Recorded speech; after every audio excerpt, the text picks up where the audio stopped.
Hey guys, messed up schedule continues. Yoo-hoo! Gonna be playing more Bell Brothers here with Niths Caravan.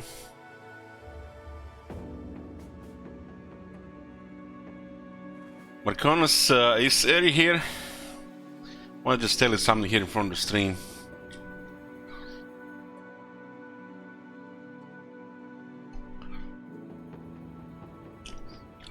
You know, the craziest thing about the Troy Saga pricing is that they're trying to get away with it. They're trying to get away with it.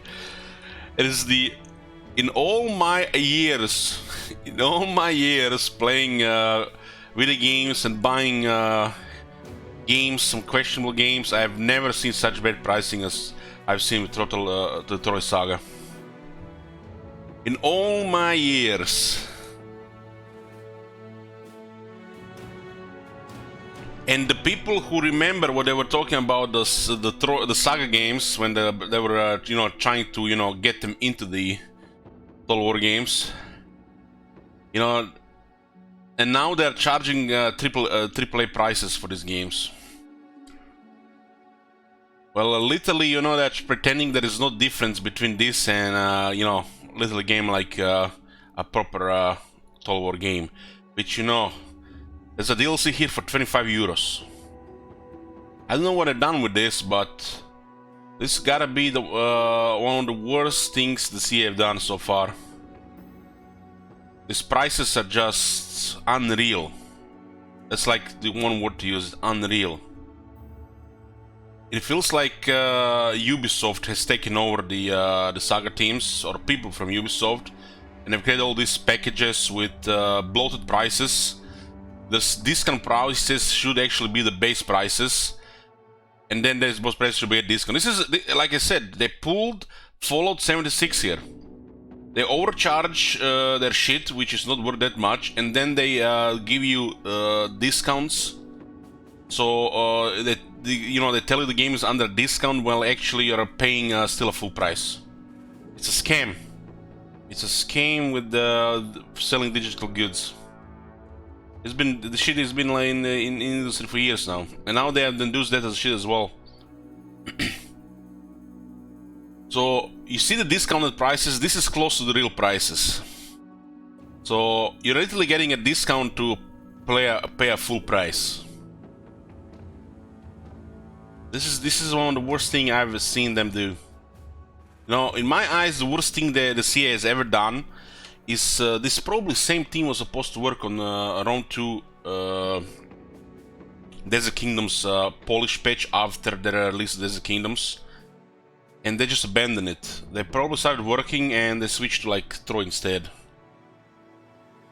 Why I say this is the worst thing? Because I went to look for the blog where they said they would be polishing and fixing the bugs in Round 2 after releasing Desert Kingdoms, and the blog was gone. They deleted it like it never happened. That's probably the worst thing they've ever done. They literally lie there, and they nearly swept under the rug. They just deleted it like it never happened. Like me deleting Doki Doki's videos on YouTube. Never happened. That's probably the worst thing they've done. This is the second worst thing they've done. This is just the worst pricing I've ever seen. So companies are doing these things where you get literally games overcharged, the whole content they're overcharged, especially with the shops, and then they put it on sales, and then it gets closer to a real price. But it's on the sale, so it's just, sale mentality, gotta buy it, it's on sale. But you're actually getting a fair price for the first time.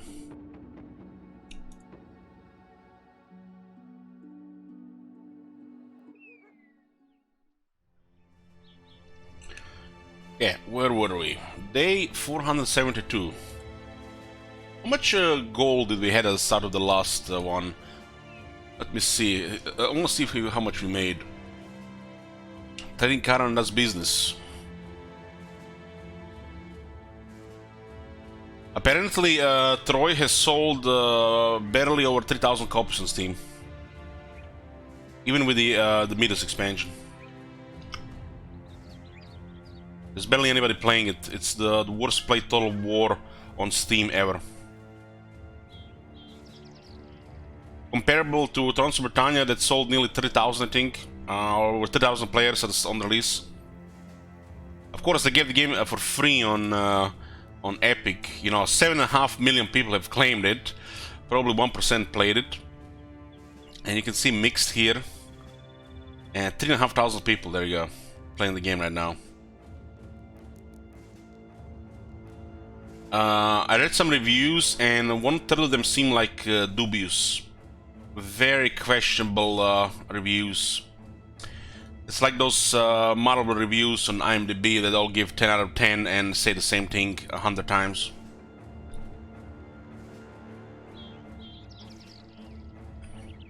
So 142, let's see, how much gold we had to start with yesterday's video?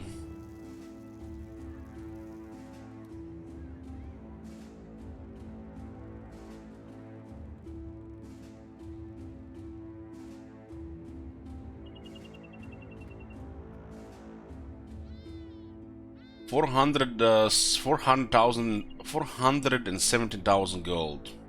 I haven't really used this big number, so a little bit forget how you're even supposed to say them. 432,423. 432,423. So I made 60,000 gold yesterday.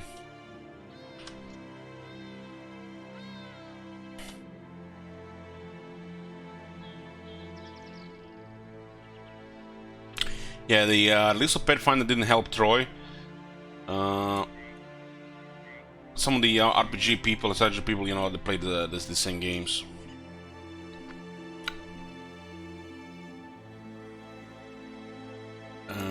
What do we have here again?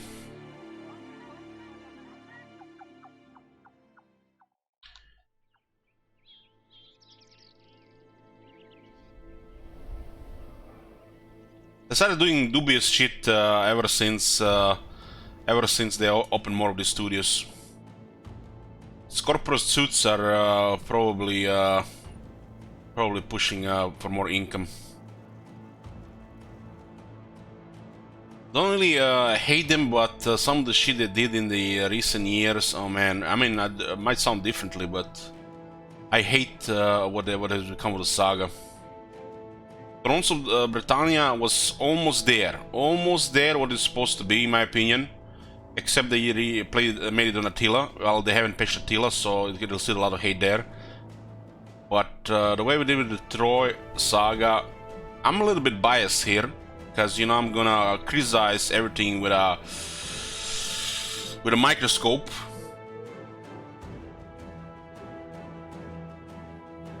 But I hated so much where it went that I don't even want to try it.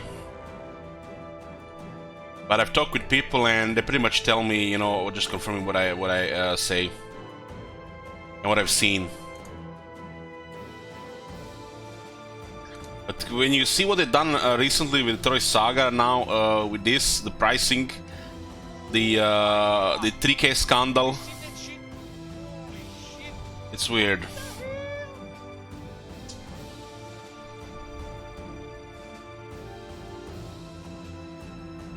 CA post Warhammer series, this is gonna be interesting times to be alive. We'll see what's gonna be happening. Almost as interesting as the next two Bethesda games.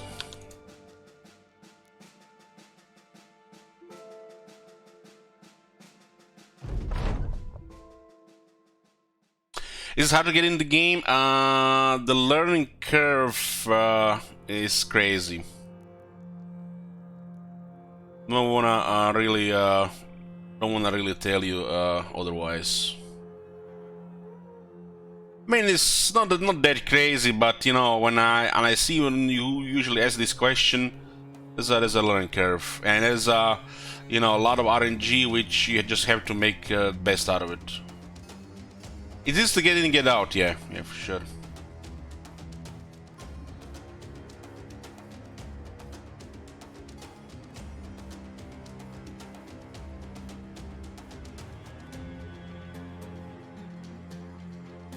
Somebody asked me about the Gwent the other month, is to get into Gwent, and just tell them out straight. The learning curve is crazy.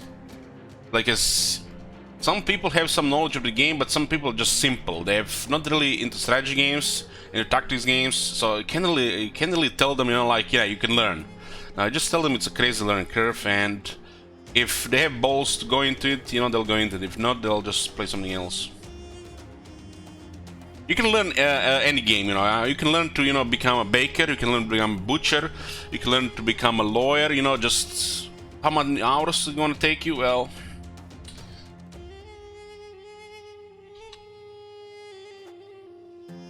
there's a reason the strategy games have the smallest player base. It's not because the people stop playing them. It's because the new generations have entered the games, and not many percentage of the new generations are playing strategy games.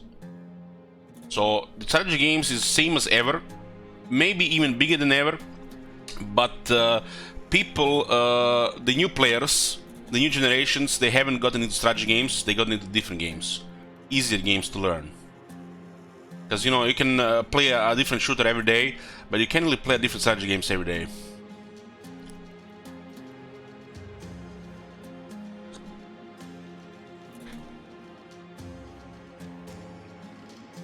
So if gaming in the last 10 years has increased to like over 200 million people, just, you know, shooting number out of nowhere, well, maybe the 1 or 2% went into strategy games on the already existing strategy population.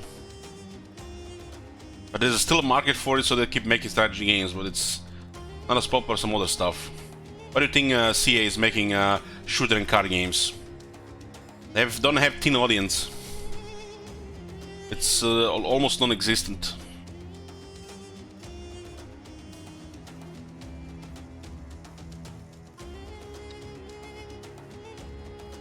And then, how are even teens going to get into the games when they are overcharging with scam prices like what you see with Troy Saga?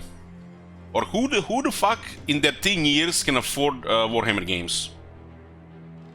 So it's, you know, instead of streamlining their fucking games and ruining them, they should fix the fucking pricing. Right? I mean, it's 2021 and we are still paying a full price for Warhammer 1 DLC. 5 years later. And they wonder why they don't get any teen audience. Jesus. Meanwhile, teens have some money. They're gonna start playing a free-to-play game, and, you know, they get hooked, and they're gonna spend all their money there. CA, you're not getting money from them. You're not gonna get any money from them with this pricing. Warhammer prices are already insane, but at least the game is good. And now they continue with insane prices, and they're wondering why the kids are not playing strategy games. Jesus.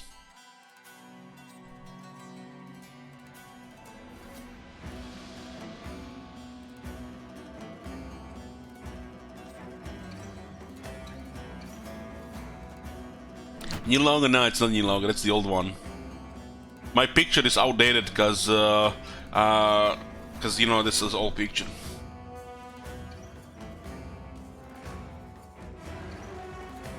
They need a model which can milk the teens. You know, this came out wrong. Mean that, you know, they can get the money out of teen audience. And this model is usually cheaper games or free-to-play games that have shops.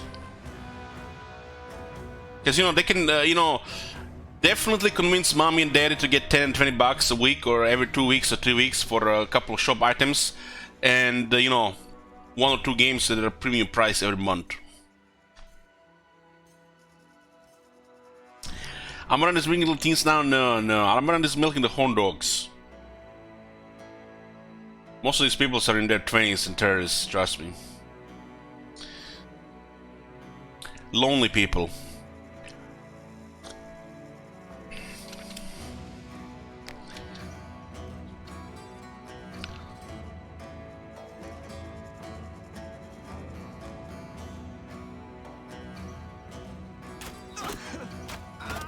Missed fucking nomads, look at this music.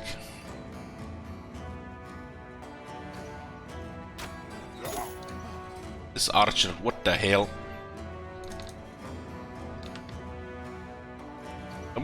This guy had a vision.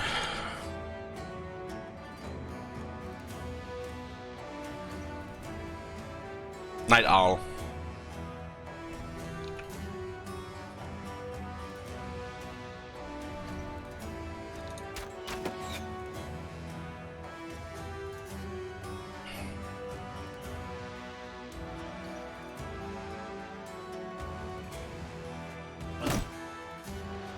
I want to get today into really big fights with brigands or the nomads, like where they have like nearly 30 guys.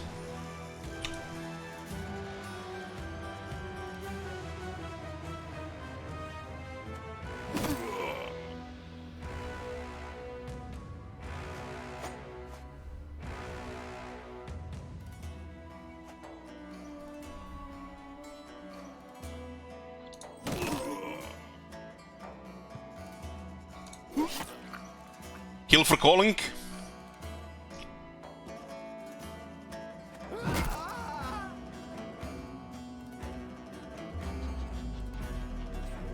Going to adrenaline here, so just delete the rest.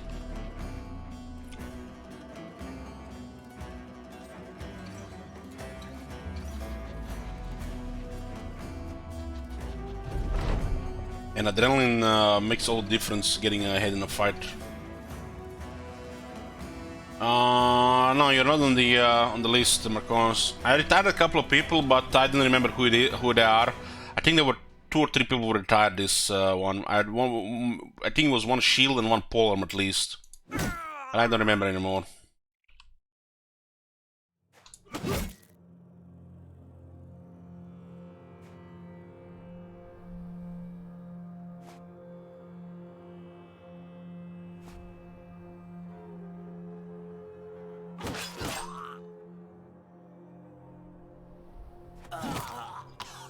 So we're 6 nomads just fleeing from a scene of the crime.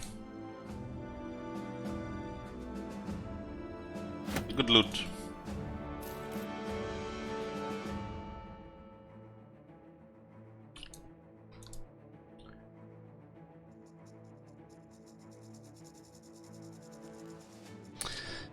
Bakono says, I'm going to make a BB game of peasants and name them all LHTV, then charge into a battle and kill them all off. But Merkonos, tell us how you really feel.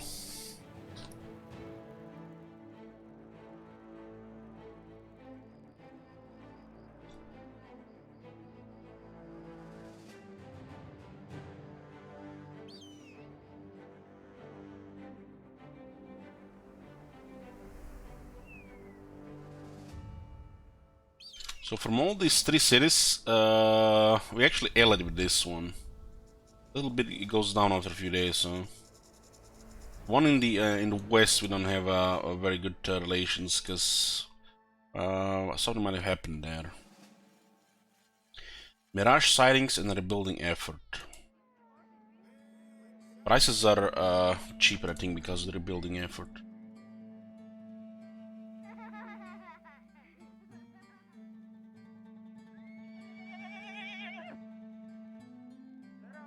Yeah, relations with towns improve prices way free. This is really cheap alchemist stuff.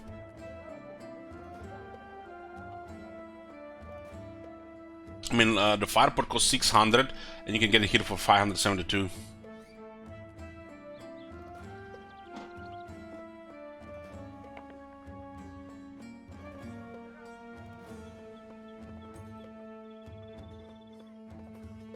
If they ever patch this game again, I hope they add all the recipes to the taxidermist.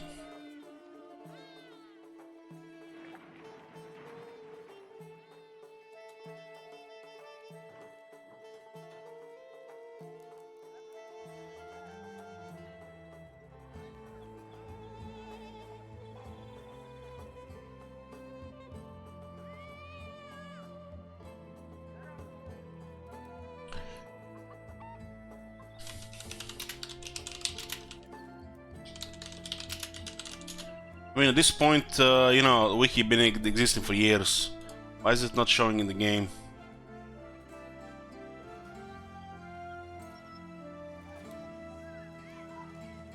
So going to the website to check what the fuck this does, you know, because the game will not tell you. You know, the text should show me in the game. So it's for heavy powder, I remember now.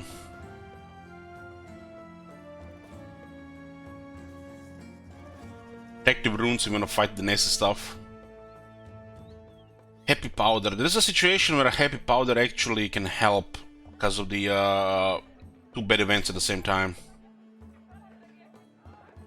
But with a paymaster, it's unlikely to happen. Having one heavy powder in the inventory is a good thing. Shimmering ashes and a parched skin for a heavy powder. You need to kill vampires and Alps.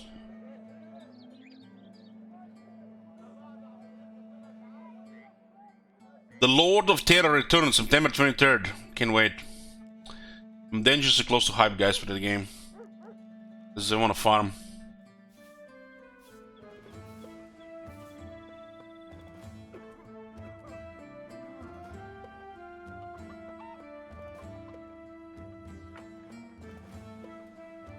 $2,200, something is killing people around the city. Well, we want to keep max reputation in this city.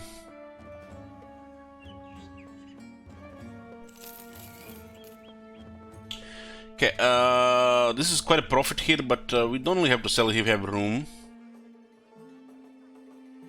Sell the dates here.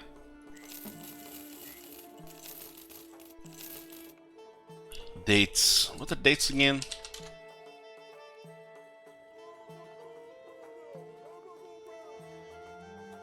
I don't think I ever had dates in my life.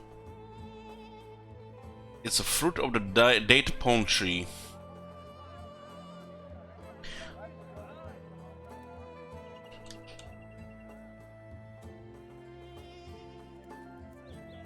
I thought they were figs.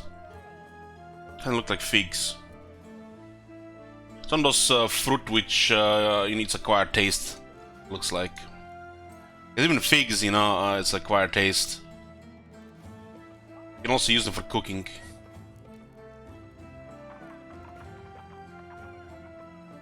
Like the dried figs are full of sugar, so you know there's always gonna be, you know, always gonna be, you know, like a sweet.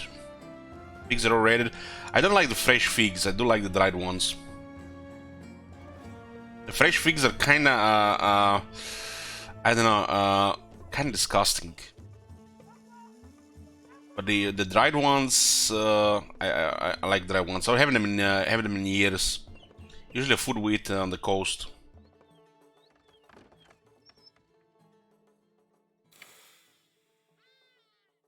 Can be used for cooking, right?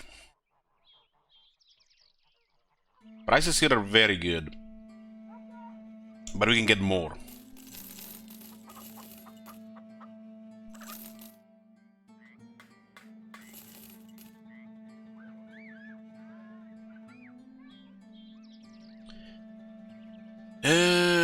Food-wise, we're good. This the city has already a lamp. This is just Nutty city for us. That's why we want to get a better relations as well.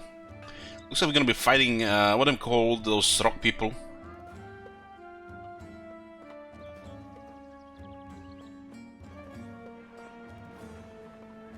Oh my god! Have you seen? Hey, Grashik. Holy shit! What the hell? They're usually from the north. Yeah. Ifrits, yeah, Ifrits. Forgot about Ifrits. Against Ifrits, we don't want bows. We don't want bows against Ifrits. Usually people get injured against Ifrits.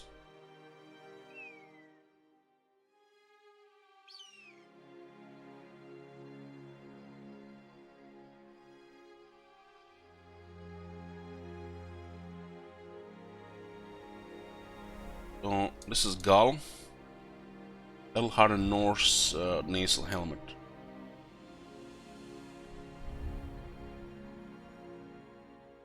But this is a reserve pole arm. It's about to get level 17. Couple of the Oh my god! reserve stuff here. Holy shit! What the hell?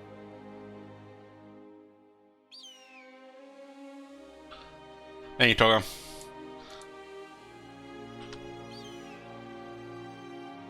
can get into the city before night.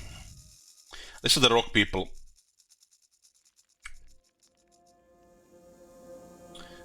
As long as the guy have decent health and you have crushing damage, it's pretty straightforward. Early on, could be probably almost as disgusting as the serpents. Well, this one could actually be easier. This one is more random. Serpents are actually more disgusting because they guarantee surround bonuses.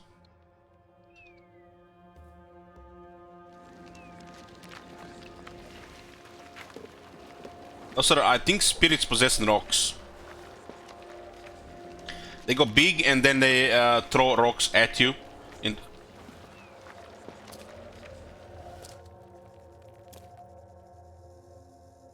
The first I didn't know what I didn't really not sure what I was thinking when I saw them for the first time, but over time they feel like a really good fit in the game, you know. These devs actually really care how they approach new content. Gotta appreciate it. It's one of those rare games which is worth buying at full price. Like Gladius, I wouldn't say it's worth buying at full price because of all the DLC now, but this is one of those rare games which actually worth buying at full price. These devs care about it does feel like they still have passion and pride.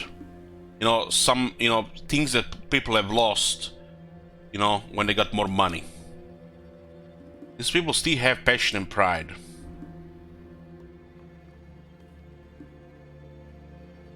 In their work, you know what I'm saying?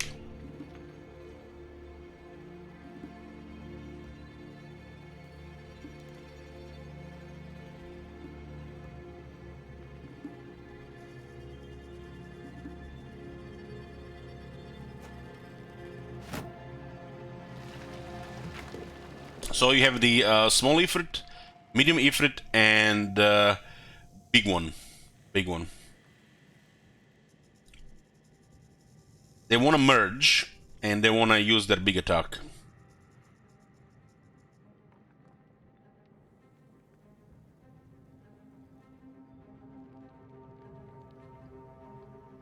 And playing this game for a lot of hours, you know, I played this game for over 700 hours. You can totally feel it. These people who are working in this game have still have passion and pride for their work. Meanwhile, you get Total War Troy Saga, and they want to charge an arm and a leg. Just makes me pissed.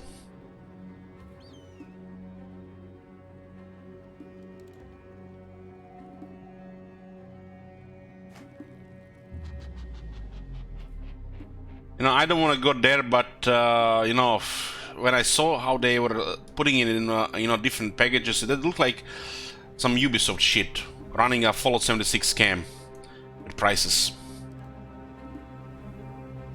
Hopefully they see what they've done with 3K and what they've done with Total War Troy Saga, and hopefully they get back on track, because this is...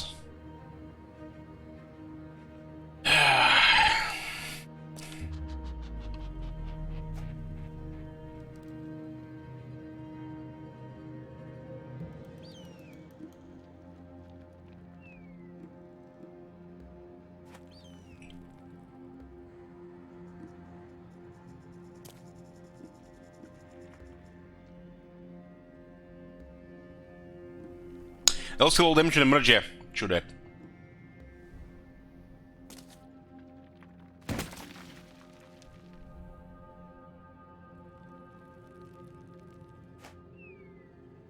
Worst case scenario here, we take injuries, but we have a doctor in the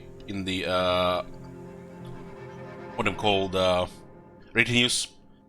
Our retinues are currently set for max convenience. I could totally switch two for something else.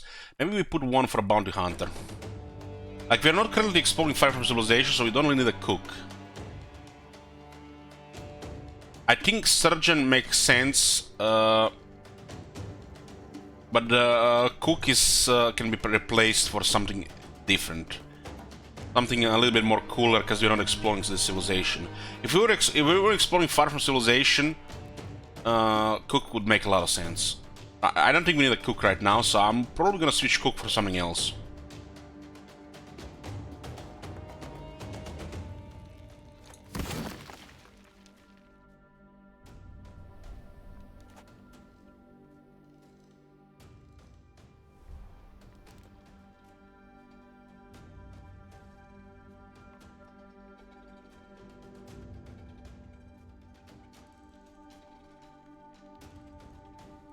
I'm not touching that one, Marconos. You go ahead.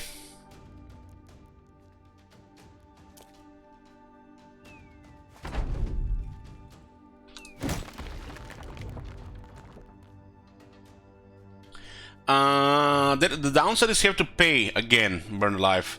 But at this stage, it's not a big cost. But yeah, you have to pay again. So if you want to switch from a cook to another guy, you have to pay. And if you want to go back, you have to pay. You have to just hire a new guy, you know. I will show after this. There's a financial downside, but I'm playing a train caravan, so the money is the least of the problems. This is the richest company.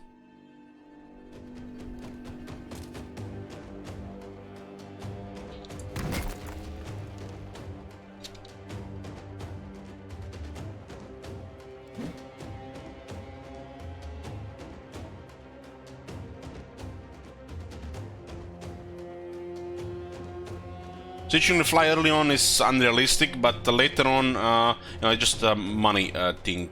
I'm pretty sure just a money thing.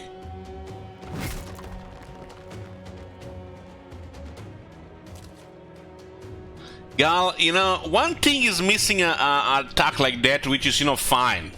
As long as you don't miss 3+ like this in 5 rounds. But when you say 99 and a Kekwi, you hurt me, man. You hurt me. It's personal.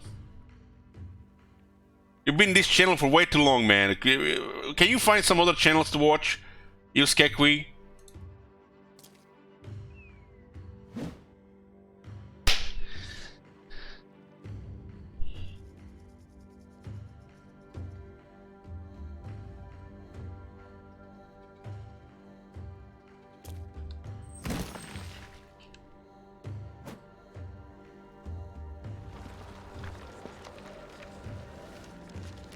Shut up.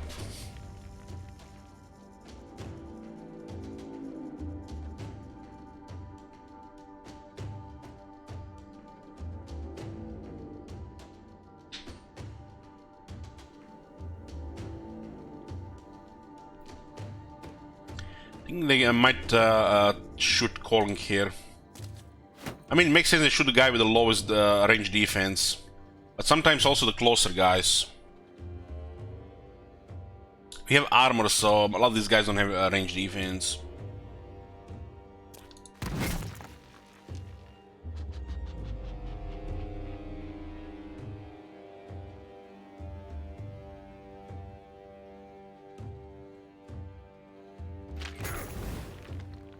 They were shooting Bress. Who they shooting really? They might not be shooting Bress, they might be shooting Balo there. Balo has 4 range defense. And they hit, Bress has 18. Make sure my Polearm guys always have a decent range defense and some okay melee defense towards one on with high levels.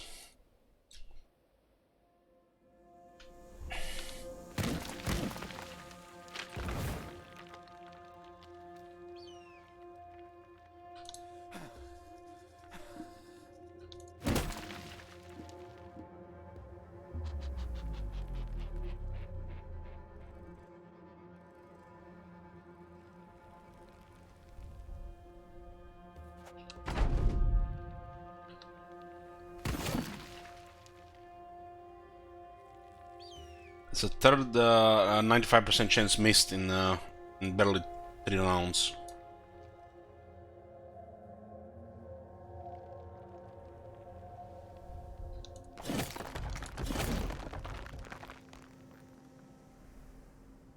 Rest with 2 kills. So we're gonna throw the other guys.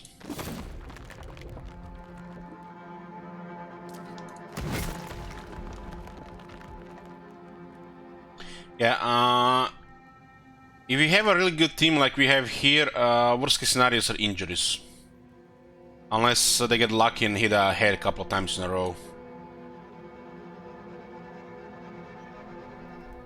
The stuff and bigger fights, it's also important to know what you're doing. So experience is a big deal as well. Die composition critical too. Like you don't want spears and archers in this fight. Spears are more common early on, so the Ifrit are then problematics, right?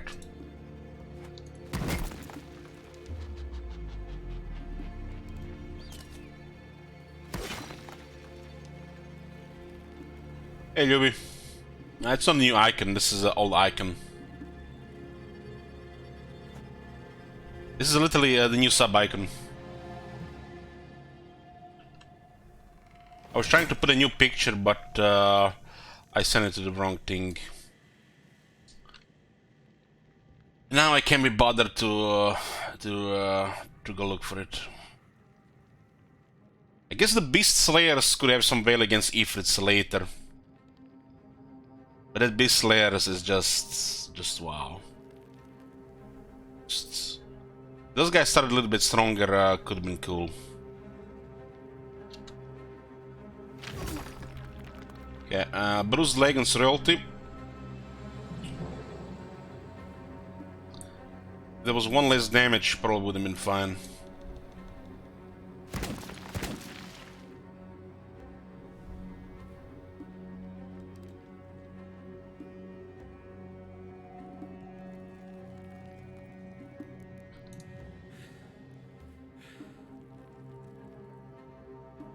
So Royalty is about losing body armor, so they're going for him.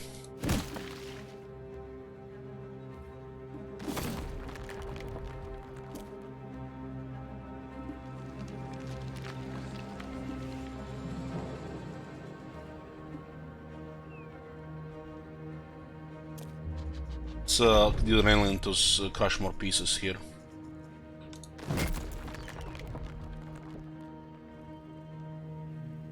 Going for the kills.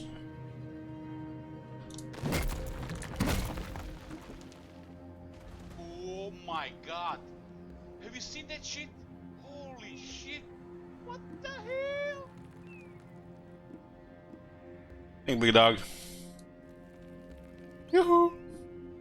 Happy Friday. Yeah, happy Friday to you. It's Saturday here already.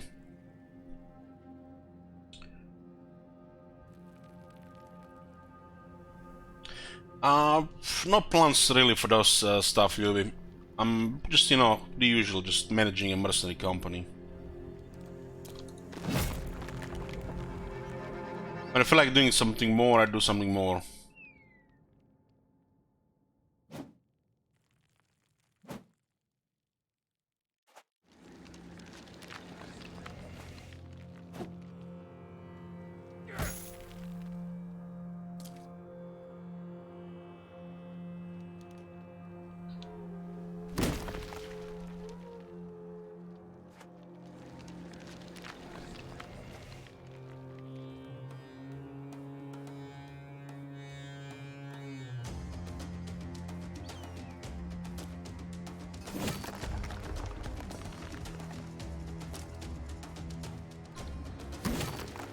Does this thing have problem attacking adjacent?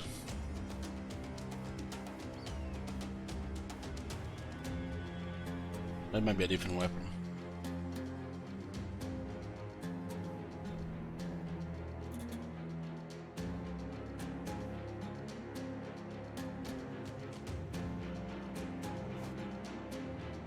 So it looks like a merge is happening here.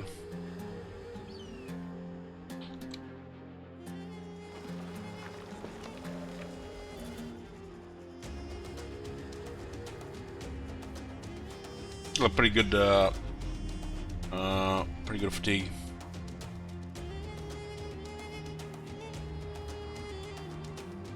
It's the master. Right. You were right. I forgot about that. That's the polearm thing. Yeah, right. Yeah. As the mastery, there's no longer a penalty attacking targets adjacent. Yeah. Absolutely correct. Yoo-hoo!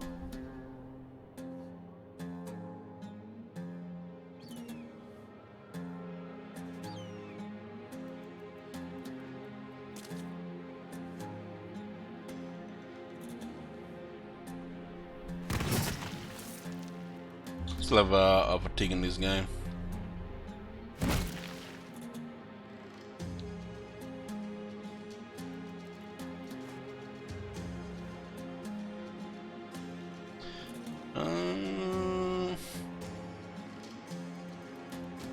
Should probably just keep him out of sight here. Will taunt work on this one? Let's see.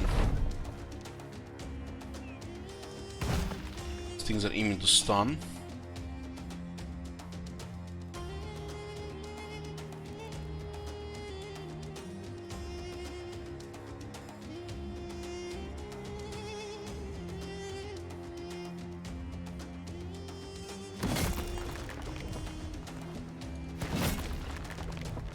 Nice killing frenzy with a great sword.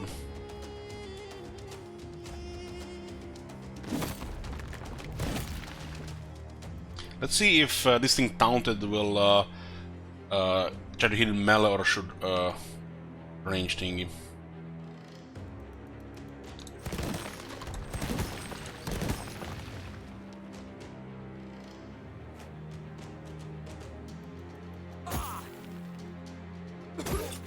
Holy shit on the head!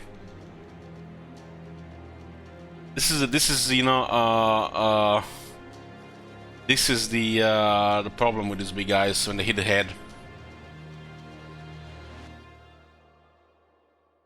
That's a high roll on the head, right?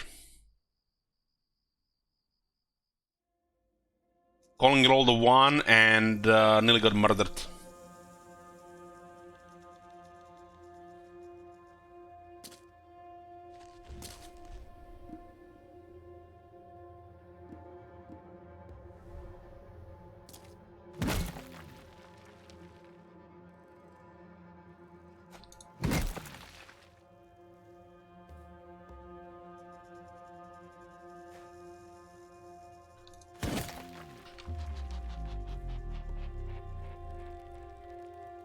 Severe concussion.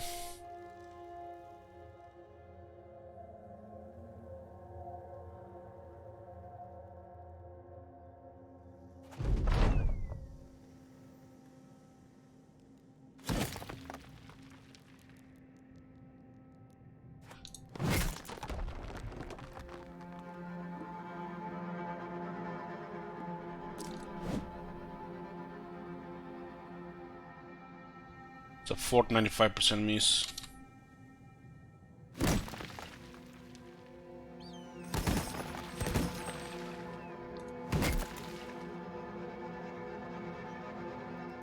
They seem to have the head armor, but they don't have the heads, they just have the bodies.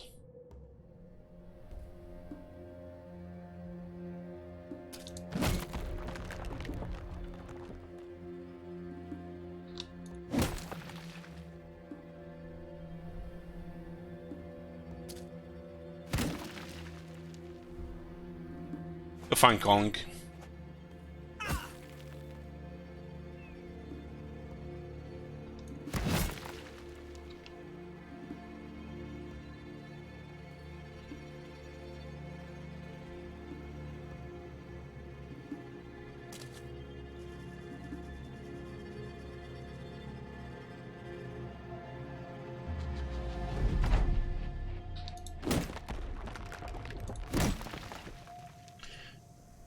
Dazed.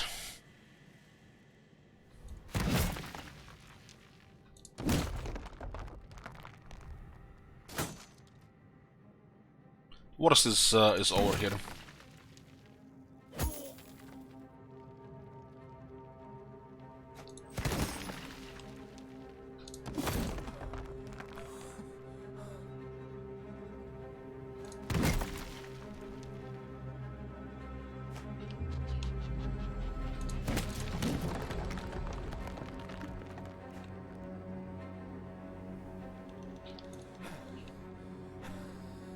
First time I use a taunt after a year, and the tank nearly get killed on the head. These things are dangerous if they hit the head, so the big ones.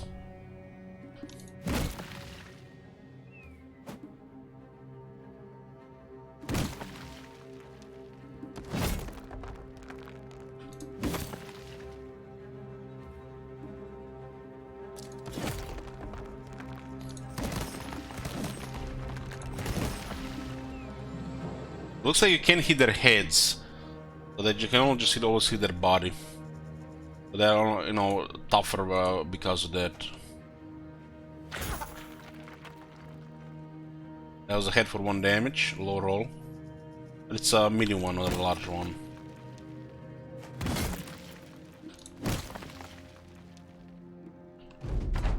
9 rounds here.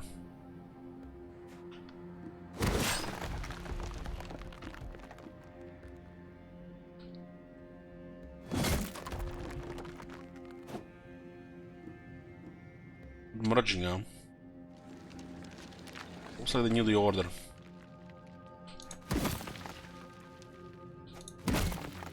When a big one gets killed, one large gets destroyed. And when a large one gets killed, when a medium one gets killed, one small one gets destroyed. So they still, you know, come back on this, with the small ones.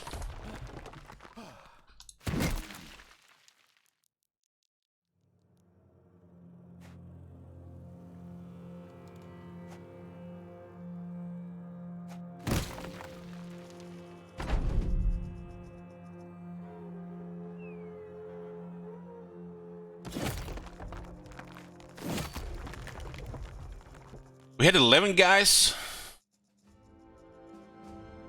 Forgot to put the guy number 12. I haven't even noticed. But it's gonna level up. Archmagnet's MVP.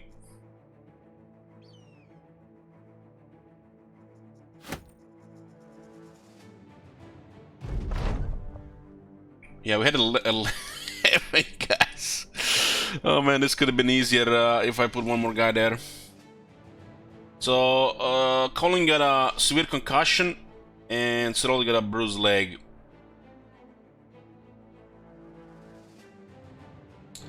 Yeah, put our marksman in here. Colin and Pine Templar are our main shield guys. Have plenty of spare people.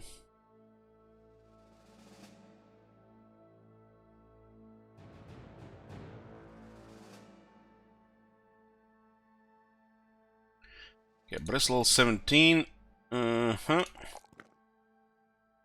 We have here crippling strikes. A Colossus. There's a missing nose.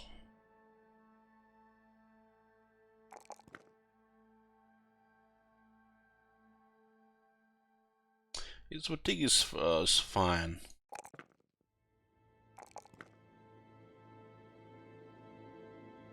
A little bit melee defense helps, especially in the veterans.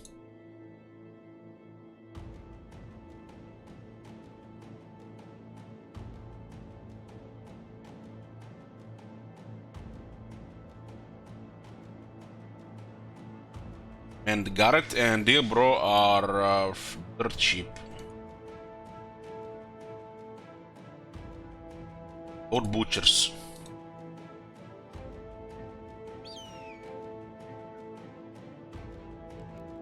Archmagnus is still a murder machine, yeah. Why he has the title The Reaper?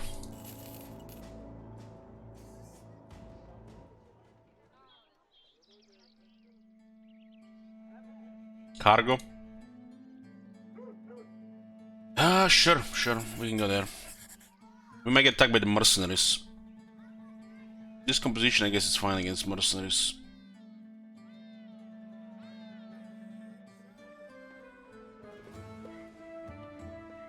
Let's just repair a couple of these things. Is this worth repairing? Almost. Yep.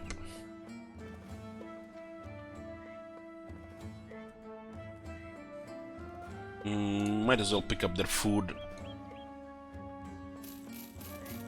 It's cheap.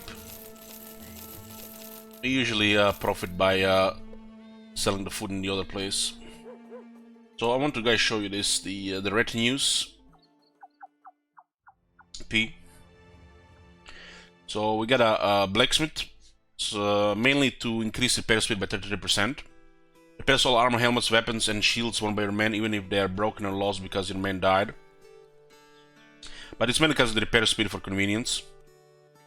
So we can go more fights in a short time. We got Paymaster, which is the, in my opinion, the best one. Reduces daily wage of each man by 50%, reduces the chance of desertion by 50%, prevents men demanding more pay in events. It's really just money, saves you money over time. As a scout, makes the combat travel 50% faster in terrain, prevents sickness and accidents due to terrain. Travel faster, get there faster, you know, saves time, saves money. Got a surgeon, makes every man without a permanent injury guaranteed to survive an otherwise fatal blow. Yeah. Would be, you know, bad if Colin got killed there, but he could have just lost an eye. Makes every injury take one less to heal, so convenience. Faster healing on injuries, faster repairing. And the third one makes all provision last 3 extra days, which is, you know, if you travel far from civilization, so you have to stay there longer. And increase hit points healing rate by 30%, so convenience, healing faster between fights, more fights in short time. But we don't need a cook unless we one makes operation last 3 extra days, as we want to travel from civilization. I'm thinking if you have cook, you can also increase the chance of making profits from food because the food lasts longer. I'm not sure how it interacts with the shop, how the shop will go with the food values. So we click here and you can see the list. There's a minstrel, alchemist, cartographer, lookout, negotiator, quartermaster, recruiter, scavenger, trader, agent. This is a lot of options.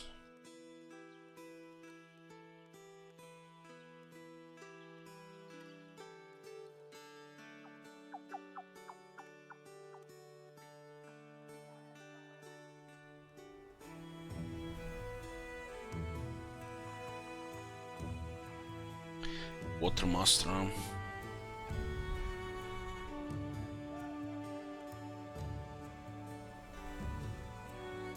Recruiter if you're looking for more guys. I guess recruiter is great for peasant militia.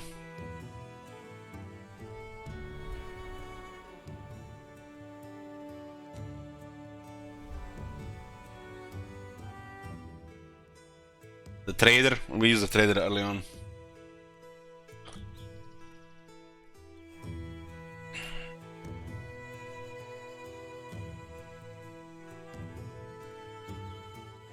I think Bounty Hunter is spicy at our stage. Significantly increase the chance of encountering champions. I'll tell you, the chance is so fucking low that you might play for days and see a champion. Well, this you might see one a day, from my experience. And you can get extra money from champion slaying. I think for our current situation, the Bounty Hunter is spicy. As you can see, there's a downside, 4,000 to switch to the Bounty Hunter. And if I want to switch back to the cook, we have to pay 2,000. And there's a requirement as well.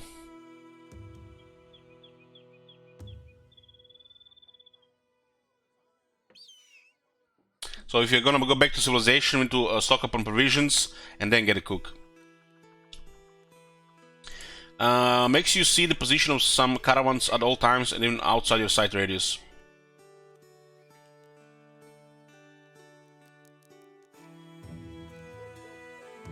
Okay, we got a Bounty Hunter again for a little bit more spice. Champions will appear more, and champions are pretty much elite versions of enemies. They might have famed items. And we get money for every champion slain.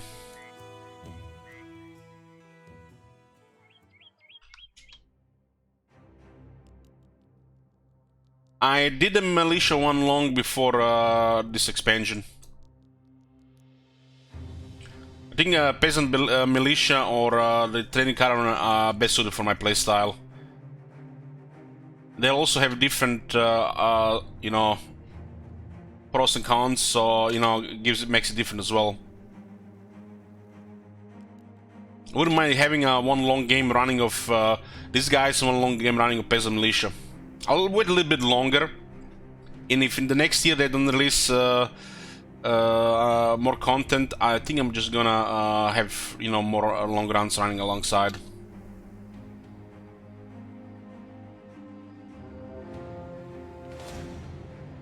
Many necklace once. Focus training boring this game? No. In my opinion, doing well in this game is rewarding. And if you do anything well, it's gonna be rewarding.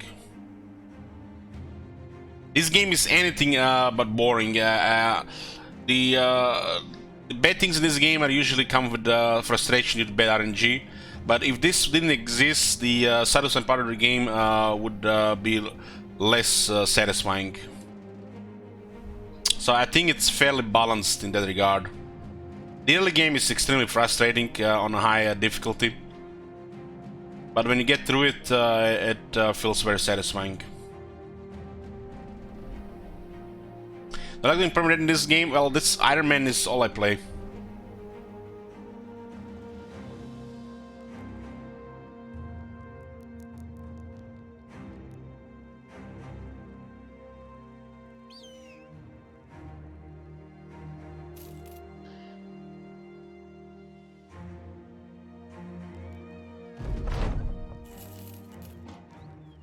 They also have a building effort.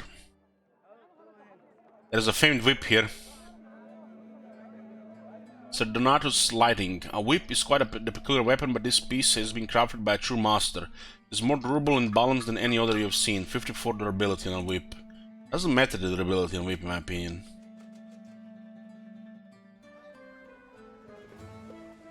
15, 30, 10, 25.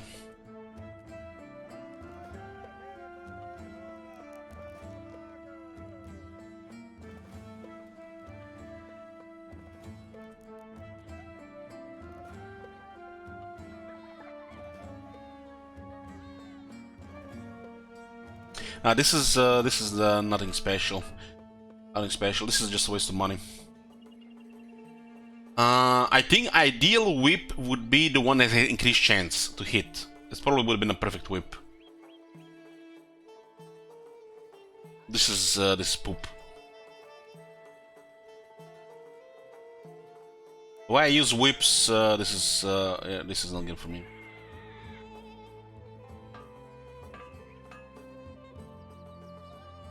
Who's in the arena today?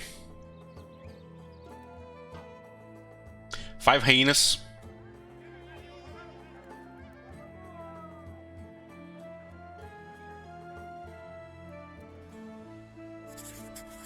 Yeah. Who are our arena guys? Straklon is arena fighter, so you can still get more resolve there. Usually the hedge knights have no problem in the arena. Rubio Nubio is arena veteran.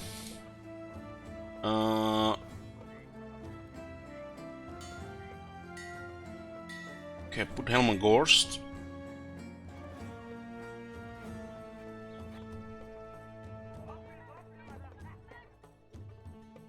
Five resolve Balo can get more.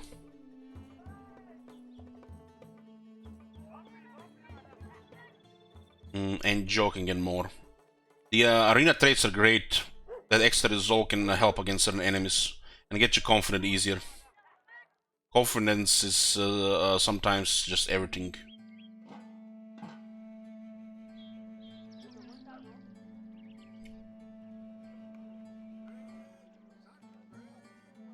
Double check so they didn't fuck up. Paulo, Hellman, and Jodabo. Where's grenade? Yeah.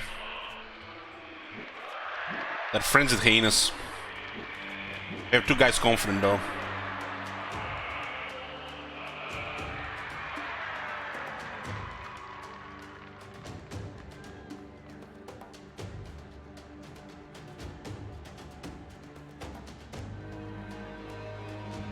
I have Overwhelm, yeah.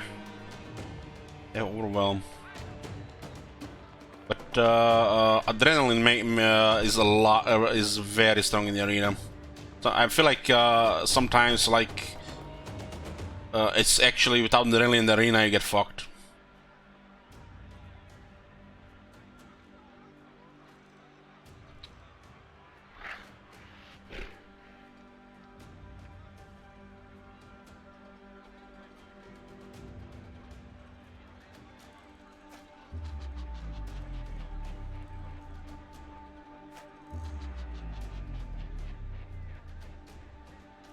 We have this one surrounded.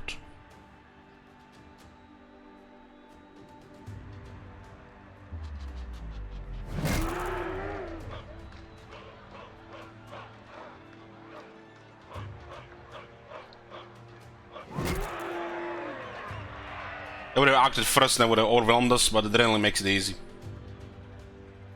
This one is surrounded up, but somebody needs to step in. I'll go for a higher chance to hit 83.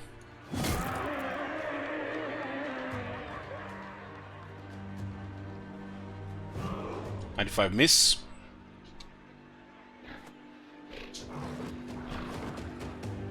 Well, don't look at that overwhelm. They're just very quick. They're not. I think the frenzied, the dire wolves have the adrenaline. I mean, overwhelm. Adrenaline just makes all the difference in these fights. Another 95% miss. Wow.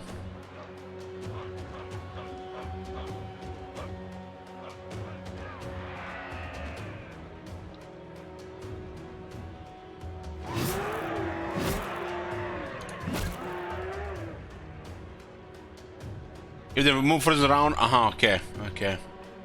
Forgot about that. So Adrenaline, like I said then, Adrenaline is king in the arena.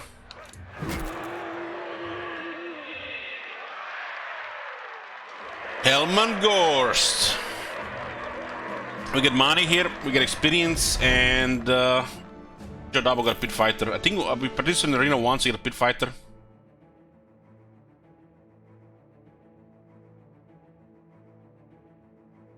One match and won it. That was the first match for Jadabo. Hellman has fought in 13 matches. Balo has been in 6. It's good that they actually is counting this. Okay, that was the arena fight for the day.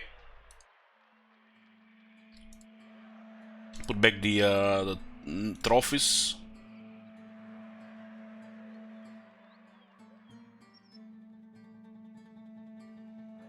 I put the undead trophy on Helmut Gorsk because a guy looking like this should definitely have should have no fear and mind control issues, right?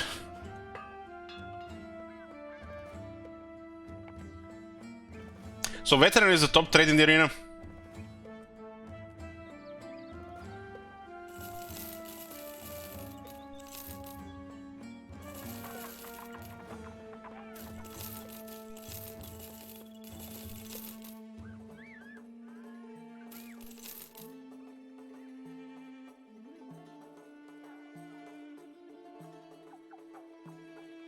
Prices are now at 20% nearly here. I mean, look at what we got from fighting those Ifrits. It's totally worth it, right? Ifrits have good loot. But the quest was just basically to pay the expense of travel.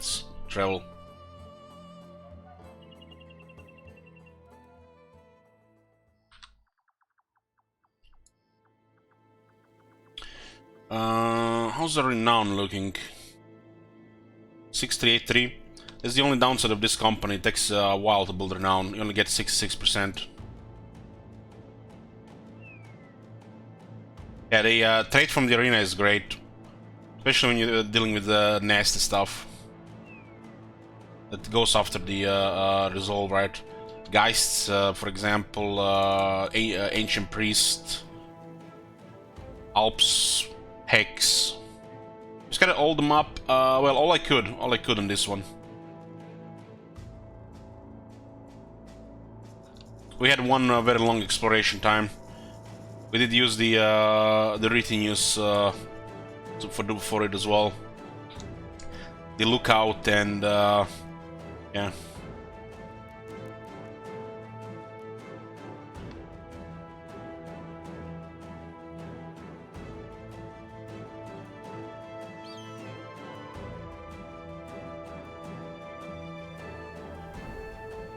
Our company costs 1134 crowns per day.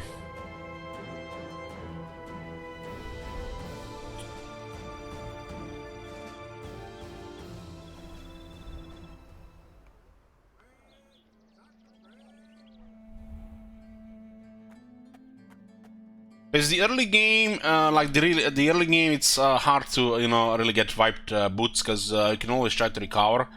They're usually just setbacks and taking casualties. It turns into more into like a management of the company simulation than anything else. But there are encounters which are still deadly, especially if you don't have experience. I don't have experience in all of them because I have not even tried doing them in the past. There are like legendary locations, like the Kraken, the new one they added, stuff like that.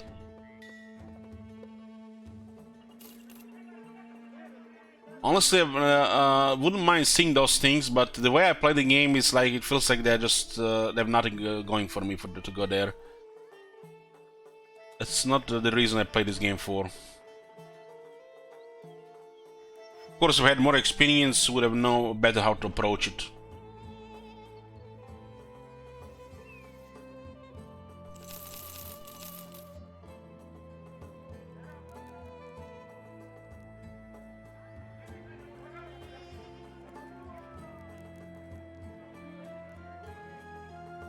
Grim Needle. Weapon skills build up to less fatigue. Okay, dagger. When they have a building effort, the prices could be a little bit cheaper. This is a city, you can notice the difference in prices here compared to the other city. This is pretty much identical right now, the building effort. And we are paying like 5% less in the other city, and here we are paying like 7% more, 8% more. Because we don't have good relations with the city. We just have neutral.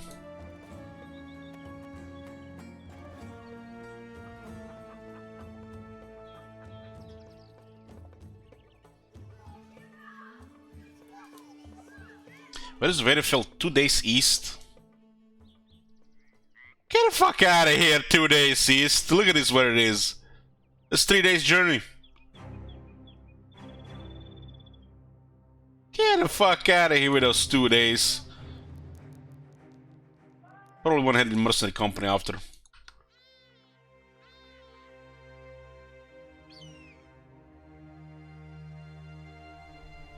I really need to readjust this shit. 2 days, 23 hours. Yeah, something like that. Destroy the dime maker. So somebody's attacking here. I think it was goblins.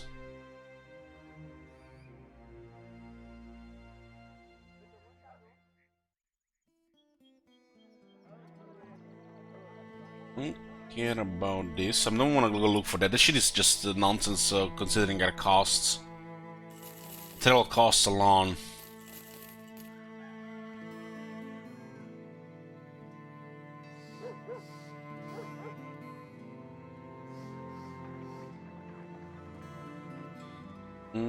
This is fine. There's still remnants from the Scourge. The Scourge got defeated. There are beasties here as well. 22 nachos. During the night. I don't want to face nachos during the night.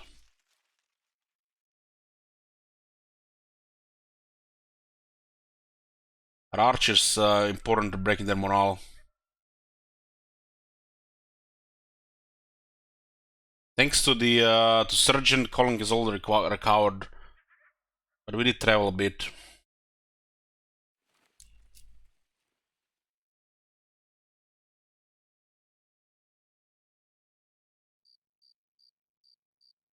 This Colin has an important role in the company because he's our cleaver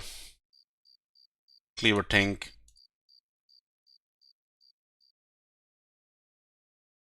Yeah, this is from the last year, Mudaria. How many archers I have right now? 1 is fine. This guy has a Night Owl. This is our best guy as well. It was close. It was Nachos. Nachos here as well. Dealing with Nachos with 1 archer. Most of them it looks like.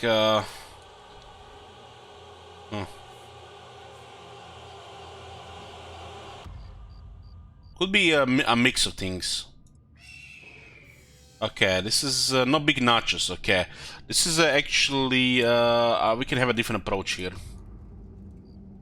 We basically get them deep, and then we just push.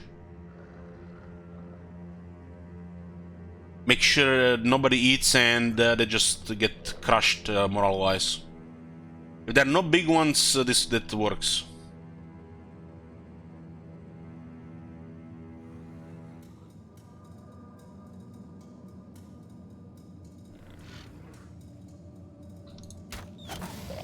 God damn it, not the headshot, just shoot the wound!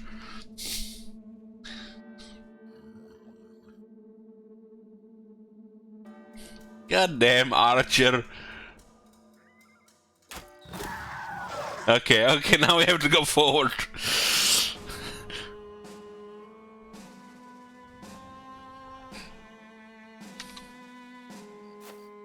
We can't let them eat the corpses.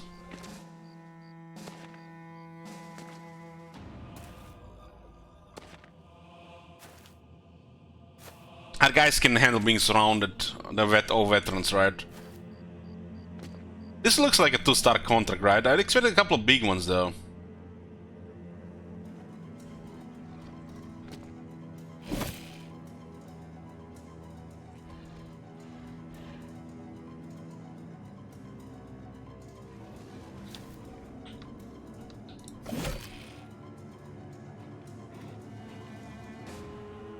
Does Zeven have underdog? He has.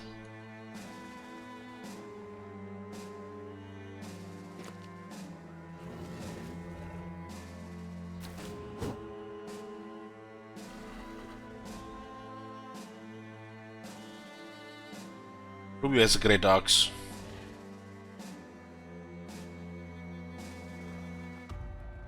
I have to step on the corpses so they don't eat them.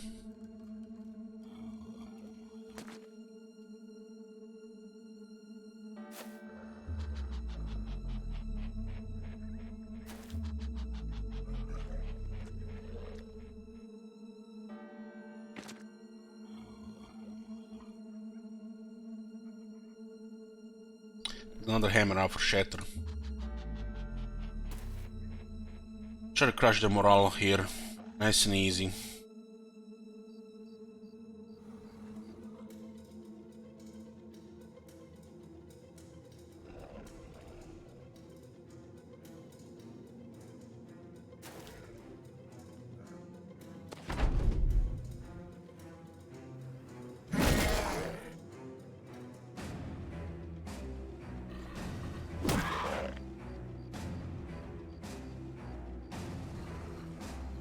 From the corpse. See the white flakes starting to reveal. And they're starting to lose morale.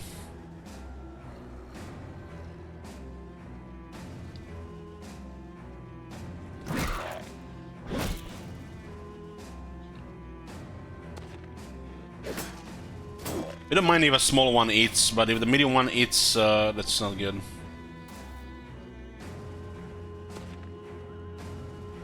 These things are susceptible to morale damage, so it's everything when they have a lot of them. Low morale just makes it trivial. You get comfort, they get demoralized, and it's just easy then. They lose a lot of stats. For example, if you're wondering what wavering does, one of our guys is wavering. Who is it? Pine Templar, because you know, failed to surround check. So this is what happens when you're wavering. You lose 10% resolve and 10% skills and defenses, so it's even easier to further demoralize you. It's because he missed the roll there. while confident is opposite without the resolve buff. And even bigger penalties for fleeing and breaking. This is breaking and this is fleeing.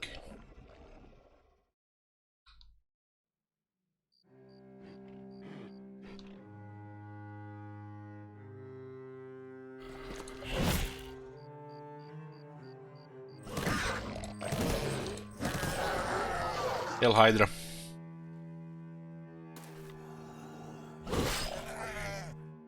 Wow, that guy's survived. Rolled a 98, could have been all kills here.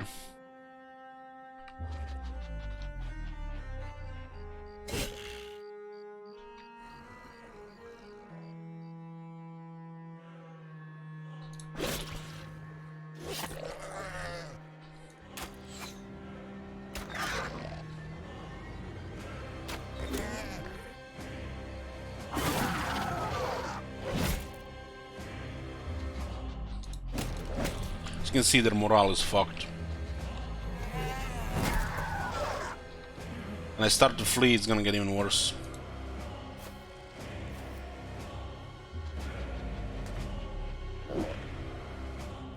It's almost impossible to get a fight like this without any of them eating.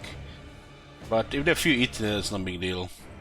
If everything else is on the run, doesn't matter at that point anymore.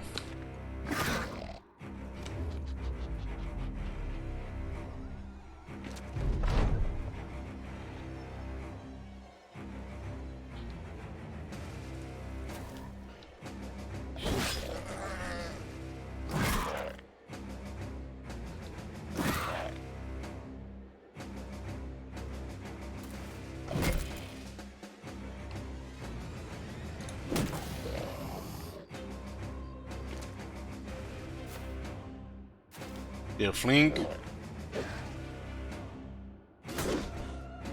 can see they have very miserable chances here.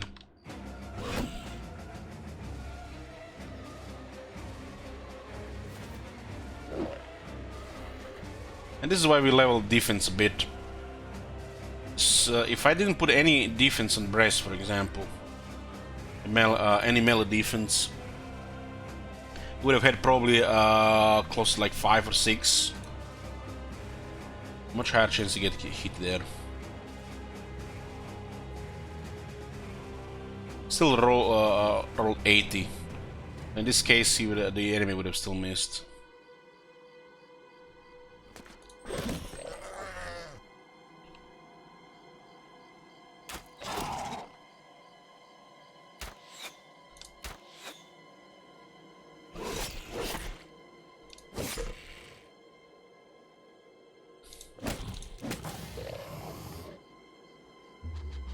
To crush this.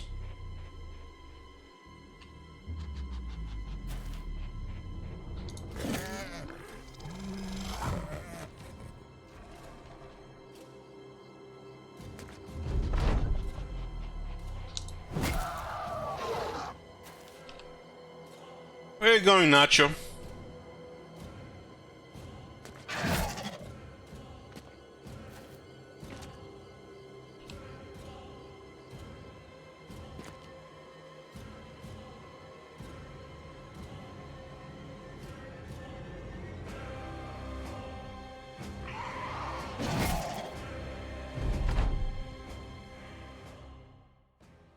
They do go drop these growth pearls.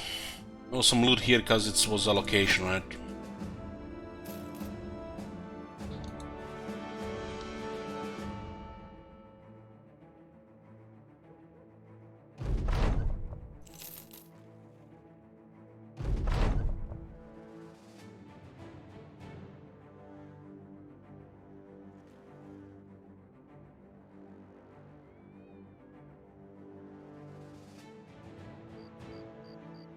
Okay, this is another crisis has ended.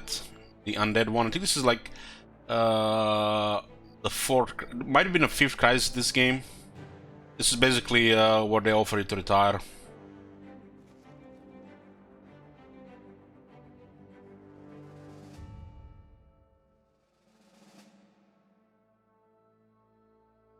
Straukdorf.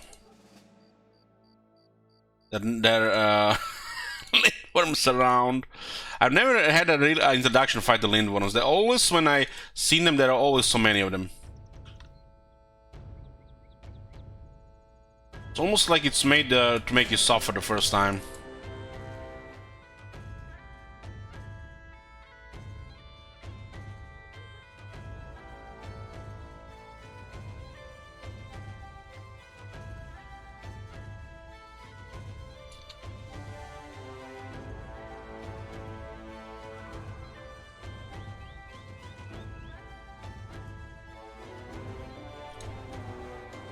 Not sure what the archers do in this fight.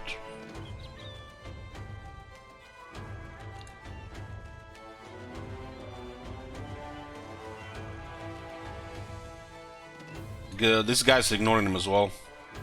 26.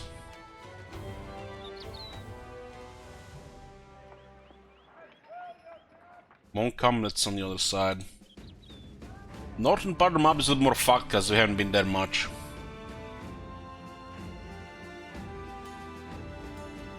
Every 4.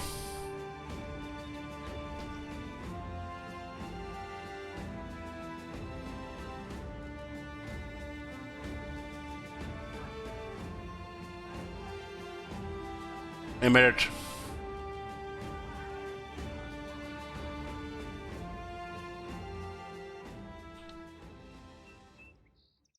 I could, yeah.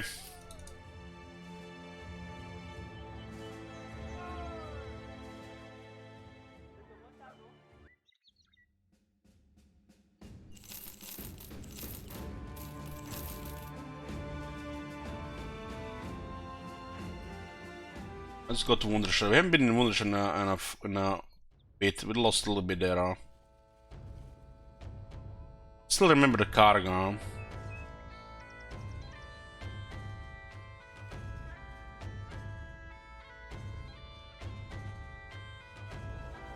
Wundershire is kind of like our always ending point. Ambush trade routes, which makes the goods cost a little bit more. We can profit over 200 dice here.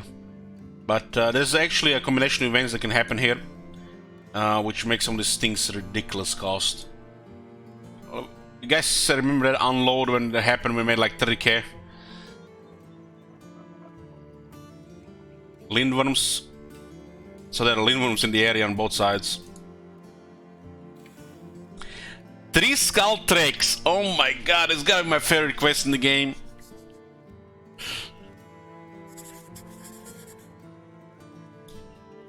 We're not gonna wait for the perfect conditions here.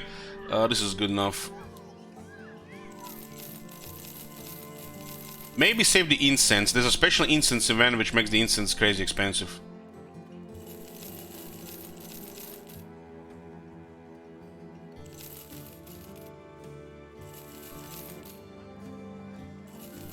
I can say we are profiting by selling food.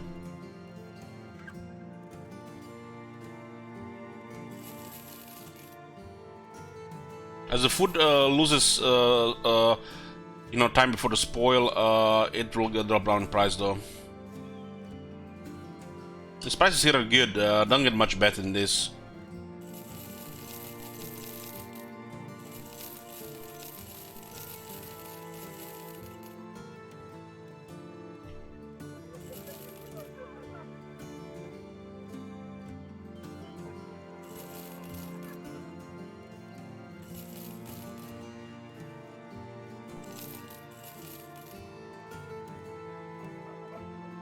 Also where we can buy ammo.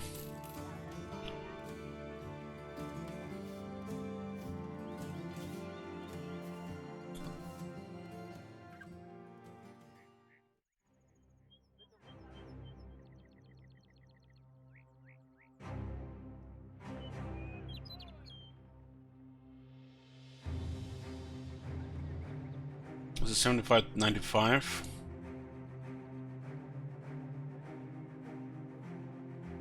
So quite a bit of extra damage, 61125. This one is also much lighter. The one Sauron has is better, but it suits the Hedge Knight more. Well, this one suits this guy more because of the dodge.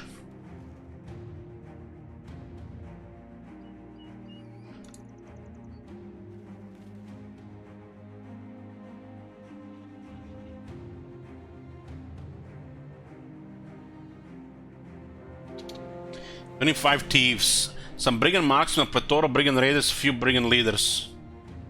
Oh my god, that's so nice.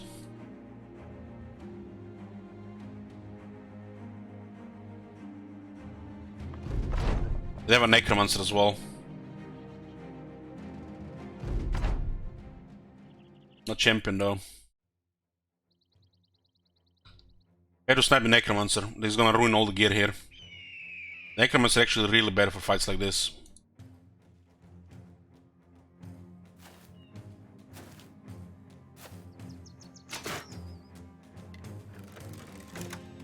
Military cleaver and a warhammer on the leaders.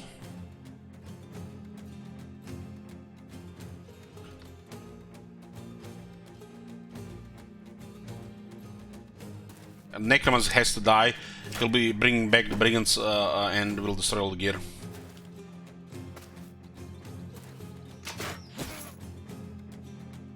Could have also just waited first.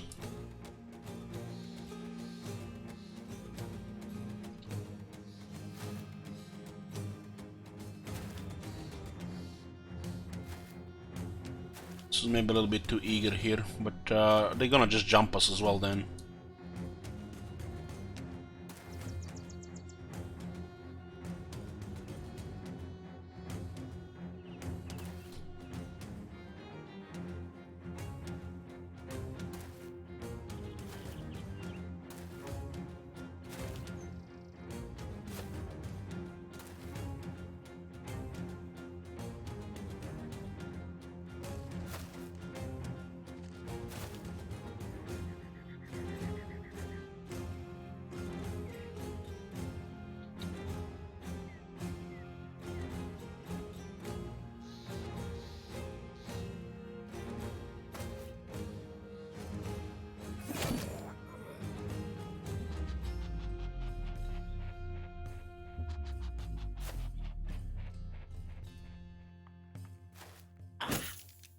Another guy.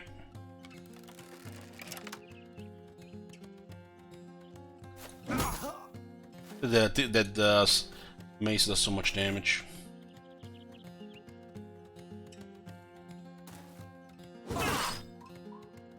Heads.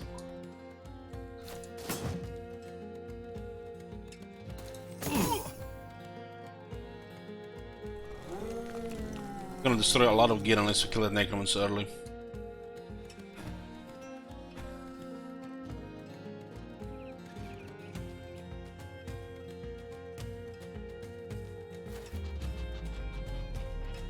Stop beating up those poor brigands. There's nothing poor about the brigands. They should have worked in the farms, not robbing people.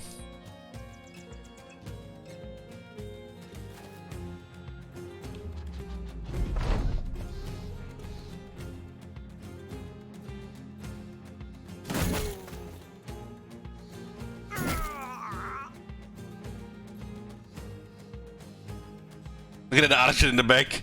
We got the killing frenzy and Gorst. Come on! The guy's supposed to be dead! Both of them!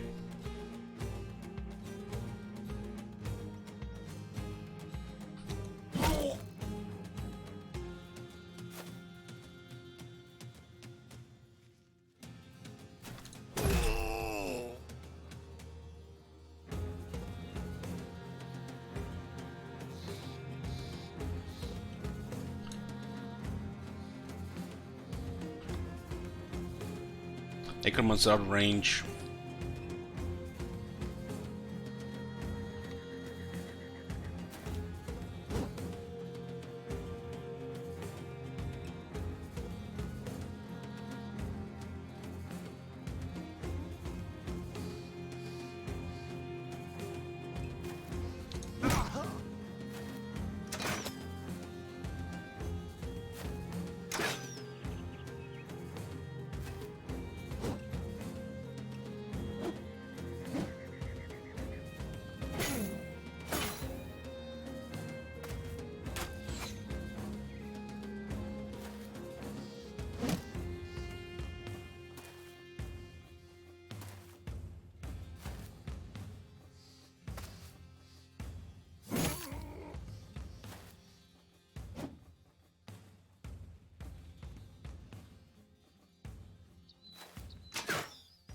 I was definitely over eager then moving forward.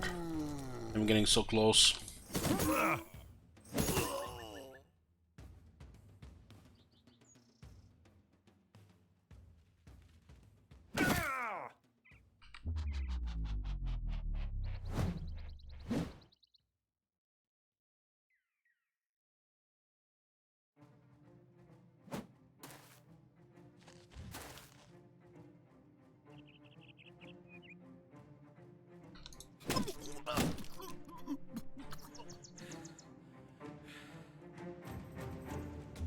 Monster is wavering at least. Maybe we can break him.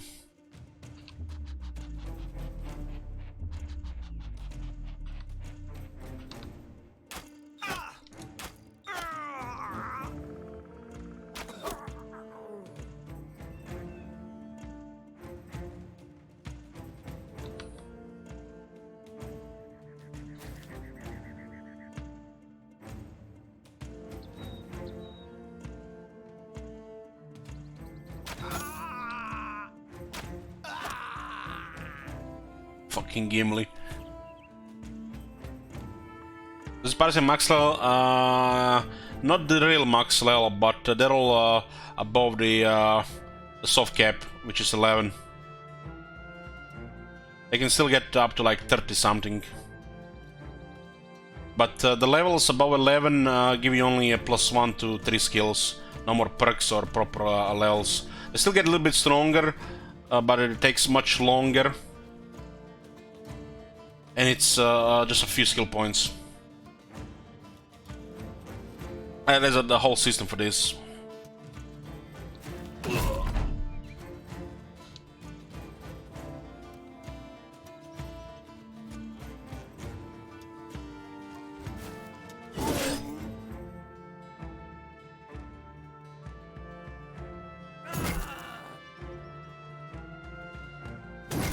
Holy shit, that hit on the head.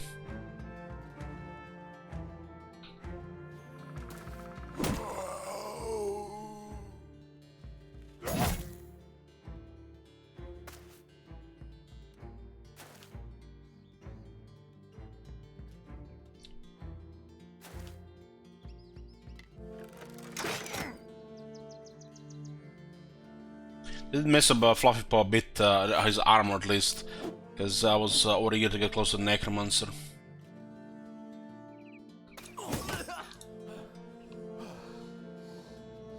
This is making people. We can actually aim shot here.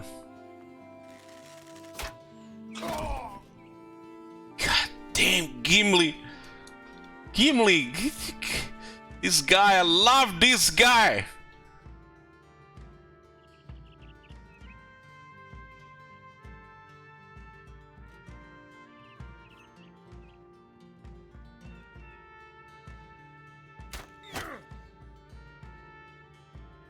It's one of the two best hunters we've seen this this run. The one was I'm not sure it was slightly better or slightly worse than this one, but he got killed early by a mercenary. Before we got the nimble, I think they just shot him to death.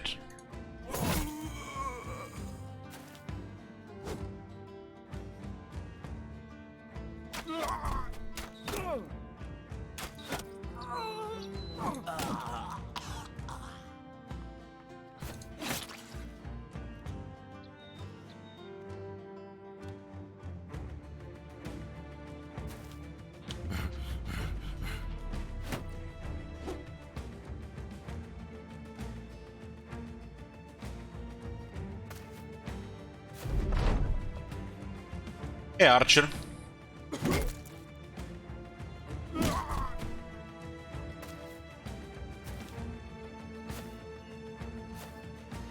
They're on retreat.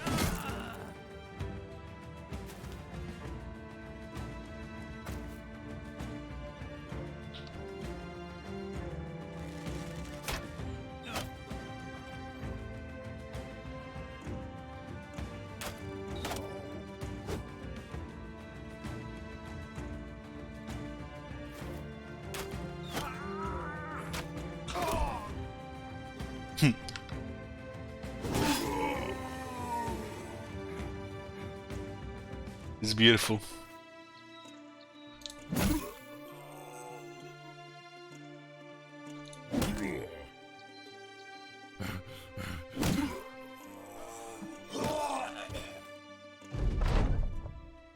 Okay, this pretty much work. This just pays the bills.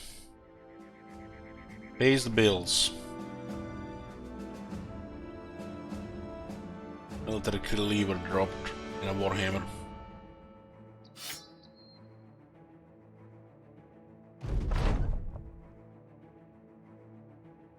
Well, let's see how long it takes to see a champion.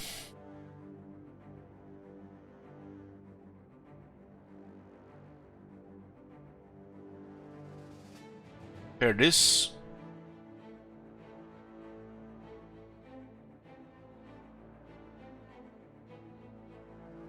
This hydro-build weapons are not worth repairing because the costs are different. This gotta be my favorite contract in the game. 3 skull fall tracks. My favorite locations at this point are the ones that have like 30 plus brigands. And when they're encamped, sometimes you have to approach them. While you are getting close, you get like full of holes. Some of the guys actually get nearly shot down.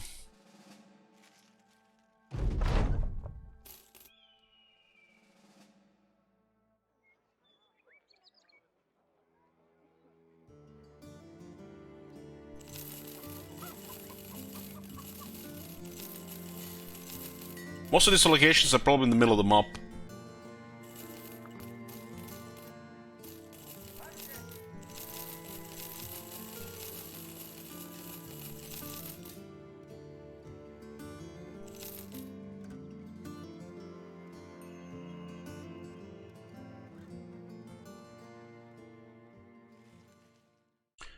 Let's see what's going on a little bit in the north. Maybe a brigand camp somewhere here. We haven't been in the north much. Looks like a lot of brigands here. Oh my god. Have you seen that shit? Thank you, Daria. Holy shit. What the hell?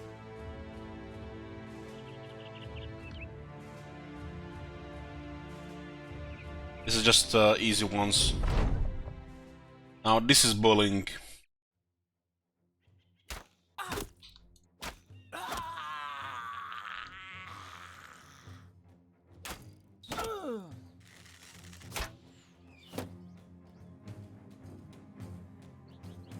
Now, depending on the value of the item and durability of the item, it's easier to just remember the items than the actual, you know, look at it this.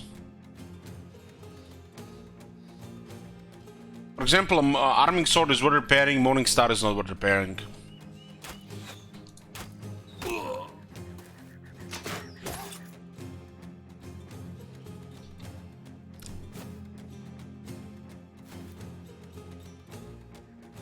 How do you deal with the Breen Marksman Raiders in the early game? Lots of shields and people behind shields. If you're not relying on your archers to shoot them down, fight them with knights. If you're using polearm instead of archers early on. During the knights there's a penalty for the archers. Early on polearms are better than the range guys, and then once you get a little bit later, range guys, you know, can get better once you stabilize.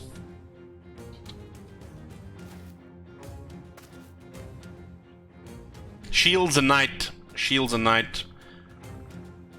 Don't rely on your archers unless you have them.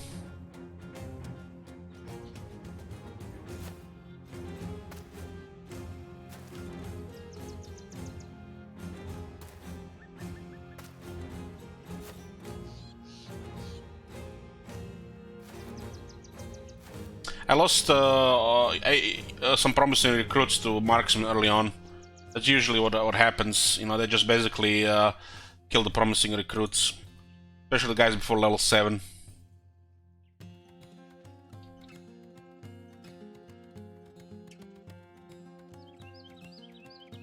Gorse is going in. Nobody gonna stop him.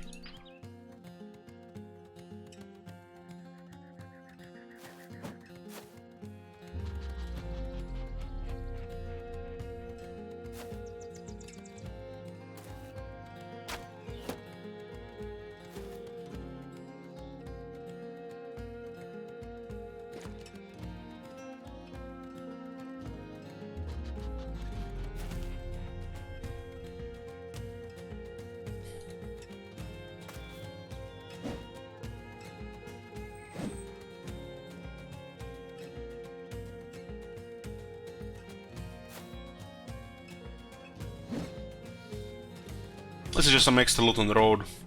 With a little bit of experience.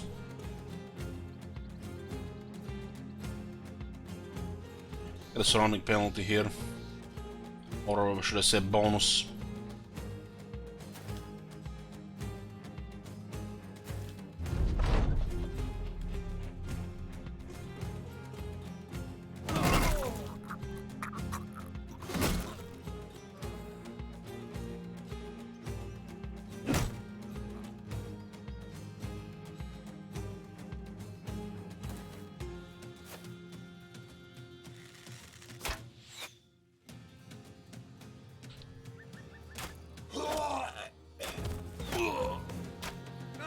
Fuck out of here!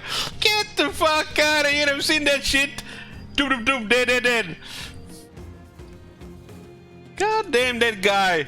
That guy's using Hex, someone report this guy!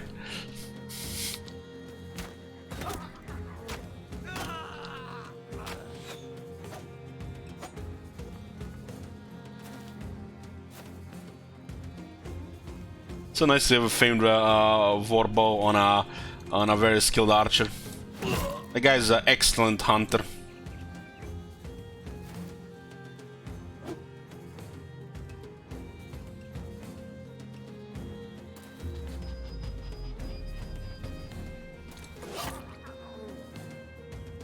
I didn't get any kills, he's basically just pinning people right now.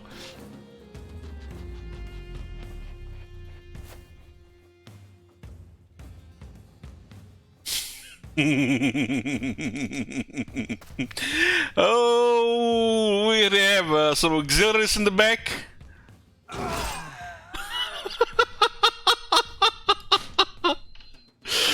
Oh man.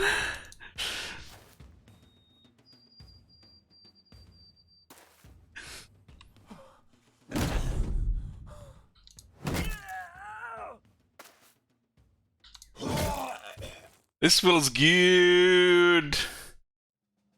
Public service, boys, never felt so satisfying. Okay. Okay, let's make a short break here, boys. We will do this for 2 hours.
Okay, we're back. Let's see what else is in the north. We haven't been in the north in a while, I think. I remember a fight with some chosen and probably in the last couple of months.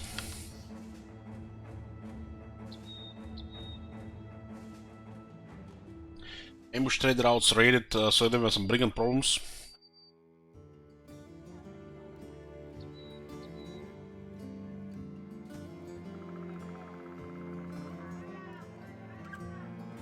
West of Weisenhaus. To the northeast.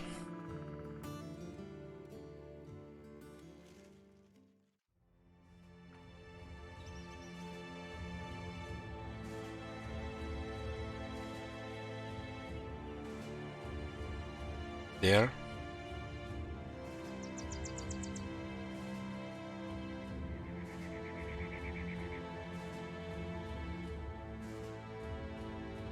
Looks, this is a brigand country, so there should be more brigands.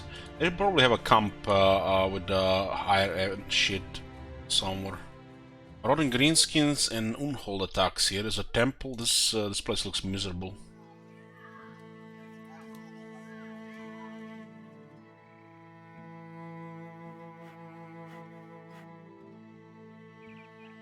Unholds.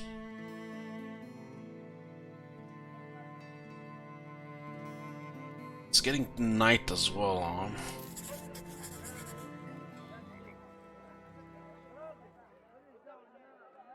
This place does have usually Unholds. I think we had the Unholds here a couple of times. Let's get to the mountain so we can see further away. Maybe we can see them. There they are, 8 Unholds.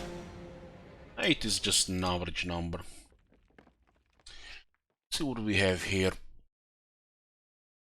I like warbows again, Unholds.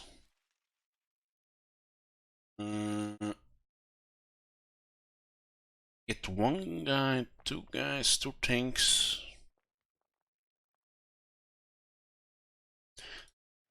We'll still go save here.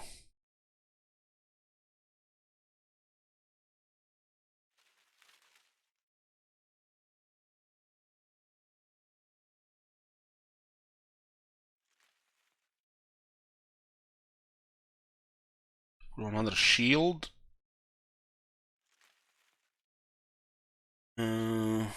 Drop Hydra. Hydra is not good for this fight. Another bow. Not a difficult fight, it's just a different type of enemy, so I need a different composition. We have a safe composition for Unholds. Otherwise, it's gonna be a lot of broken bones and shit. They're basically giants. Giant, like trolls.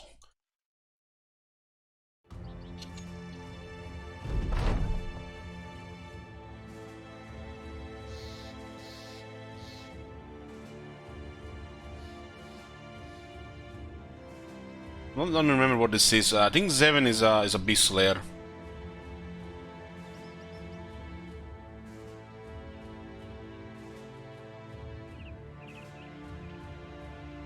I think you can just get rid of them without fighting them, maybe. We'll fight them here. The Unholds drop some of the best trophies, like those the Unhold, what's it called, the bomb plates, ornate bomb plates. As an armor attachment which can be replaced, completely absorbs the first hit of every combat encounter, which does not ignore armor. Not only saves lives, but also repair bills.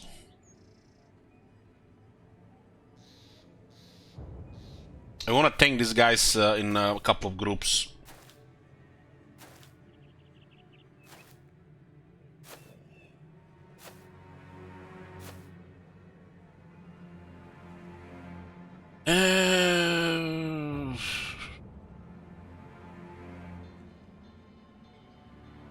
Just wait for now. These things have massive health and they regenerate.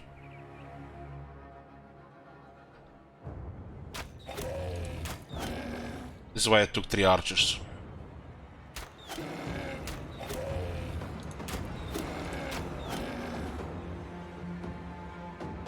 warbows are great against this shit.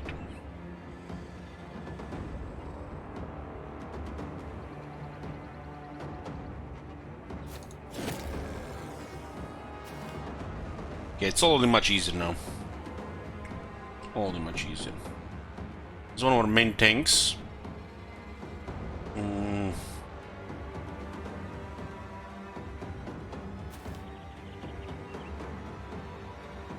This is another one of our tanks. The ship is a little bit high ground here, but this works. Don't want to get too pinned on the same guy.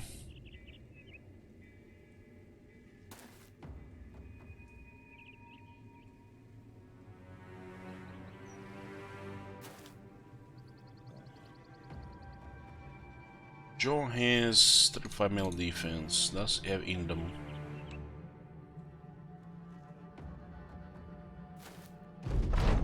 I think this is nothing for the charge distance here. I don't remember what the charge distance is.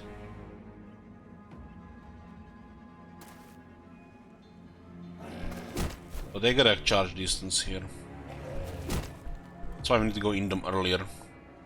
This is still good here. It's unfortunate Colin got stunned.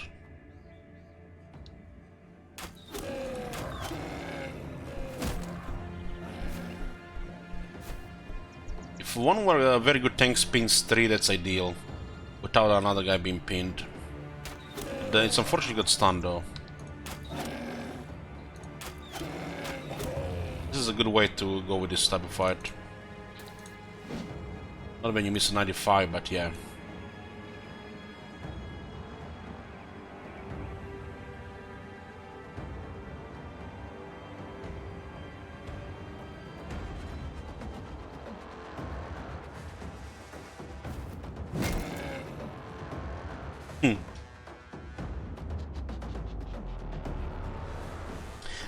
This is fine here. Might go through though. Two of our guys got stunned. Stunned again. We'll grab this guy to go on Gorst. Let's go in them here so they can grab it.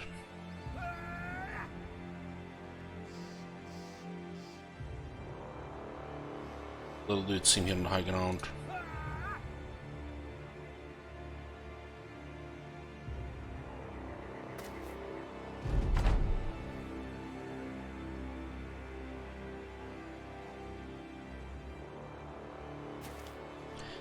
Joe Dabo doesn't have any dome because he has a different weapon setup. I mean, is another weapon.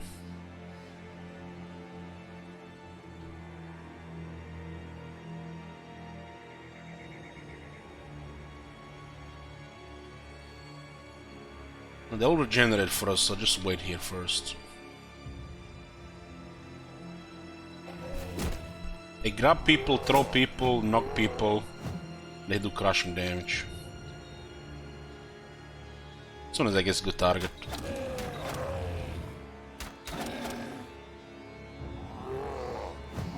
This is their usual attack, sweeping strike. And then they grab and throw people. Charge.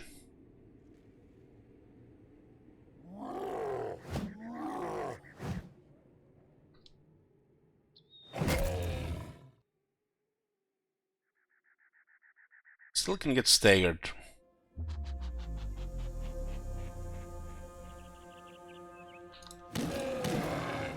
Usually the best way to go for this is just kill a few at a time.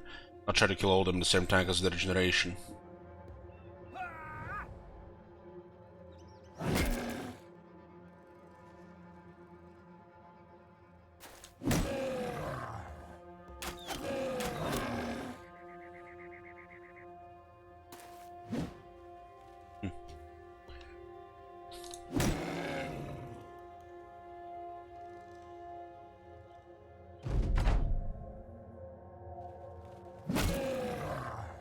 Staggered.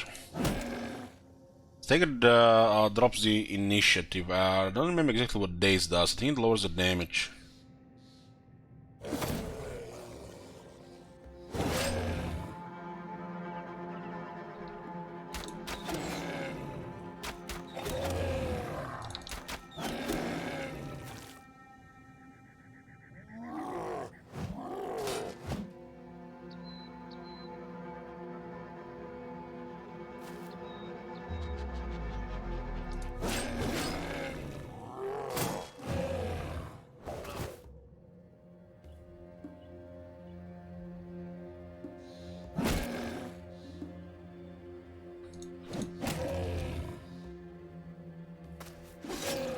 The cleavers and the whips are good against Unholds because they have no armor, they can bleed. Maces are great as well, the two-handed maces.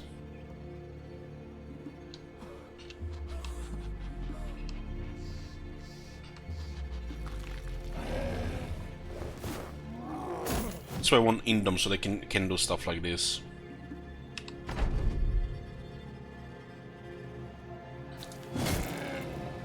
Oh, that was actually an injury. Not easy to injure these things.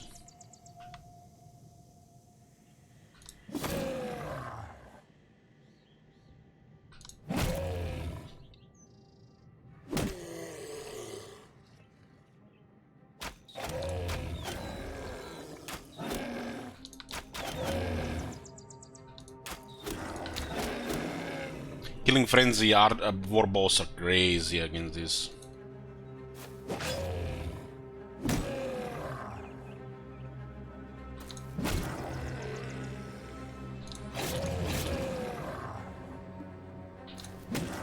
Okay. Very clean. Good trophies, good stuff. Unhol hides. A giant skull and bones is what we really want. We already have all the quivers upgraded and stuff.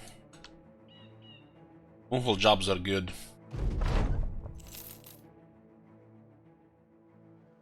Okay, I guess we'll go buy this for this price. This is cheap smoked ham. Speaking of smoked ham, I have some breakfast here. Get some tuna sandwich.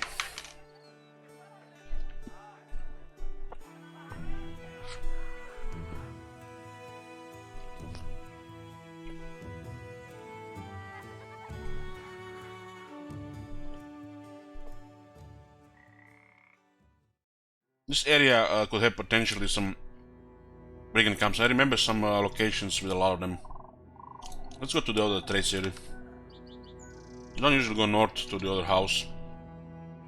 Because if you get to the other side of the world, you start to lose the reputation where you have been this whole time. So it's not really ideal.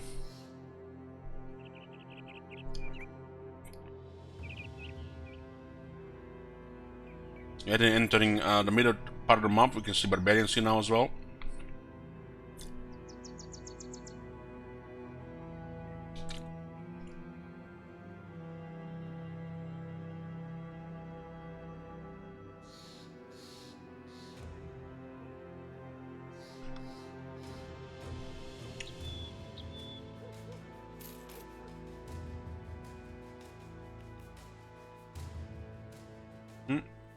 Spring village, marine greenskins for villagers.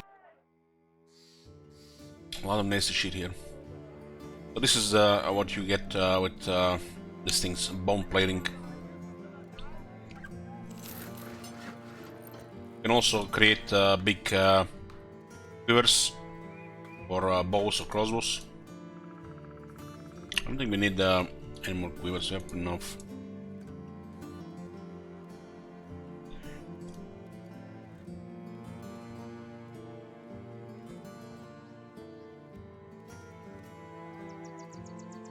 Something is killing people around Dunkelmark.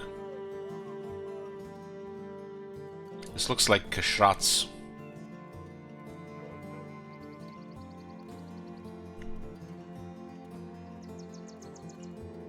Tal to Skull Cargo.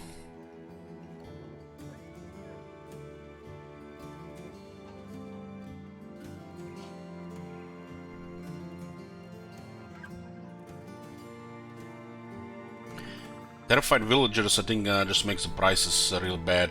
The spring tale of villagers just makes people overcharge everything, and your prices are not worth much.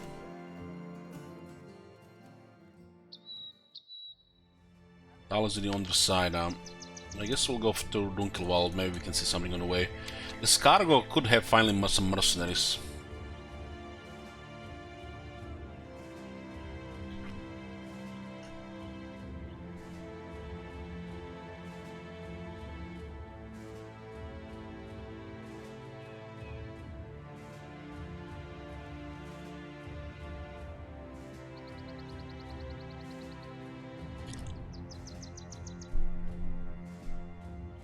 Armed courier now.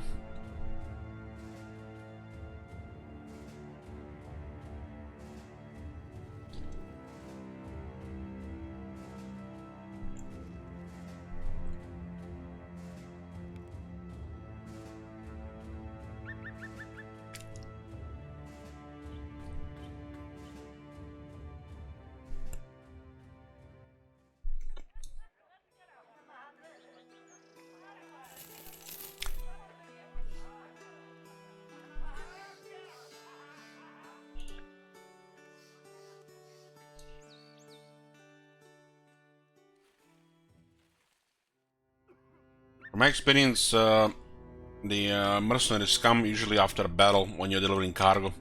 Almost like it's scripted. It's just like dialer goes from like 3 to 9 after battle.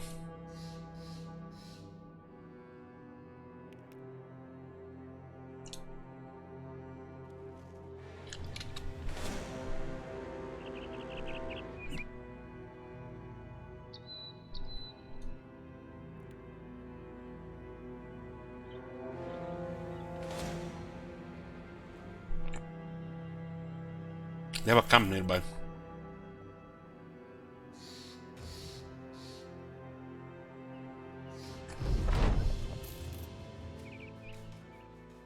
More room for attacks.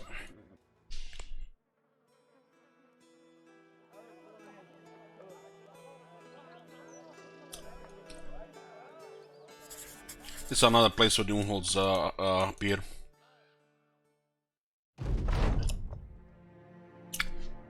Okay, we lose a hunting bow because of the drunkard.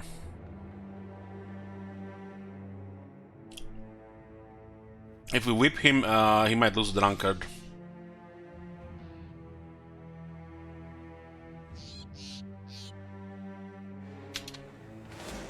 Well, there's a chance, I think.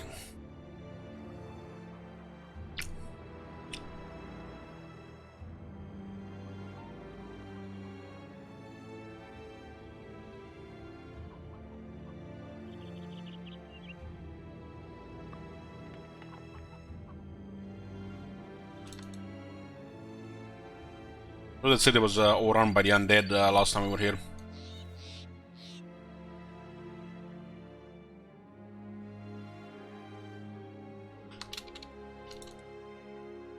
They are circling around.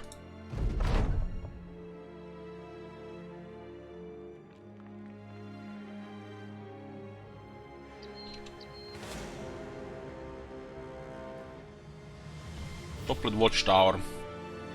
Hard to say what's in there. We can go with 3 bowmen.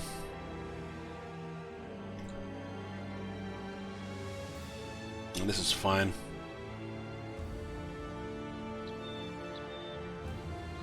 Probably undead. Just at the edge of the forest. Oh, 21 brigands. It's a brigand camp. They got a sword master. 1 brigand leader.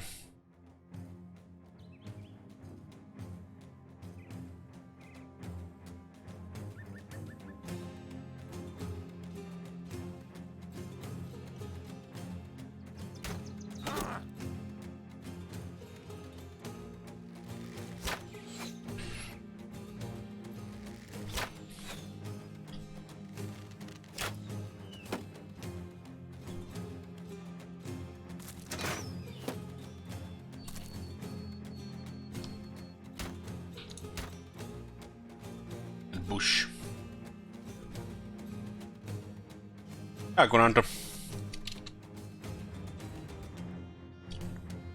Unless they have a range disadvantage, they're not gonna move forward.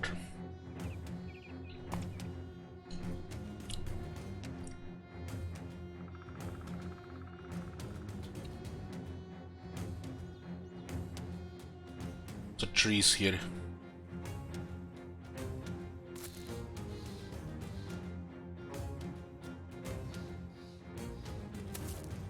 Couple of guys have pet finders. More trees here. Get in the bush.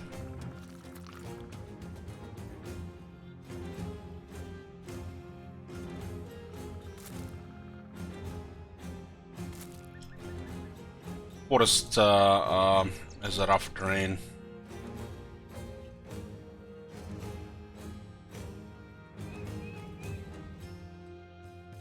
Lots of trees here.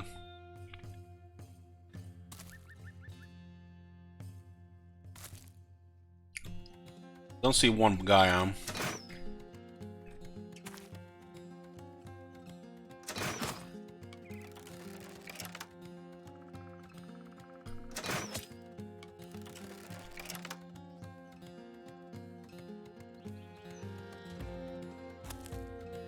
World has a pet finder.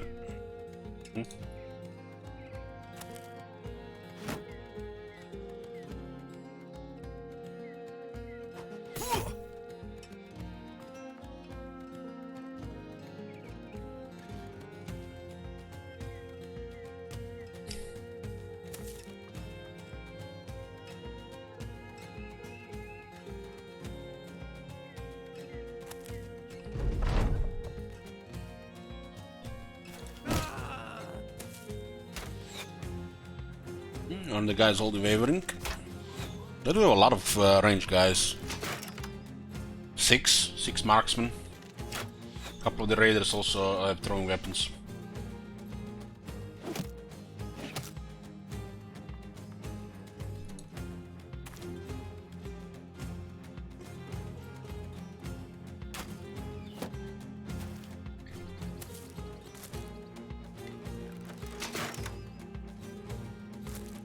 Sword master going top.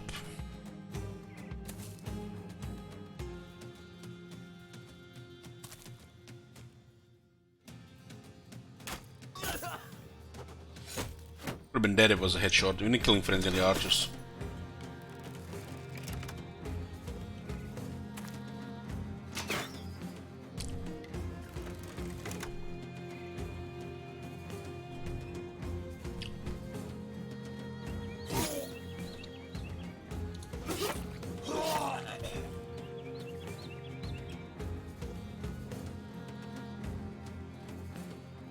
Guess round bonus for the big guys.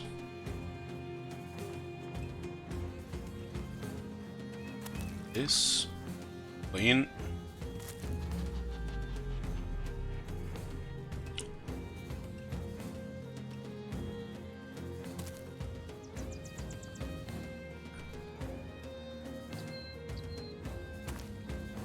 There's another raider on the other side.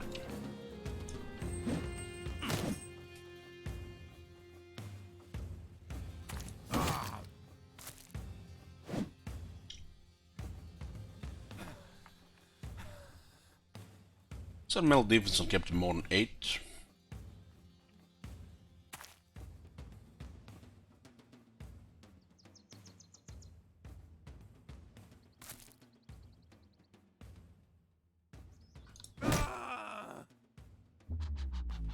So make more guys waver. Let's stay here at Pine Temple. Got some range guys here. Split.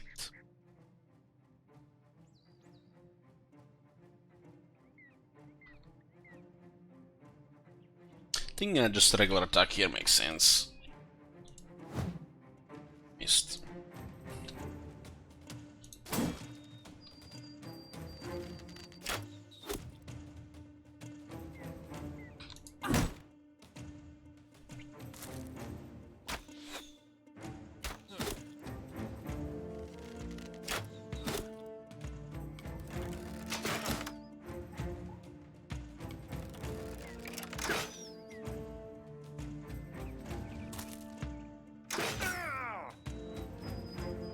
Okay, roll there.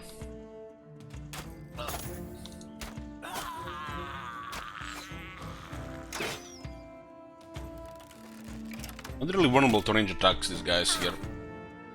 Good cover.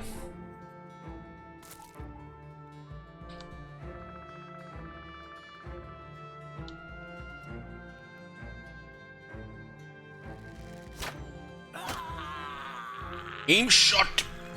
And we got a killing frenzy. Go for a bullseye here.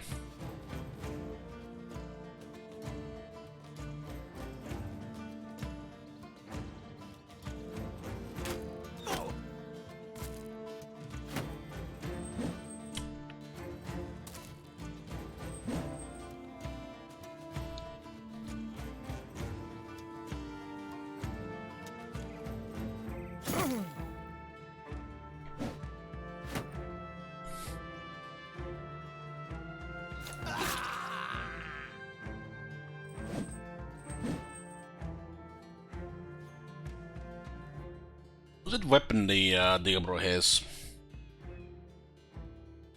Cruel red rivers. Fashioned by a sharpened black rock, this cruel blade can never tear wounds faster than I can see a truly remarkable piece. Literally causes no fatigue.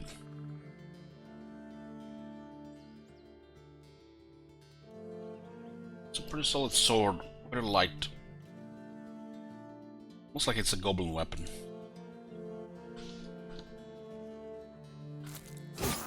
Totally fit for a Diablo, right?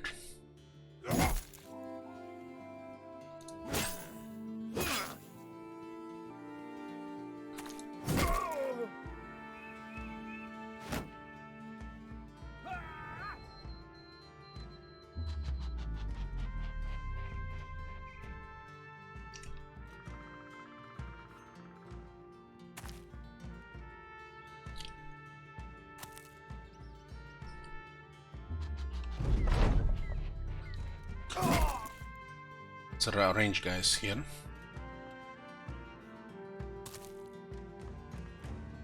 Sure if I'm gonna go for adrenaline again. Come on. Force me so many kills here.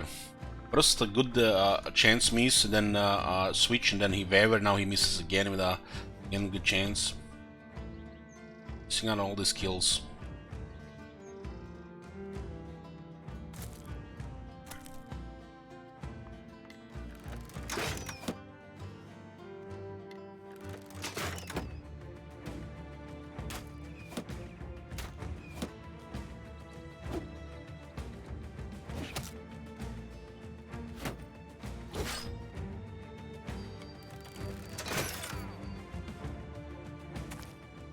So mostly going around. What are you gonna go for, archers?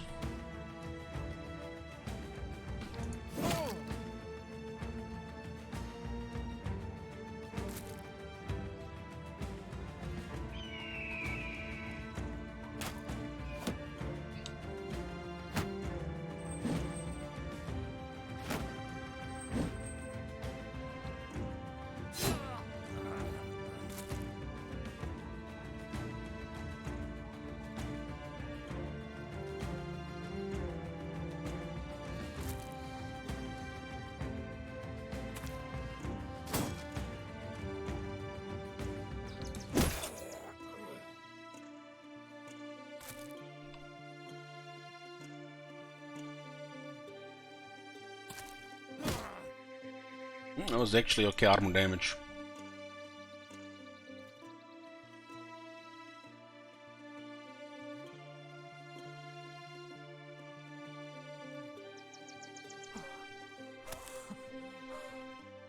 What was the chance?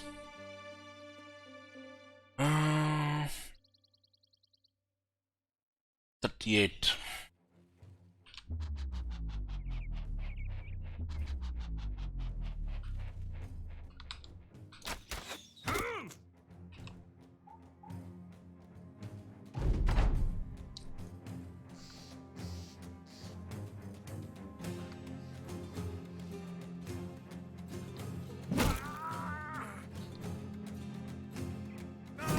$95s.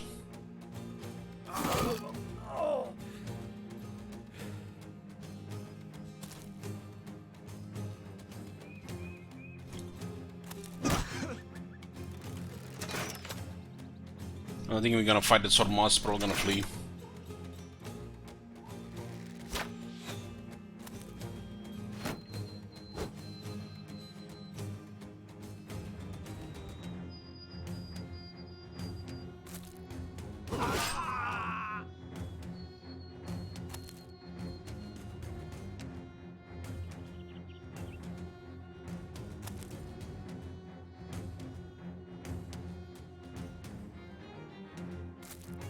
Sergeant flanking.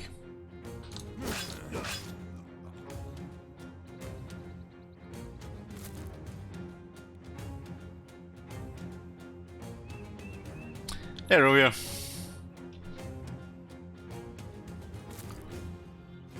What you up to?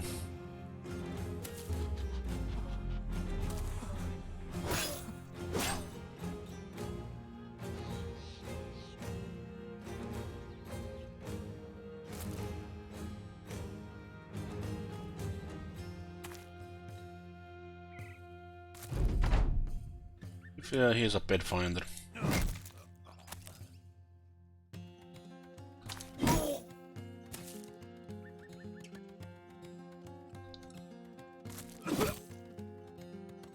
Probably has. Maybe I actually was going a little bit slow there.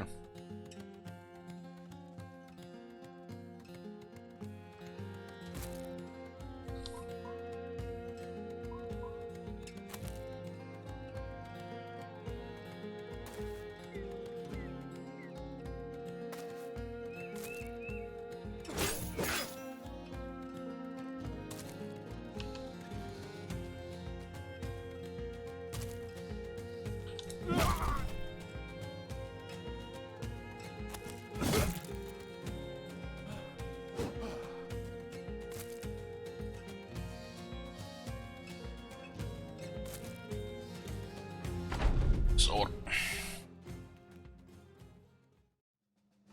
chasing Unholds, we got this fight as well. Bunch of loot here. Fools, tools, crowns, and things for sale. Still carry quite a bit. Unholds went south.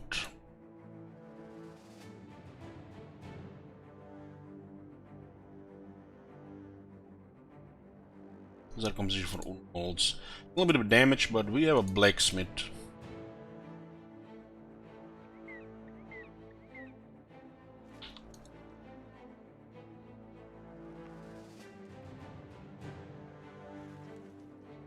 They're moving pretty fast. We can catch them in the mountains, cause scout.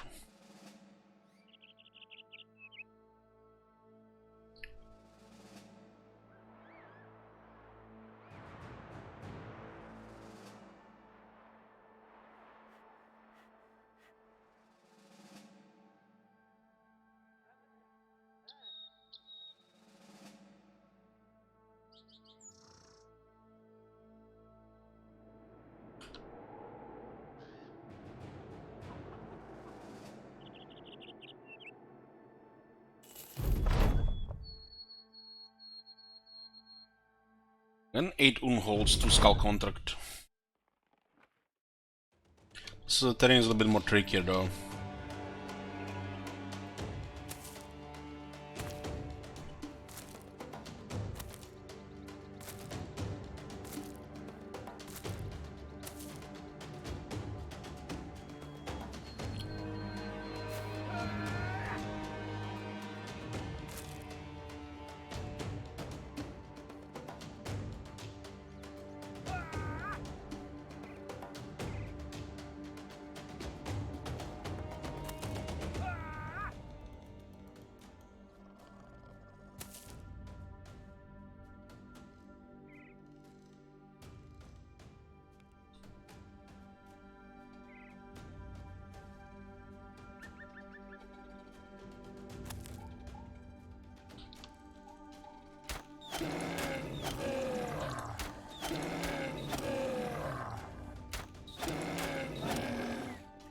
Beautiful, you need to kill a Unhold in one turn.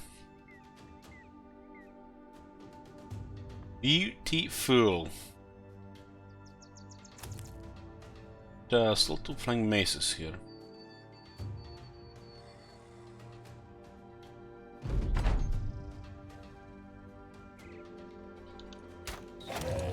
Oh, reaching for that guy.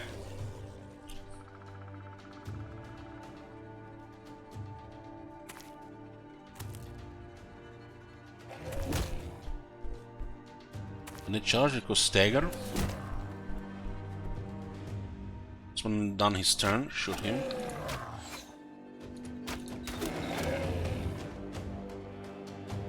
Start rocking this one.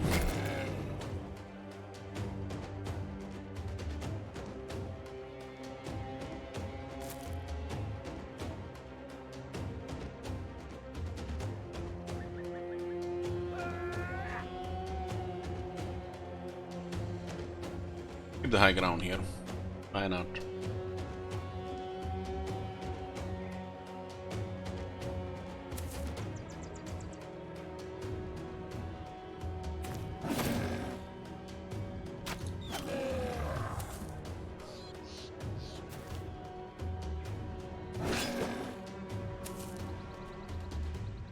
It's an 86.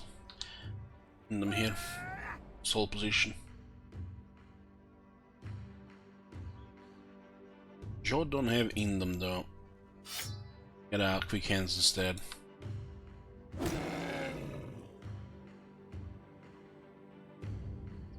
Guess we can just pin this one over like this as well. With some extra range guys.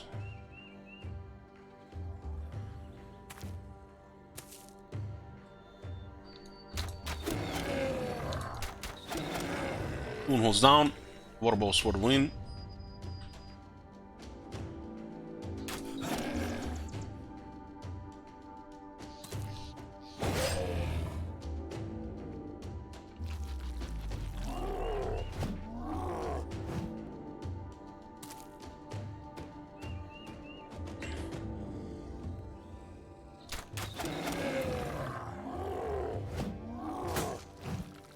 Here, regenerate 75 per turn.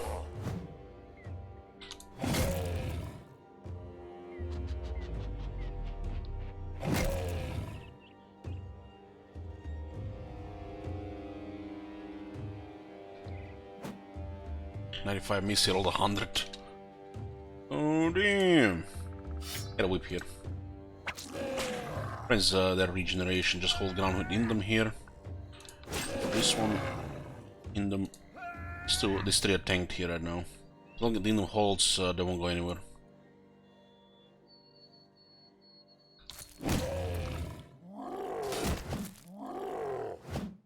Say the sweeping stacks have angle.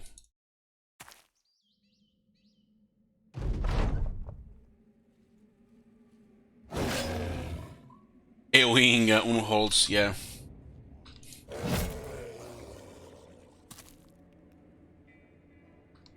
So it's dazed. A little bit surprised you can daze a hold or stagger. You know, it works.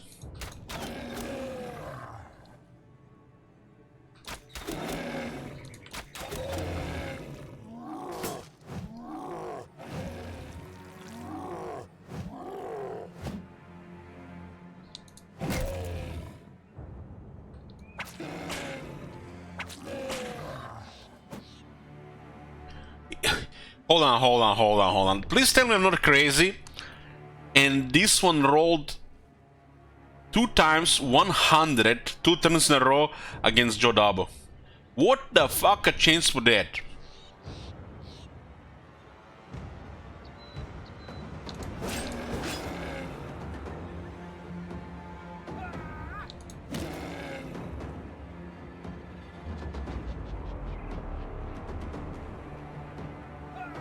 Idiots of Unhold.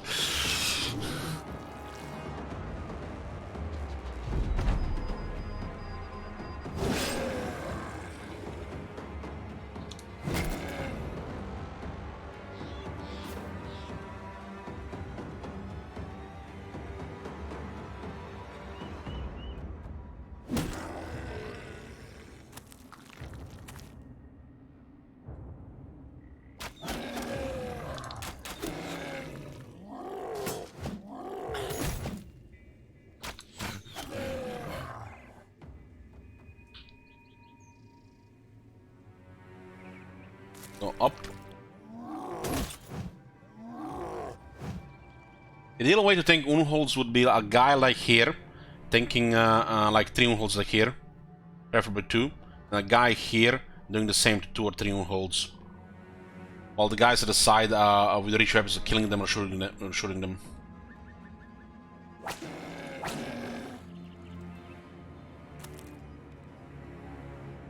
I'm gonna have to go to cover now.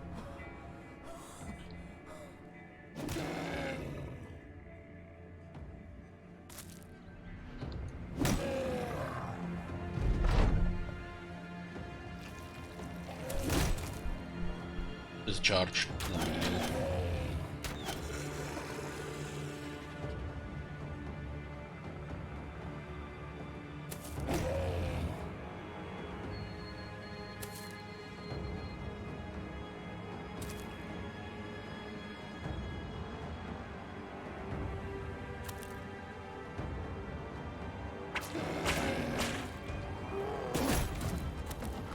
One is trying to flee.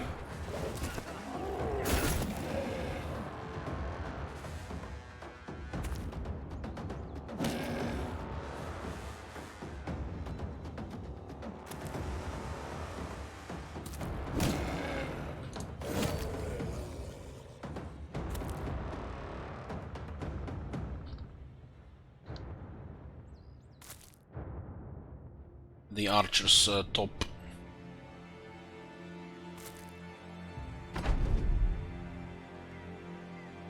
Actually, you know what the forest reminds me when I'm running him down? You guys remember when I was chasing that hedge knight in the forest and he got on a high ground with a two-handed flank mace and he killed two guys? Oh my god, it's stress just remembering that shit.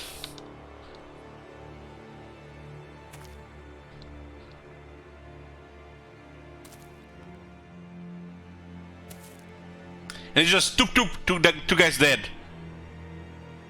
Don't let him flee, Mr. Streamer. Look at all that loot. Toop dead.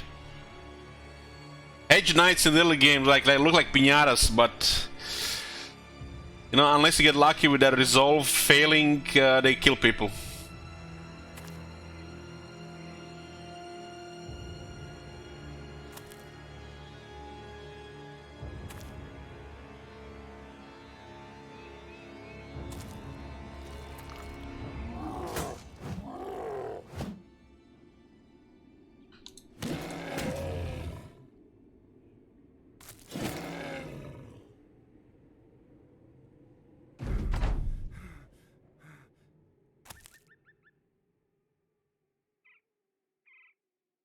I'm gonna go around with the archers, get a good shot here. Still trees.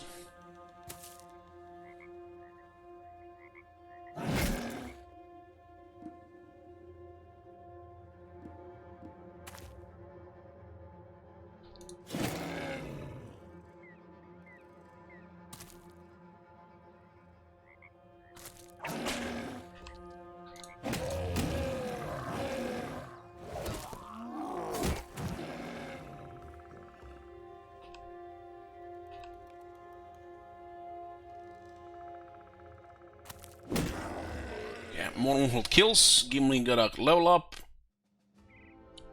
Some loot.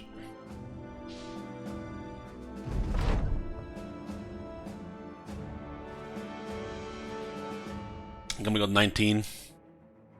Look at the range skill. Oh god.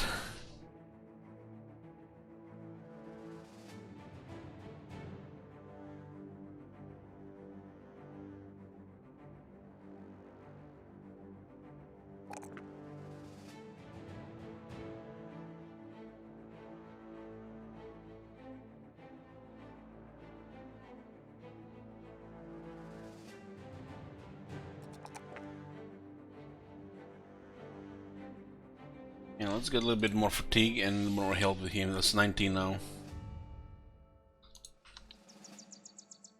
The sound design in this game, Rubia, it's almost like it's been inspired by the quality of Diablo 2 sound effects. I don't make games like this anymore. Put much effort into sounds.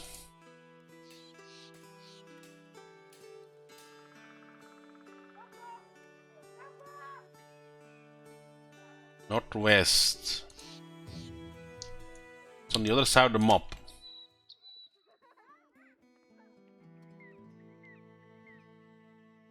Let's see if there's any camps around. We sort of camp there, and we see them move around. Let's see if there's anything in the corner here.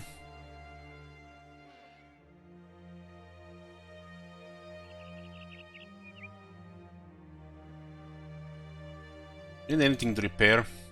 We're kinda carrying a lot of shit. Let's get back to the OG composition.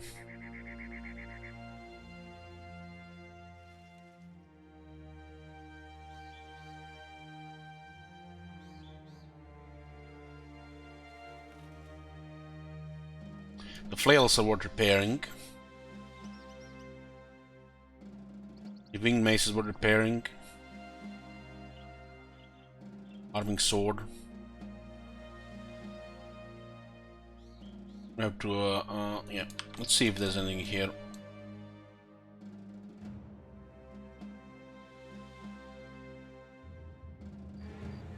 Oh, oh, there is. Looks like from the previous, a necromancer, lots of armor rigging, many fallen heroes, some guys.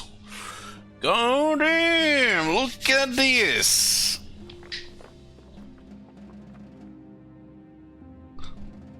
I only seen one necromancer. It still looks like a really good fight here. Our guys in the current composition, 2 archers. We don't want to risk it here.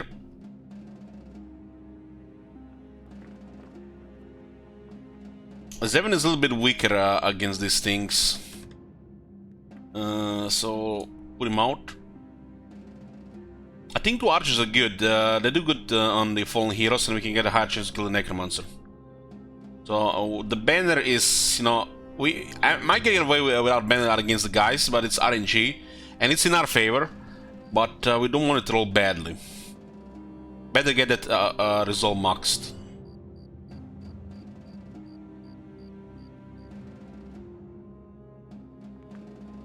Probably Brace is better than the second archer here. The billhook versus the warbow goes a long way here, especially with when they get closer. The Brace also has a whip, so we could switch to a whip.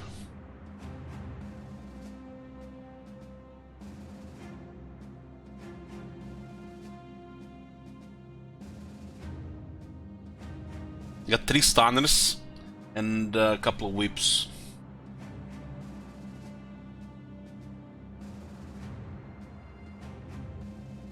The rest is fine here.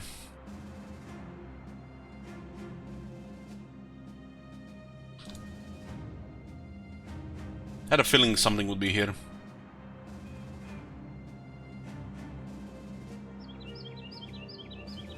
Many fallen heroes.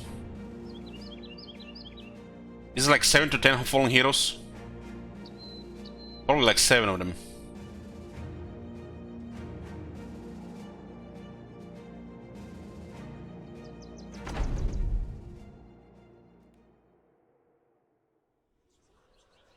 Don't mind if they have one-handers, but if they have 2 hands, like a great axe or a flail, that's spooky.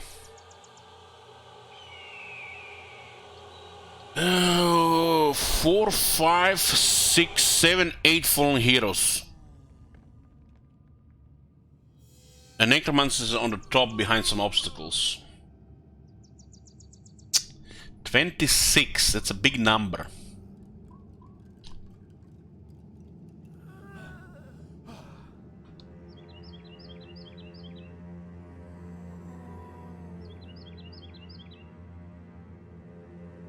Necromancer will be possessing the zombies for better performance. They get more action points, I think more damage.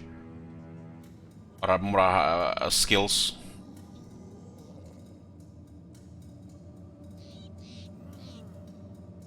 We can build fatigue killing zombies. Fallen heroes are only potentially a problem if they get possessed. The one that's got possessed is a fighting axe. Lots of maces.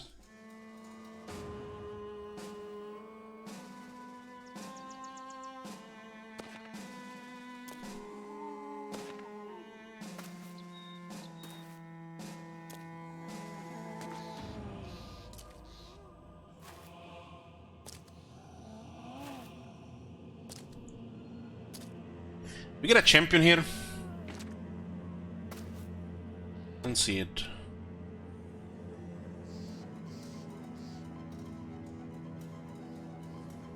Could be cool if we got on a champion here.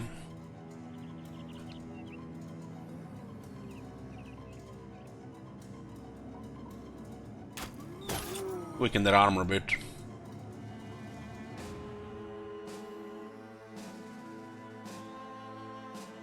Not sure we stay here.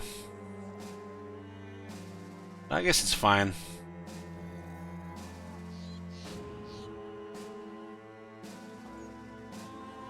Possessing a zombie.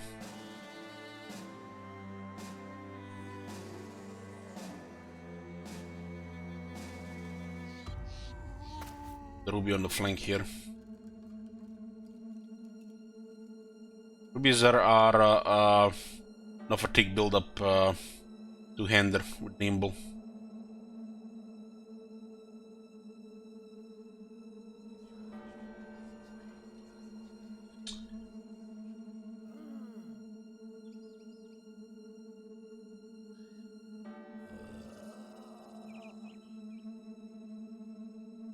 I'm not gonna switch to whip yet.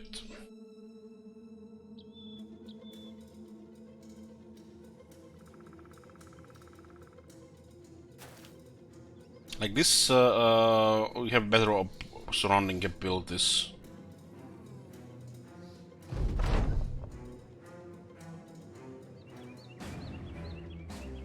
These are max range here for the banner. This one is out of range, we can't have that. You can see when the zombies get possessed, they get way more action points.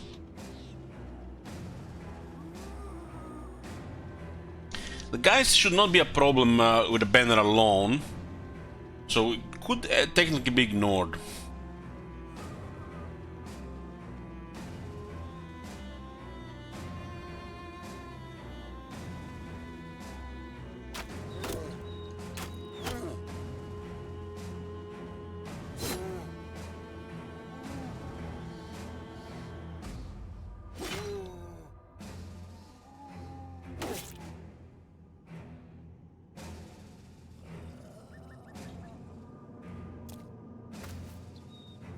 You just need to get some confidence.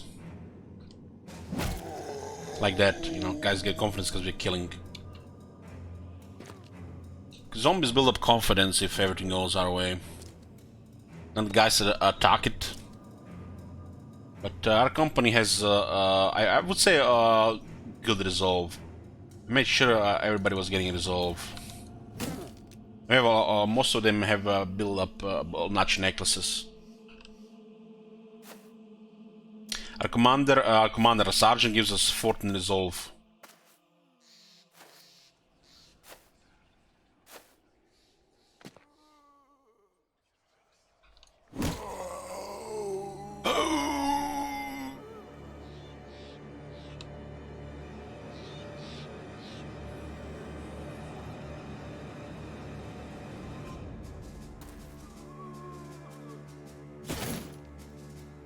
Bellhook used to be stronger against armor, but it's still pretty good.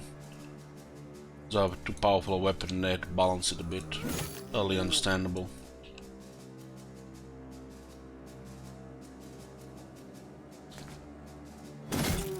Rubio can tank here for days, especially if he gets confident. I think I actually moved in the wrong spot here. I was supposed to move here. Just lost, yep, fucked up there. Fucked it up! Here would have had plus 14 resolve. Here, no. He's a target for guys here.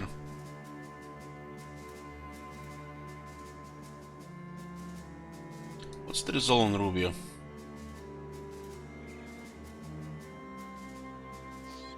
It's 56. It could have been 70. I messed up by moving here. I'll hopefully don't get punished for it.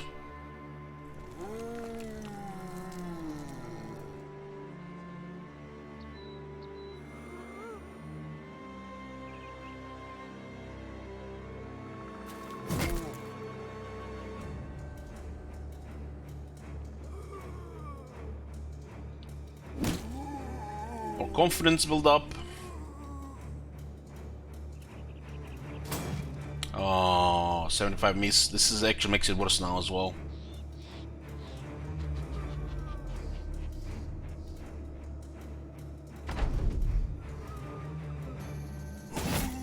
Okay.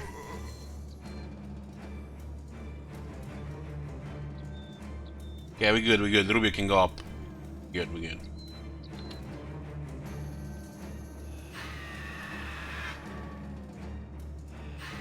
Two guys hit. Three guys hit. Oh, that's unfortunate. That's bad RNG. So we need to do more arenas with these guys.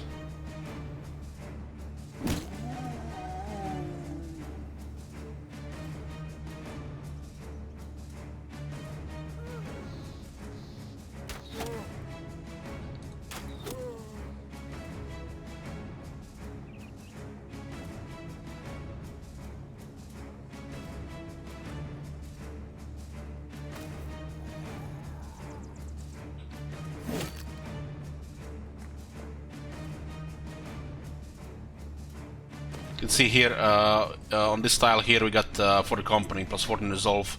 Makes all difference against the guys, but somehow they still get through. Like here, this was bad RNG.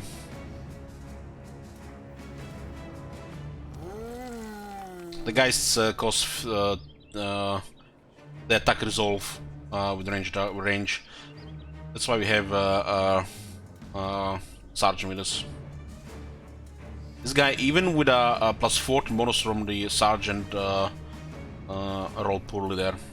Didn't resist. Which it should be on a high chance. We just railed him, so he's fine.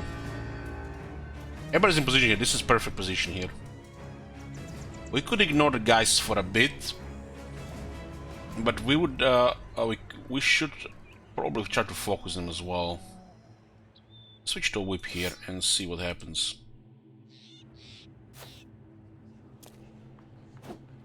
It's a bad RNG there, dropped level of resolve.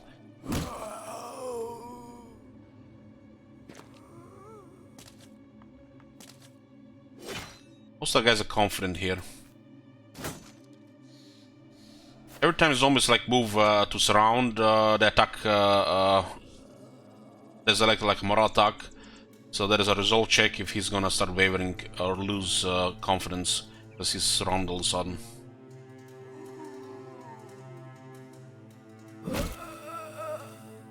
Same shit when he kills, you know. There's a morale check if you're gonna get confident.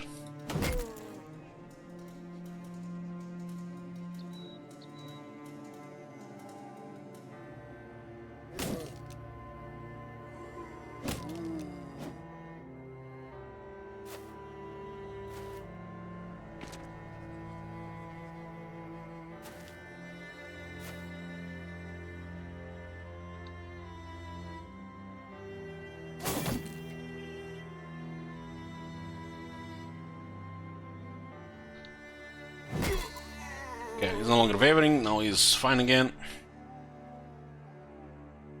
Yep. So I'm going around, we don't have to build fatigue here.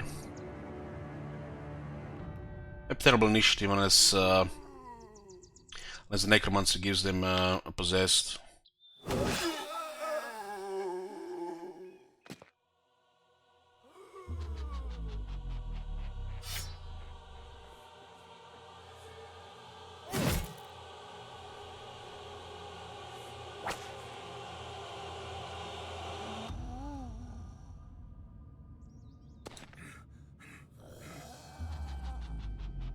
Good position here.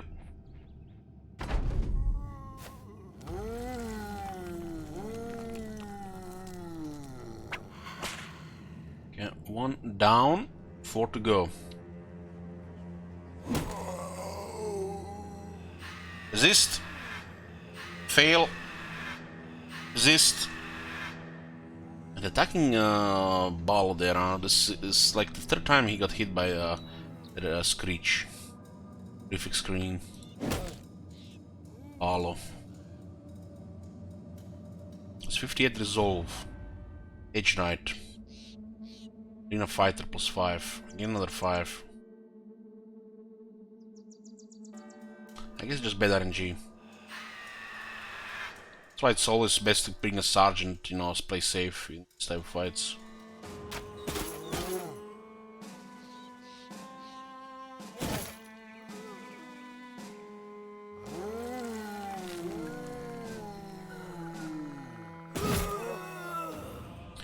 Rubio with 60 melee defense.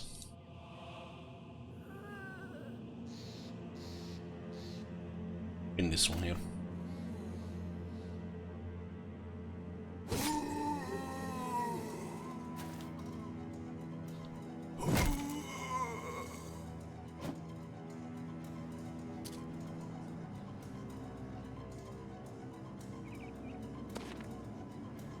Rest is a little bit exposed here, but we built a little bit melee defense on him.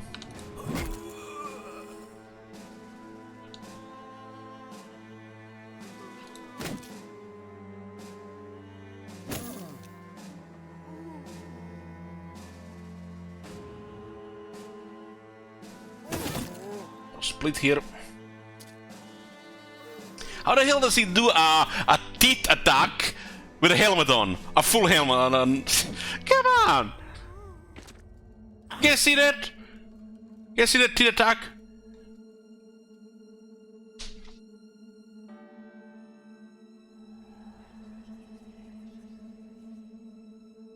It missed at least.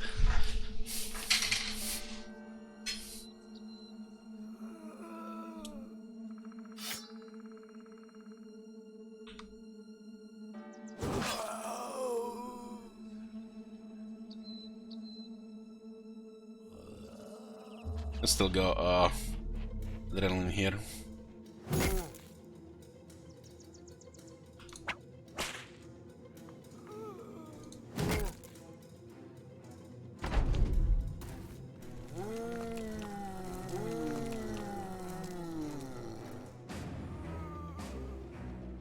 Kill one here. Let's have gonna hit the head here.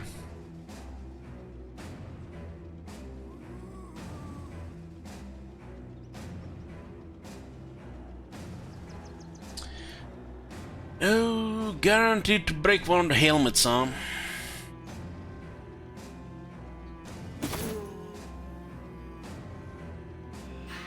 Hit, miss, hit, miss.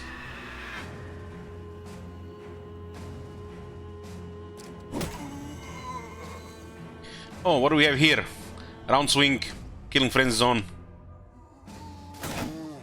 Hit two of them. What's the defense now? 61.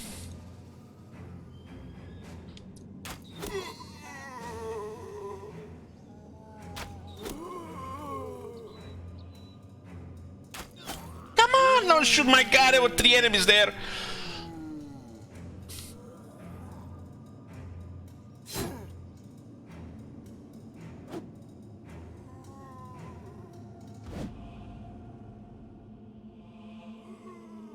Rubio got shot in the chest, but armor holds.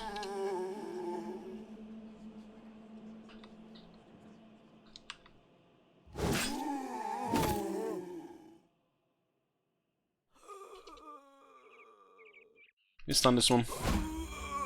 Maybe we can kill him.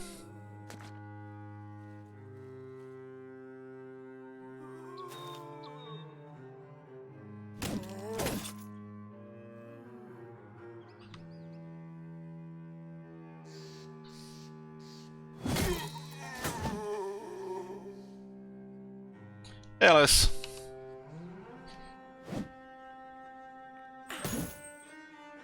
Ruby's in a little bit of trouble here, especially with that shot.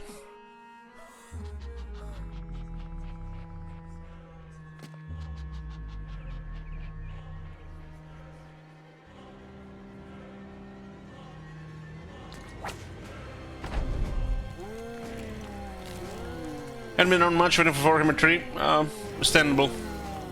Always welcome here.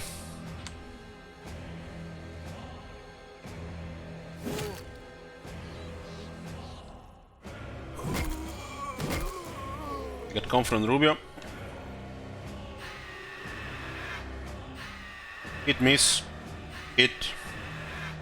Miss.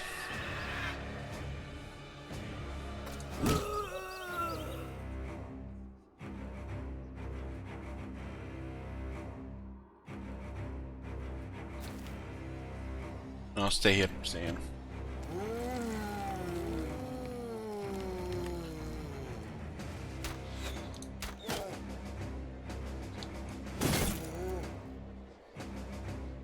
This guy it's not really a big threat to Rubio unless he gets possessed. Still have one a little bit armor on the body.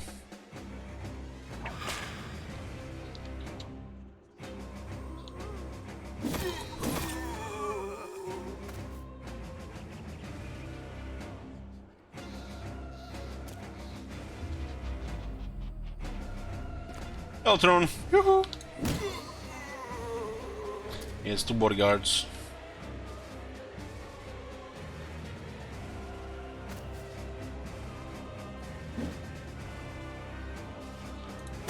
Yeah, Ruby has a sweet defense.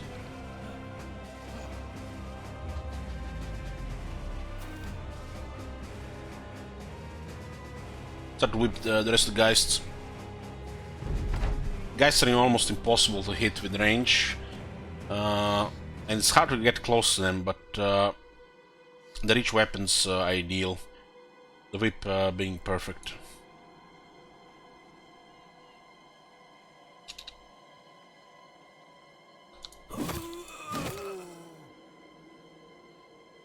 Hit.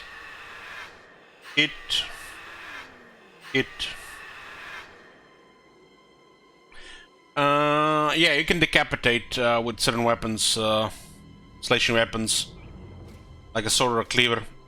Cleaver even has an increased chance to decapitate without a second attack, but the fallen heroes actually come back even without a head.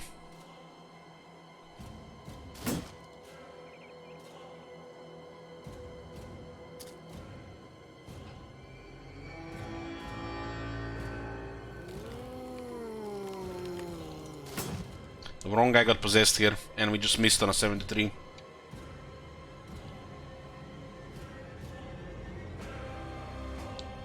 This could be an injury here.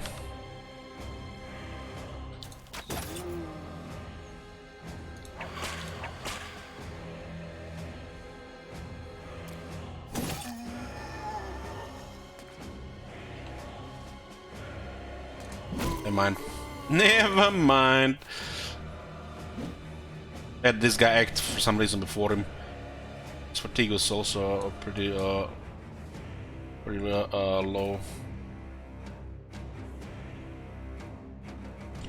And we're coming for the necromancer now.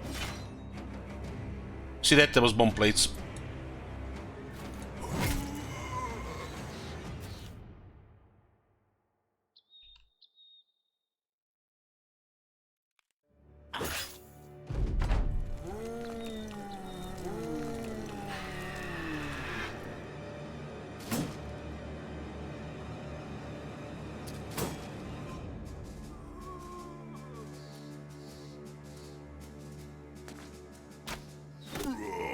Okay, necromancer's fling.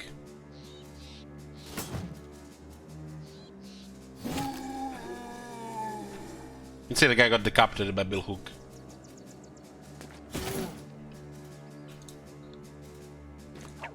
Last Geist is down.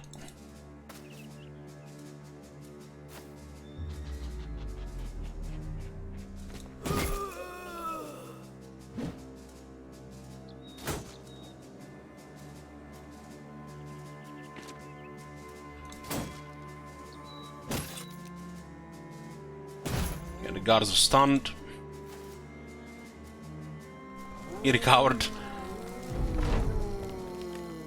Interesting, it's, you know, very convenient.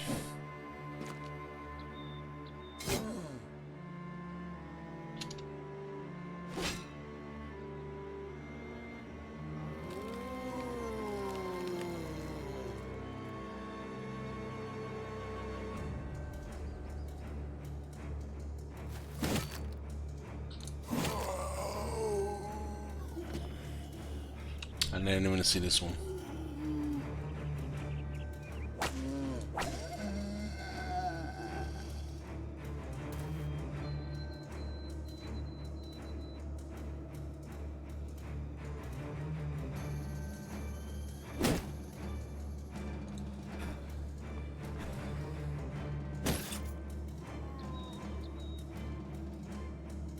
It's tired up there.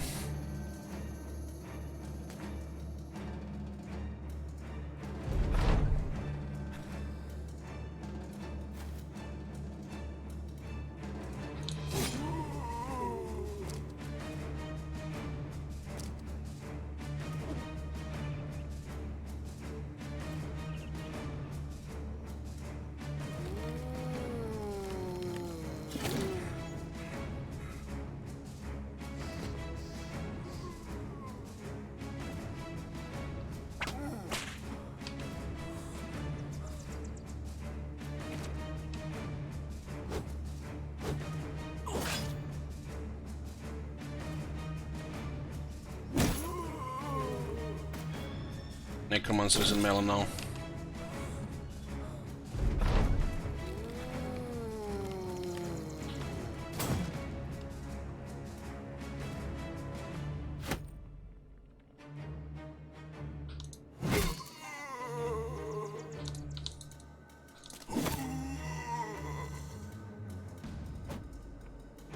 Nekmas doesn't have a weapon, it's just using fists.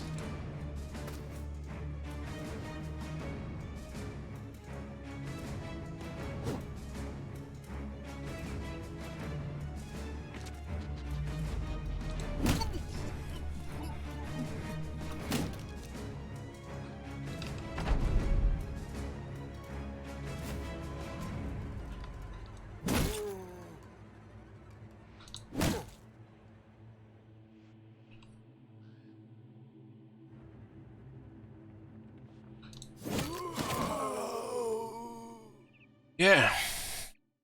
I haven't had a fight against such a composition in a while. Archmagnet's MP. 12 kills, 710 damage.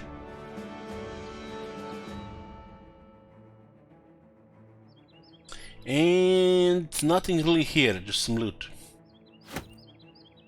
Almost full inventory.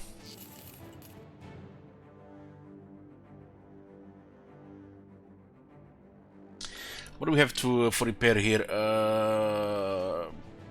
What repairing for selling higher? This to definitely wing mace, tier 3 mace. Flails always. Yeah, let's go back to town. We can actually see what's south, but we can't really carry much more. It's definitely underwhelming loot.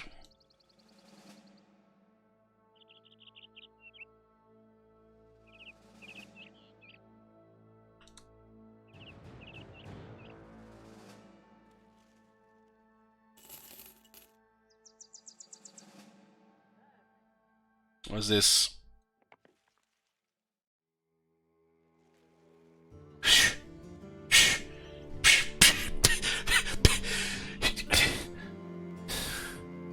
You got mad?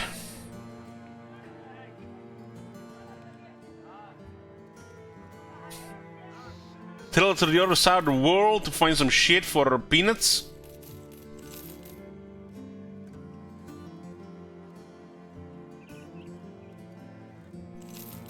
Some of the low goods here. Anything under 50.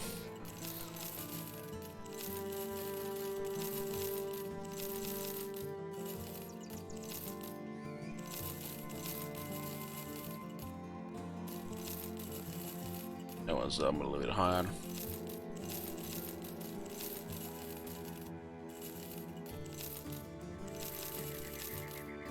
Yeah, this will be get up some room here. Caravan just die.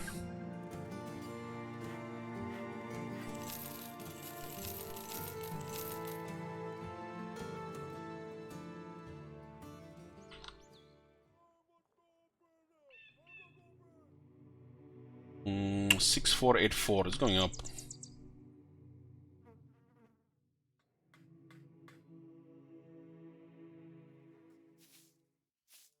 Raiding parties. Might be greenskins.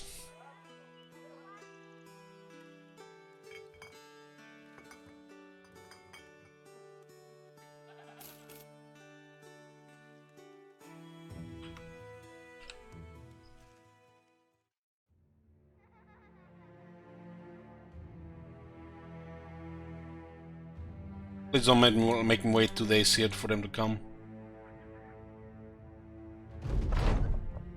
Greenskins.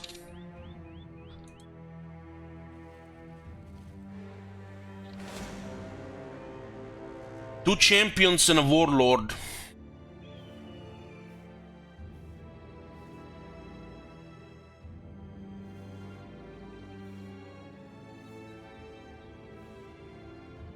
Oh, that's impressive. Could be worse, could be two warlords. Maybe one of them is a second warlord.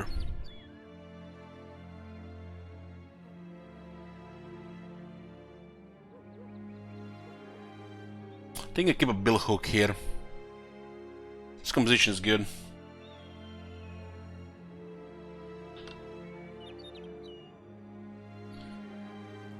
So they have two champion orc warrior and a warlord, two berserkers. And we haven't fought orcs in a while.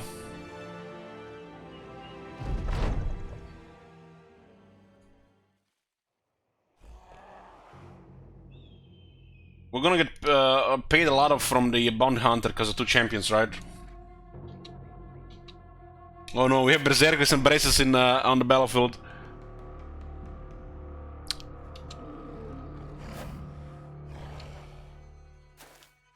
So 3 berserkers from the looks of it. 1, 2, 3, 4, 5, 6, 7. There's a Naguk warrior champion, looks like Cleaver. And there's this guy here, looks like a, might have a weapon as well. 2 orc weapons.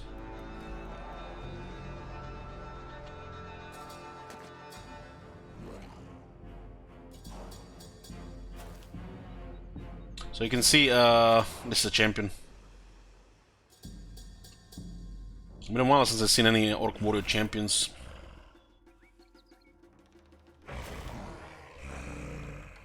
I mean, won't give anybody a big the high ground here. So we're gonna move a little bit further away. The warlord is can be fucked up, especially if his shouting goes bad.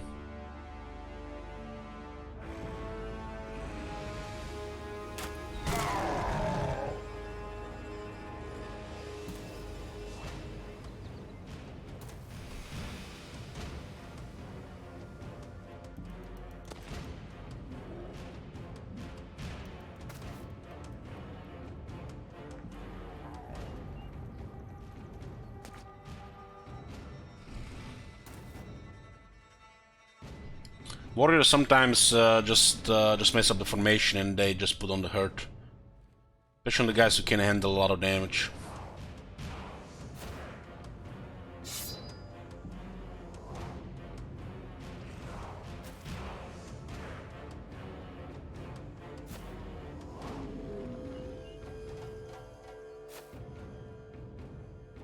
These guys probably should be on the other side. Strakon should have been here.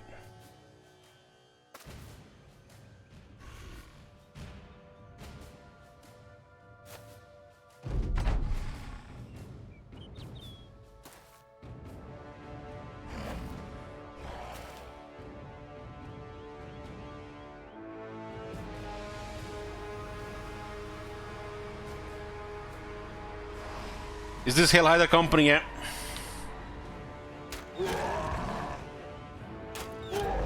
Doing just with a berserker.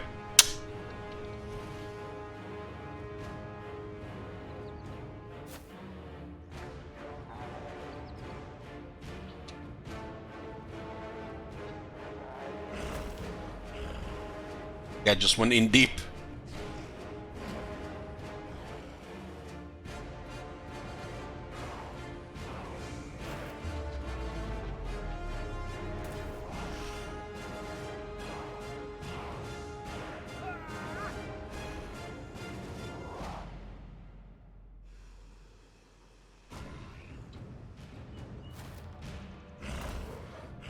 We got 2 champions and a warlord here, Rubio.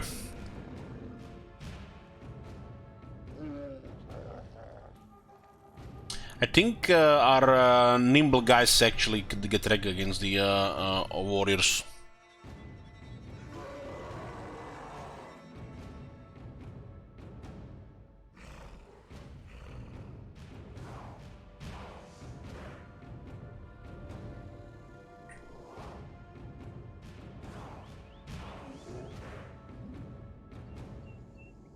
I think we should hit this one.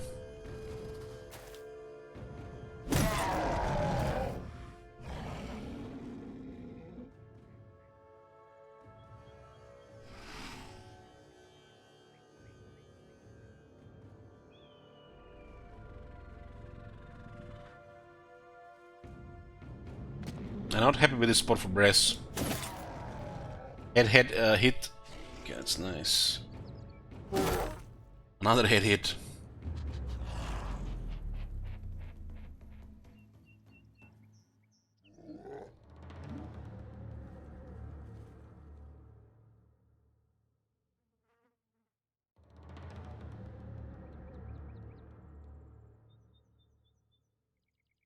Need to kill this berserker.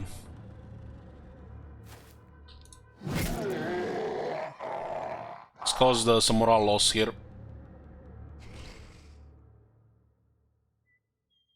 Sergeant is battle forged, so can handle a couple of attacks. But I don't like the look of that warlord. Especially that man splitter.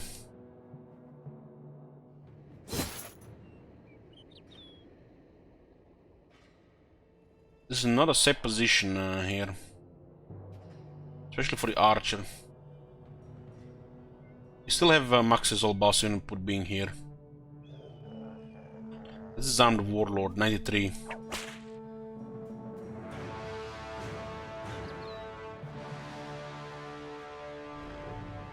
I'll try to break through here, right?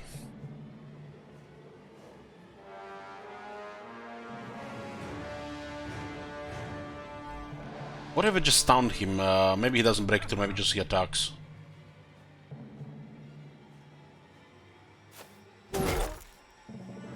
Hammers and two-handed maces rule against orcs. They already caused moral damage here. Jodaba doesn't have Indomitable, and there are a couple of orcs coming from the top. So I guess it's just best to wait here. Okay, let's daze this one, 95% chance.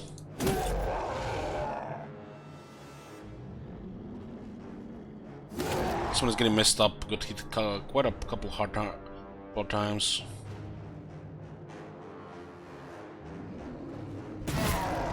Is one of the champions. Oh, that's unfortunate, 95% miss. Could have been crippling here.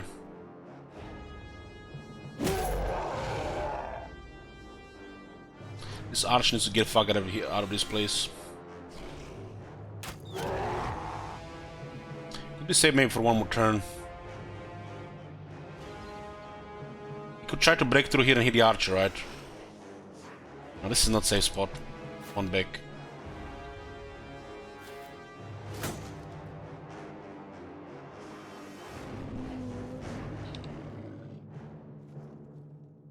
Yeah, this one was supposed to be dead.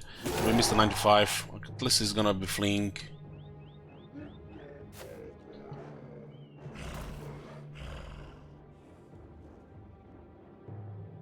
Shame this thing is here. This one will not have extra resolve. Oh, actually, 1, 2, 3, 4. Now this is still a good position here.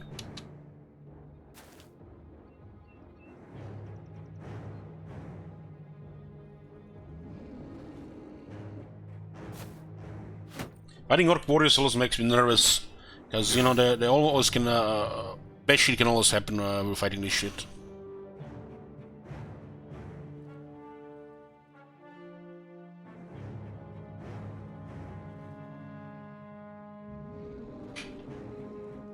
Let's wait for the whip here.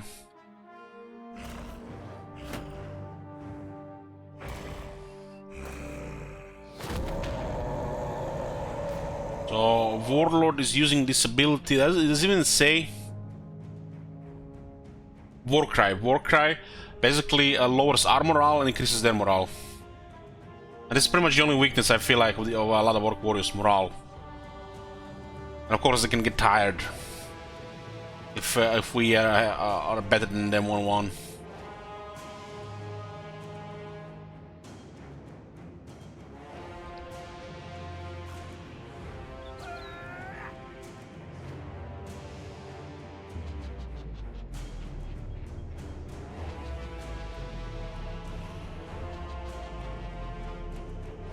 We'll go for adrenaline. Adrenaline can make all the difference here.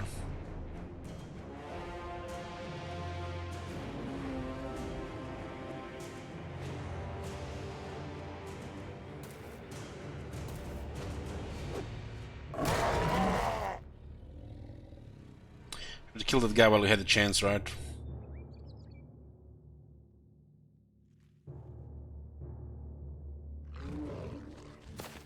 He did recover because of the Warcry. I wasn't really taking into account Warcry there. And we missed a kill there.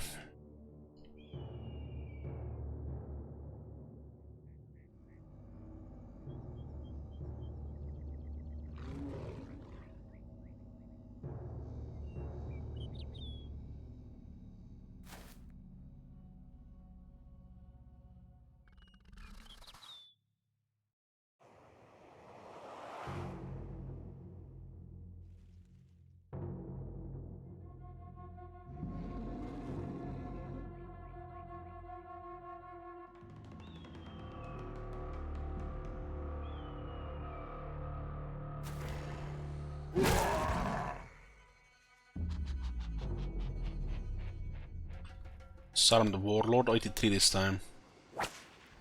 Still succeeded and whip the... hopefully doesn't hit the head here.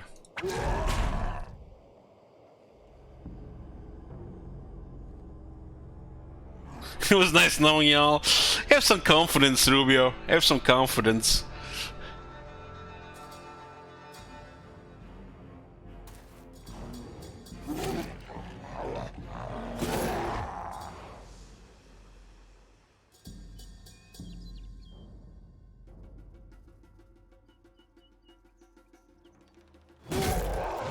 Man, that guy is so tough.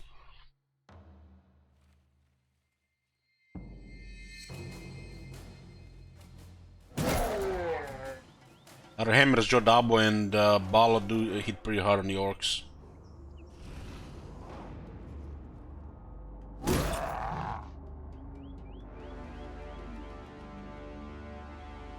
Was it from the Lord Rings? Courage, Rubio. Courage for our friends. So like we are facing 20 of them. It's like only 9 left.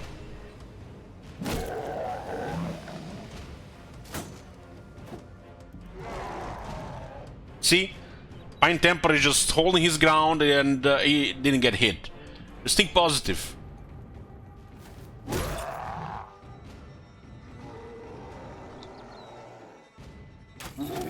Okay, the champion down. We can hear also the sound of money. We get paid for it.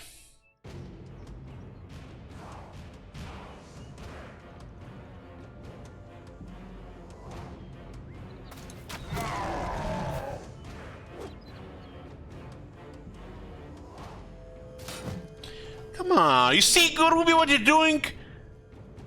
You see what you're doing now? You missed there. And now you have a confident Orc Warrior on you.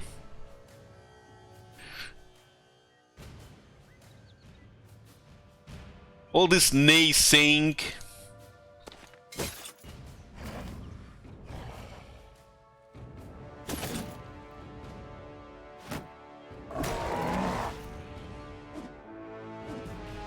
Okay, you dodged twice. the warlord is going with a fist.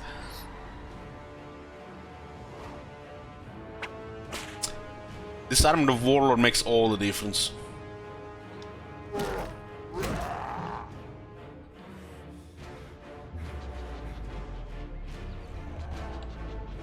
As do the adrenalines.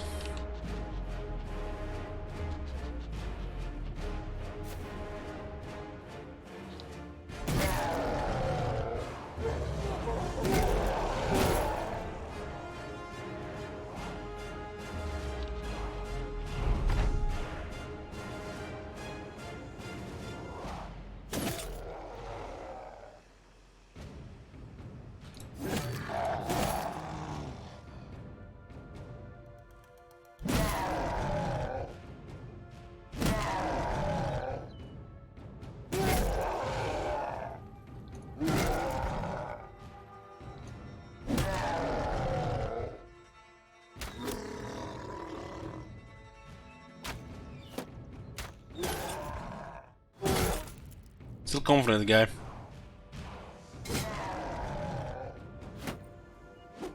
Oh my god. Have you seen that shit? Thank you, Rubio. Shit. What the hell? Colin could have killed this one if he had a little bit more vigor. Stamina.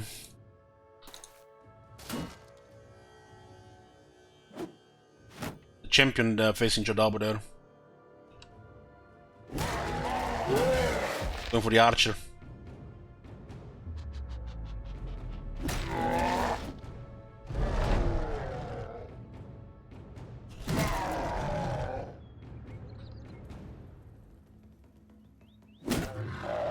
Yeah, Warlord is dead. This guy's still confident. It's fucked up.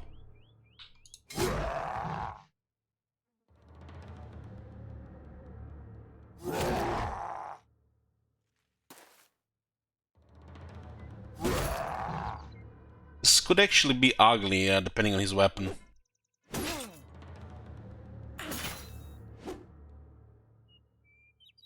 I guess we can just disarm him. Makes all the difference.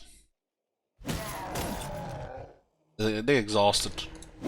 Getting hit by maces does that.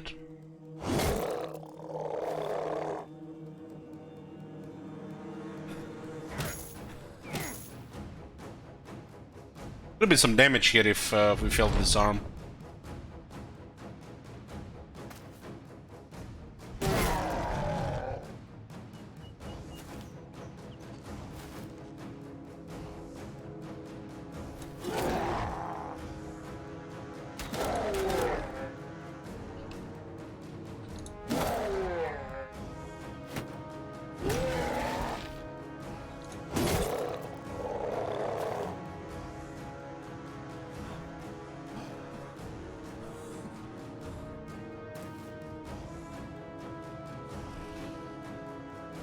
I got two famed flank maces. Two-handed ones. Both pretty good. One is ideal for the royalty, and one is ideal for the knight.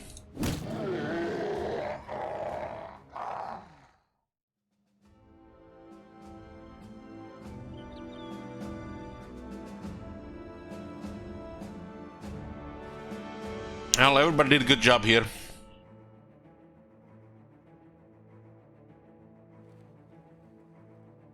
So roll MVP.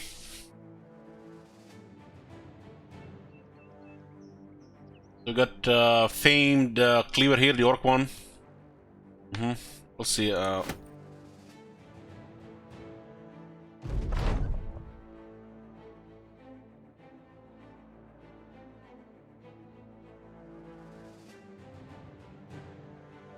Murderous chopper.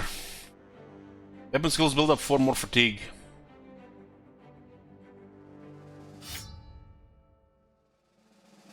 Basically, just lighter. 8 fatigue lighter and builds up 4 additional fatigue. Have you seen that shit? It's not a very good weapon. Shit. What the hell? This is a cleaver.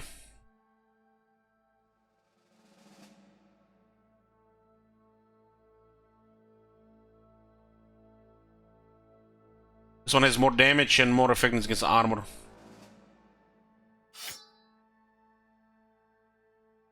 Builds up 5 more fatigue.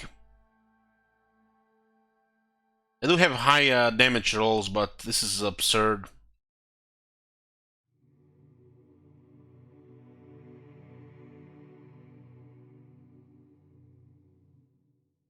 Guess I can just sell them. One has a good value. Thank you.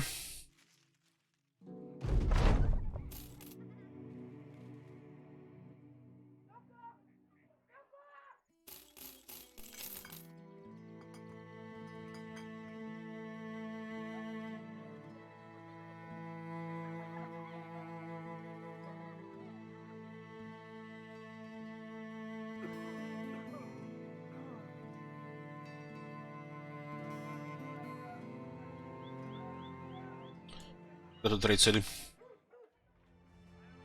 We're going. We came from the north.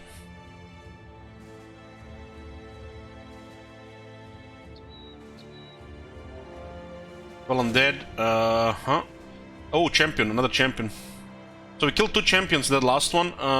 We get 300 to 750 for every champion slain. I wish it tells you how much you have gotten. Or was a fixed 500. There's another champion here. This one is a fallen hero. So you can notice the bounty hunter delivering. Let's definitely deliver there. Instead of those 2 champions, we might have gotten just 1.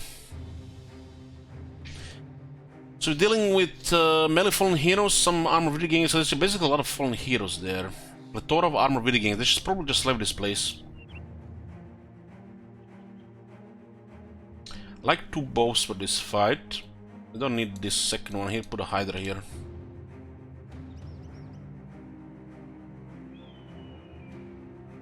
Sir Hilmar the Forgotten, champion fallen hero. Yes, Gaunt. Yeah, they can have famed items.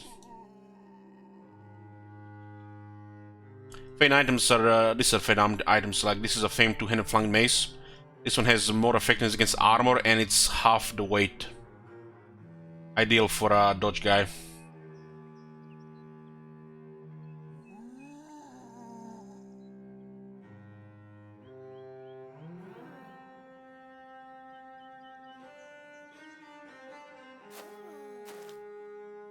This looks like pretty straightforward. A couple of zombies and fallen heroes. The fallen heroes are not threat to us without a necromancer. They're basically just tier 3 zombies.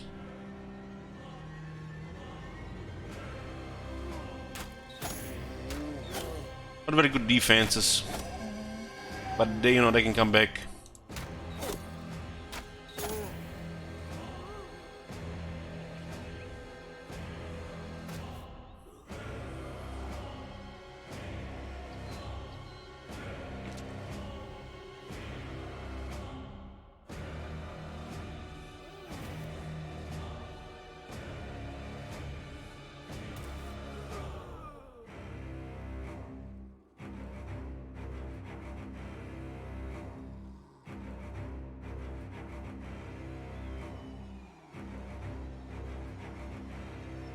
So it looks like the champion has a famed armor or a head.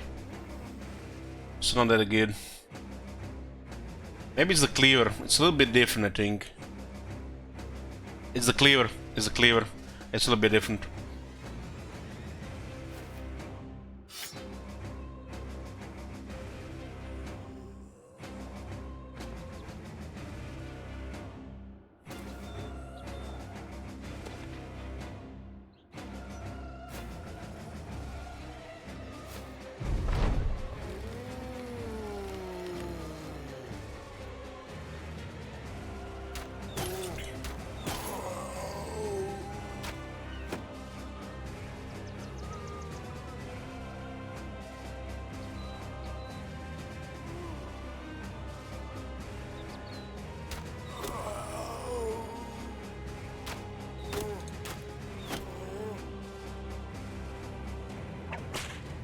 Disarm him. Not sure if they can move and attack with a two-hander.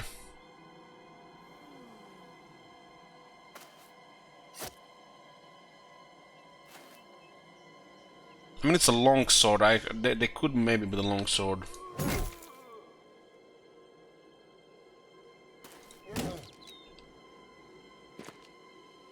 Then they can't with a long sword. Okay. I guess it's not the other sword. So they can't move and attack without unless they're possessed. With a two-hander.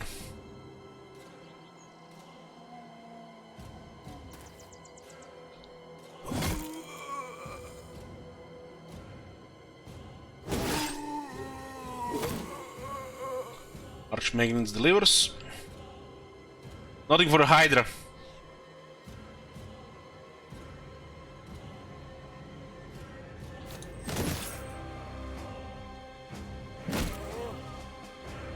We don't have to go adrenaline here, the zombies don't have good initiative. We have still fresh vigor.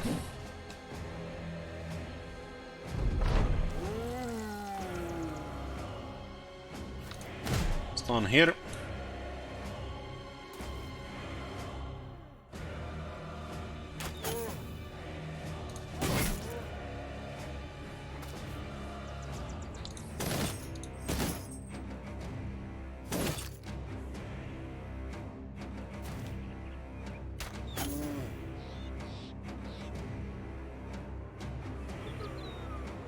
Disarm here again.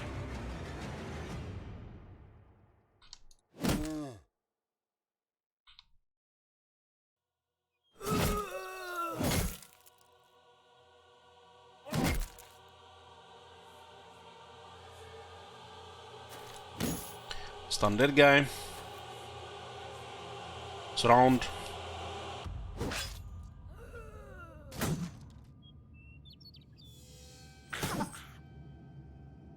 What about Rubian has damaged armor?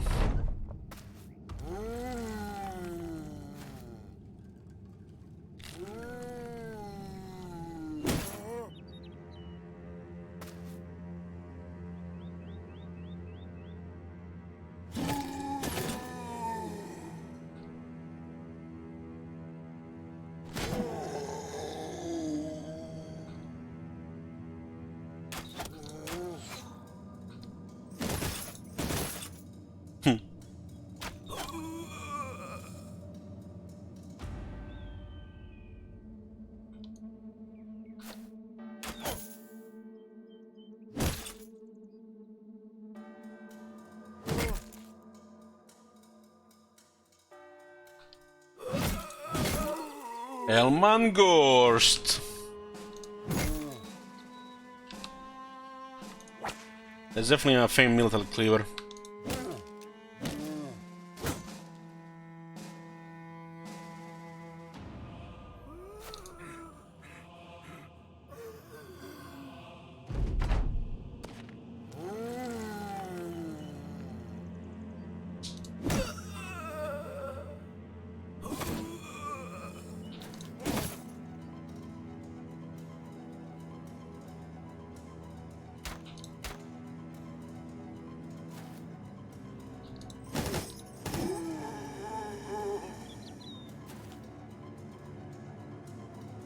Lost 2 guys.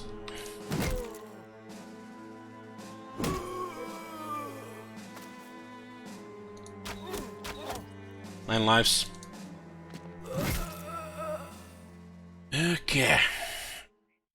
The Ravager. It looks like higher percentage of damage ignores armor, and it's lighter.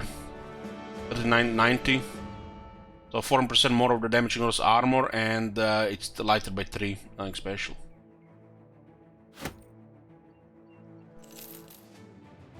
Still another champion killed, more money.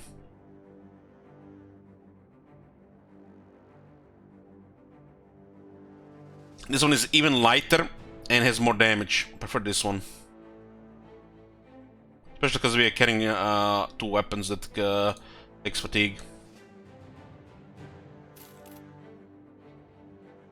Plethora of armor zombies. 23 of them.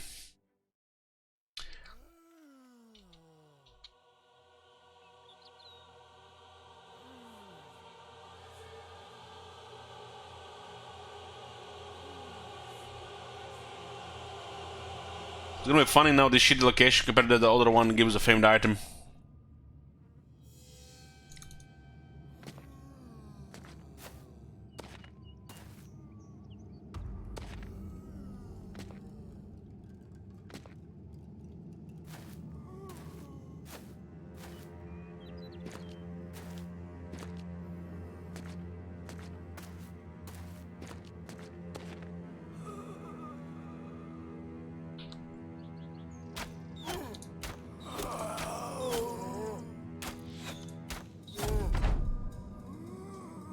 Why is the arrival right here and not fluffy? But now I'm thinking I'm gonna see it.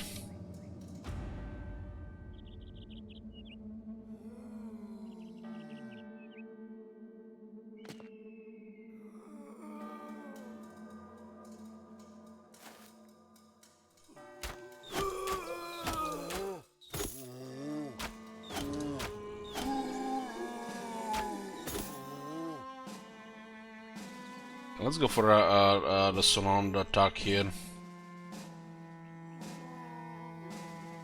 Put guys here in case they come here as well. Yes, sir.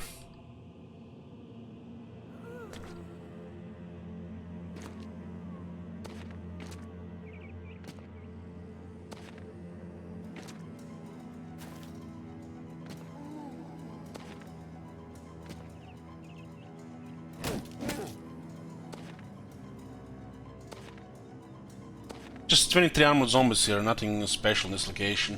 Curious to see a reward, probably just a small treasure.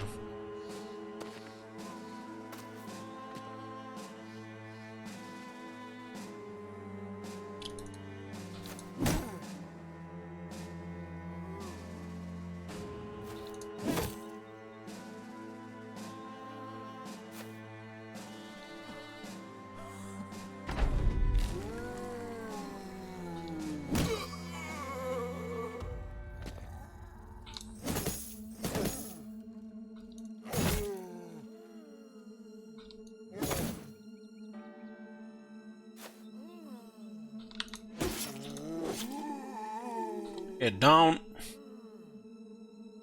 So I shouldn't in the crowd here.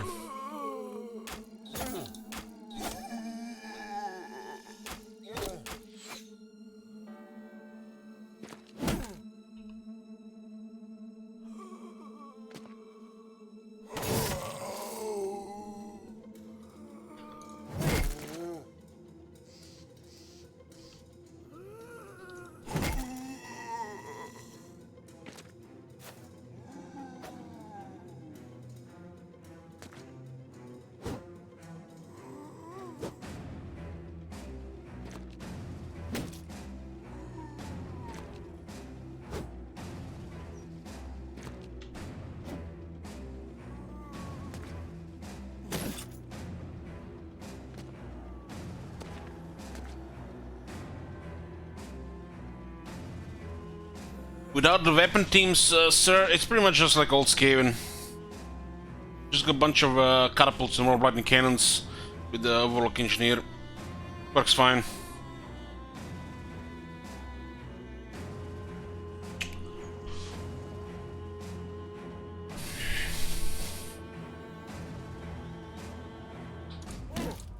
Or you can just go crazy with magic.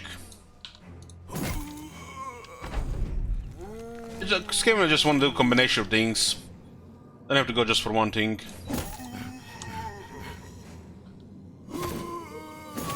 Like the artillery, magic, and the weapon teams.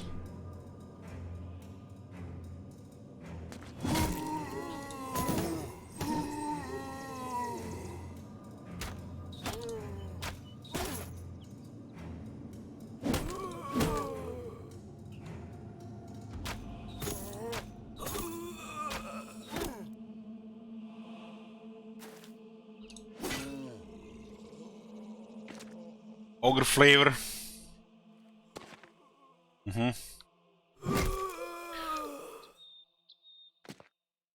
How does the ogre flavor taste?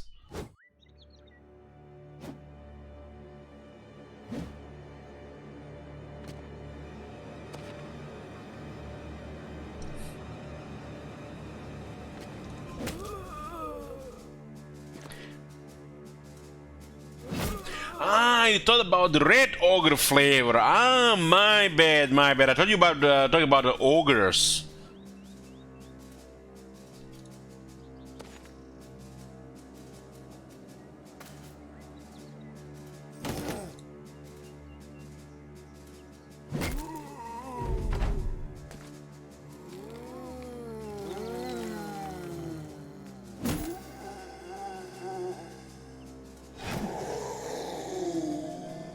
Spin to win.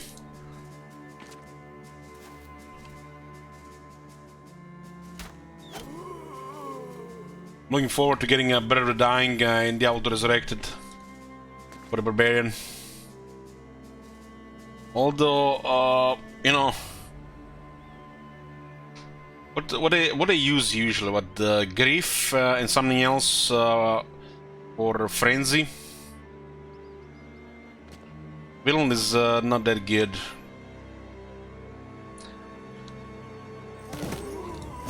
But it works different.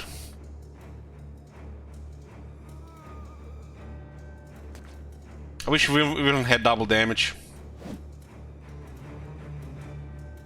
Villain starts with a damage penalty for the Barbarian, while the Sorcerer is like just zoom zoom zoom, click click click click. Who the fuck balanced that game?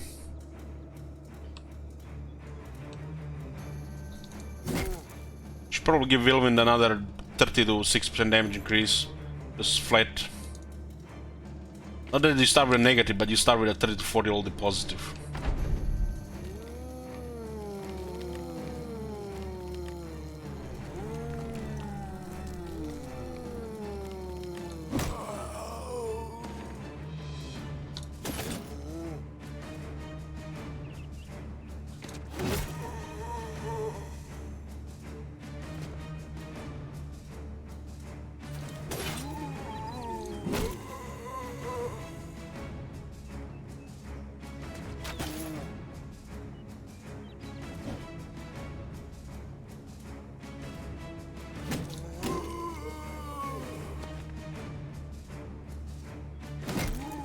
What am I gonna do if they mess up the remaster for Diablo 2?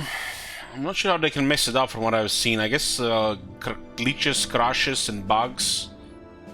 Unstable game. I think it looks fine for the single player. It's just maybe me wishful thinking, but I don't think they can fuck that up. I mean, graphic performance, if it's better optimized and it crashes, you know, that's probably the only way they can fuck it up.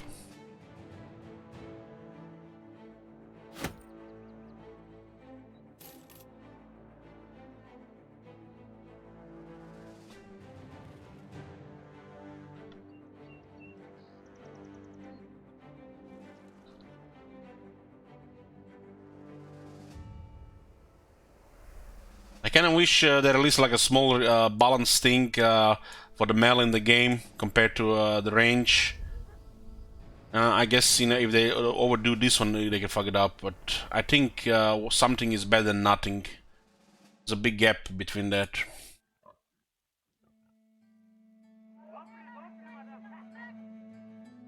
Like a slight increase to all weapons and damage, some skills, and better coefficient for attack rating. I would like to see that. Other than know there's some bugs fixing, because there are bugs as well.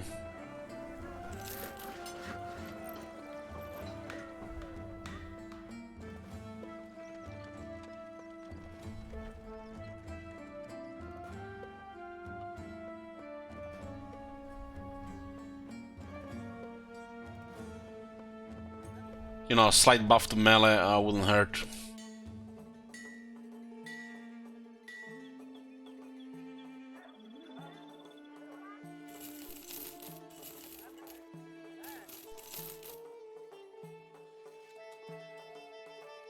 And this price here is fine for this stuff.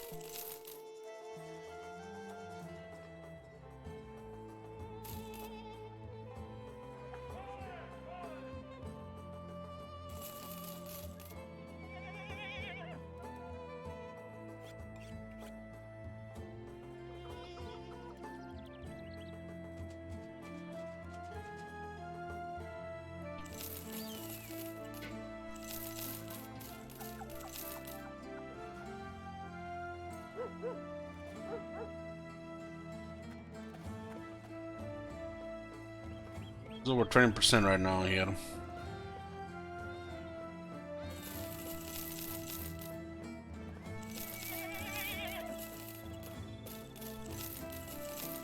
We do need room.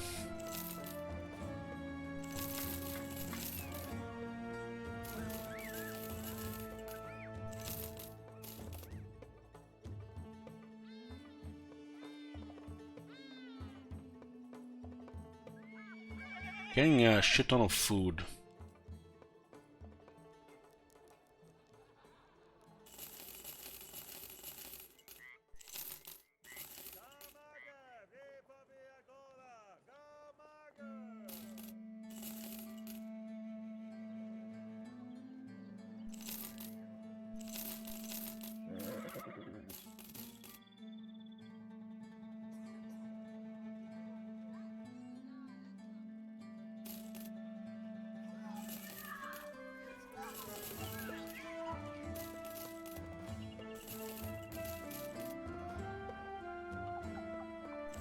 These weapons will also sell.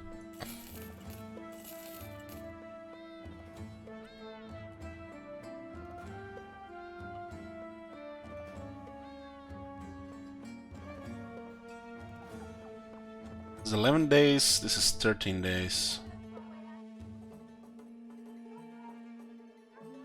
Get some room around.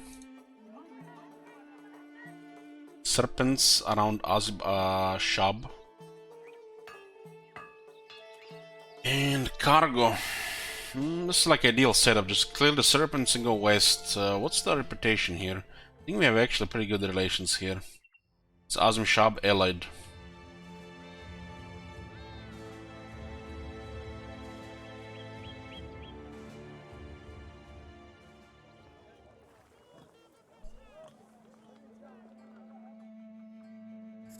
I haven't really fought a lot of serpents in a while.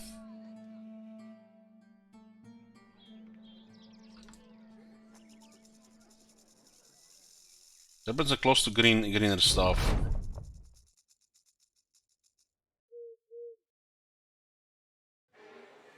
There they are. 22 serpents.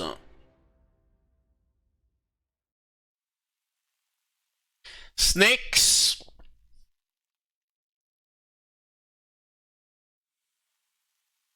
Defense looks fine on these guys. I'm not sure if I want to have a reach weapon as like this guy here. What can happen with the serpents is They eat polearm guys, no problem. Especially if it's not a good terrain. One of our reserve polearms got killed by to base by Serpent. He's like was a breast tier. I mean, look at this. 8 out of 9 guys got killed by southern stuff, and mainly nomad outlaws. 2 guys got killed by serpents. 1 guy by the assassin and 1 guy by the mercenary. And this guy had a crazy potential for a godly archer. They just focused him hard. The third was to decline, and then I guess we can just not use him in that fight, but they just kept hitting him. One hit too many. Polearm guys seem weaker against serpents.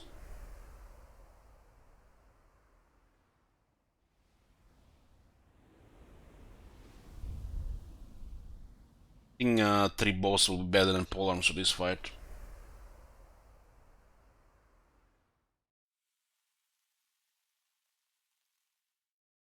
This is you manage a mercenary company in a low fantasy medieval world.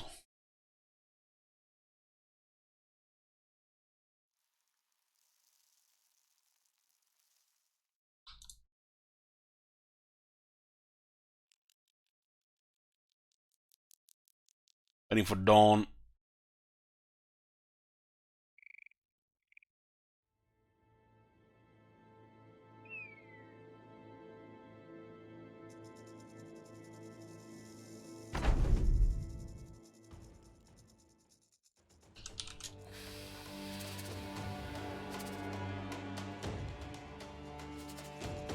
"22 snakes. Snakes hit hard and they have the pull, but our guys are armored. Ooh, should have replaced Rubio there. His armor is still damaged. Okay, let me keep that in mind. Outnumber us, they're gonna rush us here. I think they have a decent avoidance. But whatever happens, we're gonna get surrounded by snakes. There's like no escaping it.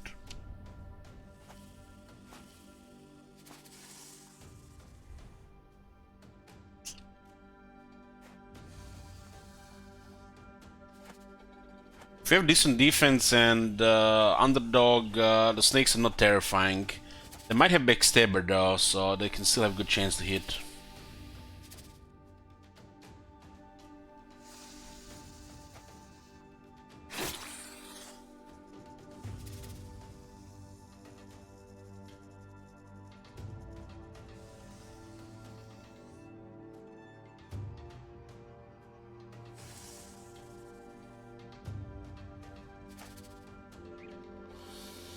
So basically just giant serpents.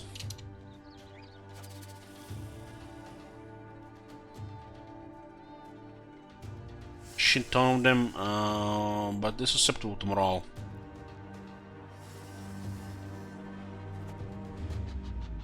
They do have adrenaline, which can make all the difference.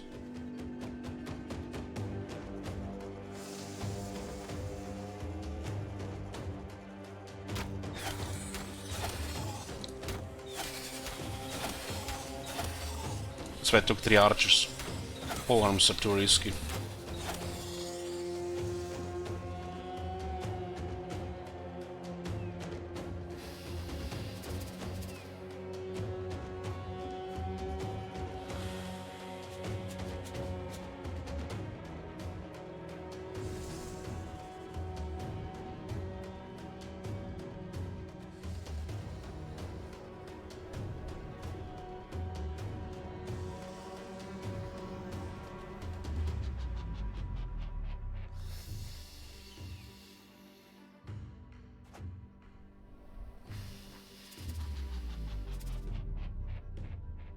Adrenaline builds up the advantage at the cost of early fatigue, but in short term we not build up enough advantage, there's not going to be penalty in the long term for the stamina.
This is what they like to do.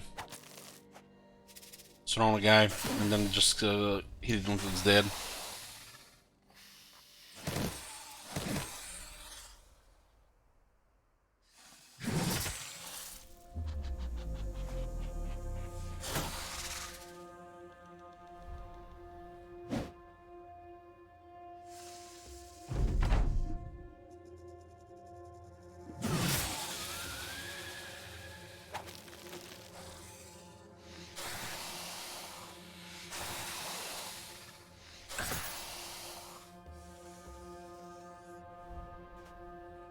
Good luck, Sir Ultim.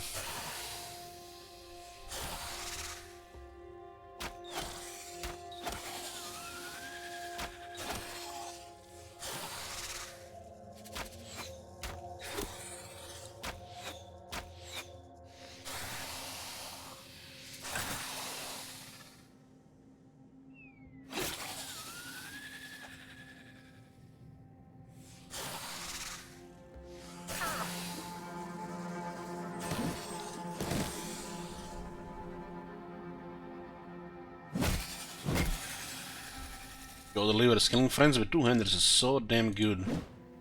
So damn good.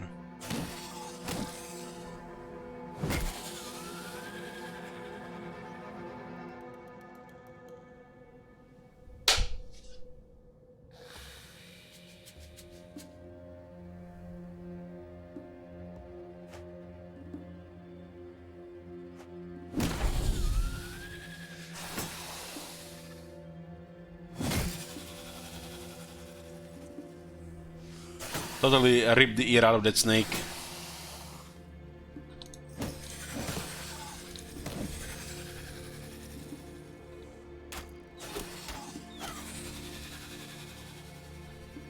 Shots are not safe here to shoot.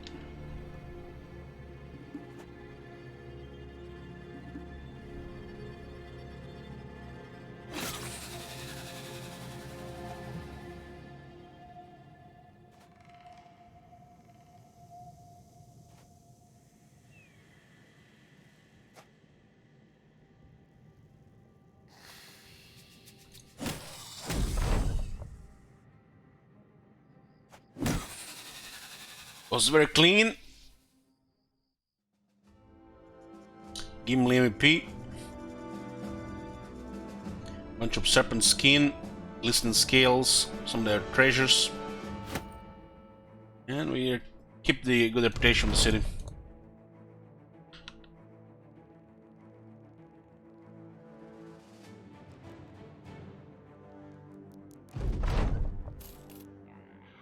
Now we just go west.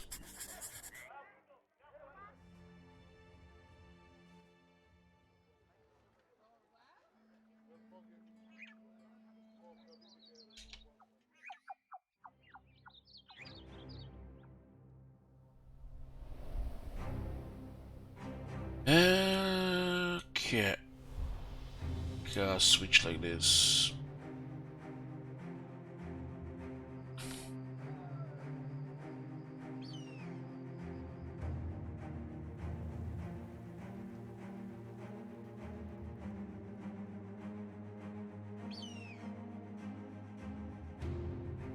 Haven't had mercenaries attack us while we were carrying package in a long time.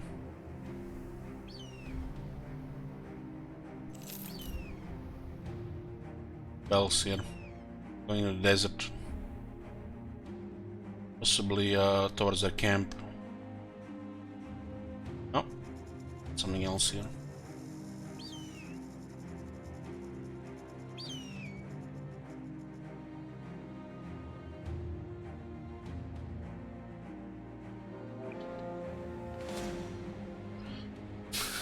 These brigands were getting chased from all the way to the side of the map.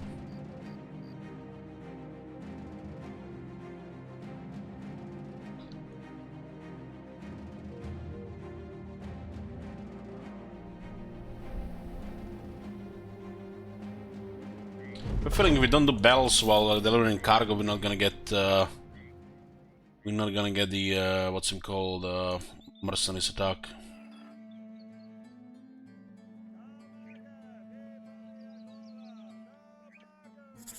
the arena fight.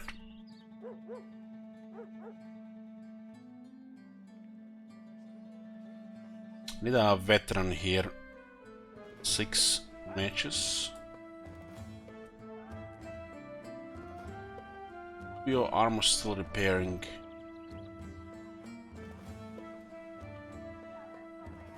Fighter. So Royalty is a fighter. Okay.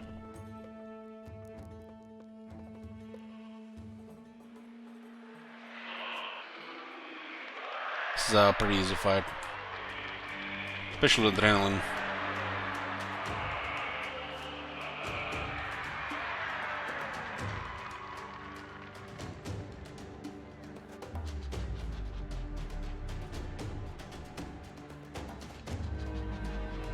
Got good surround bonuses here as well.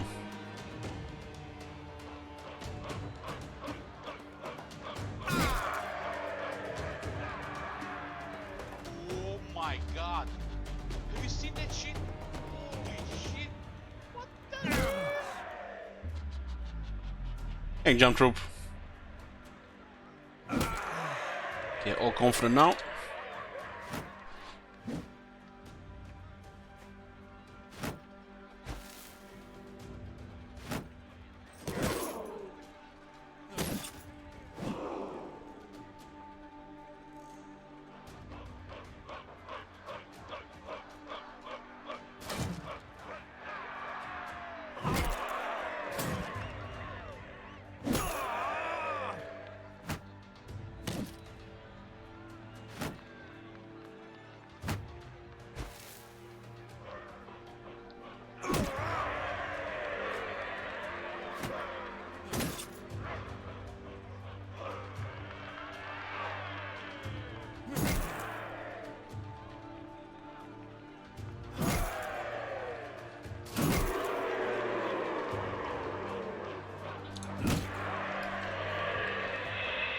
So roll to show me who's the boss in the arena.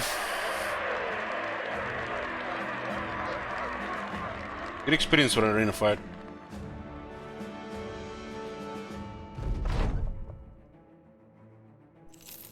Are you not entertained?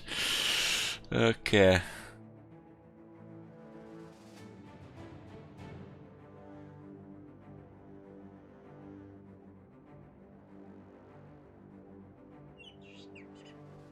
Get a Mirage sightings here. Prices are a little bit up because of the ambush trader outside.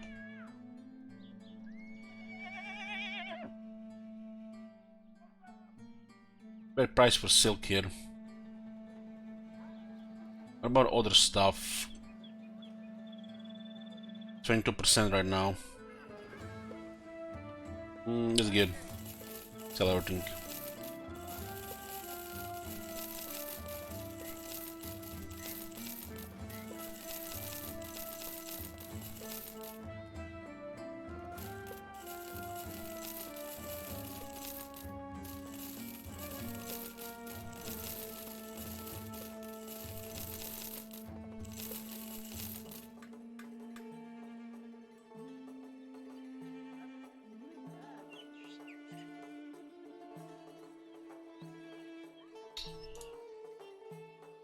What do we have here? One skull counter 1300, two skull counter cargo. North.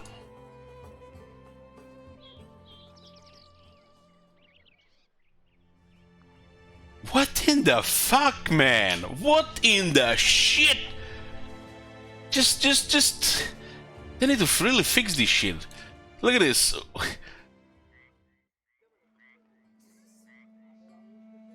About a day to the north. About a day to the north. This is about a day to the north almost. Not this, but here. This is freaking over 2 days to the north. This is off. They didn't really fix this shit. About a day to the north, my ass. It's like over 2 days to the north.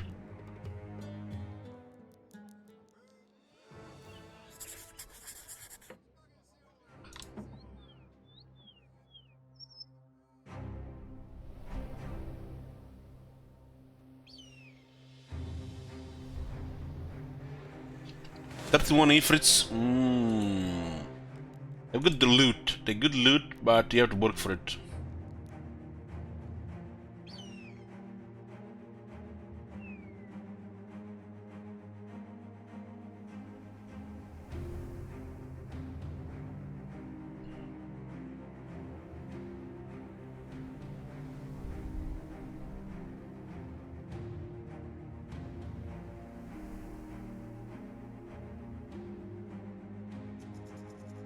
Don't need archers for this fight.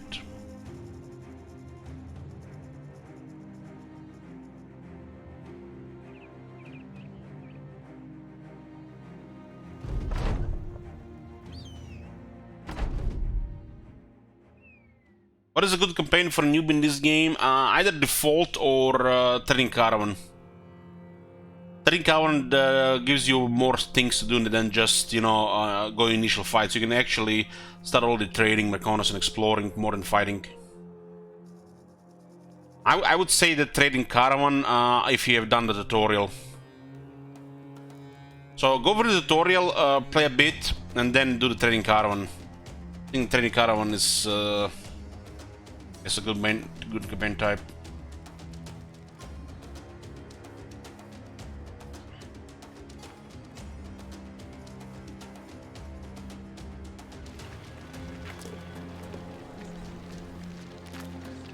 The start is easy. There's upside for the, you know, other than just fighting, and the only downside is renown. It gets unlocked a bit slower. But as I knew, there's really no downside. If you play a longer game, also not that much.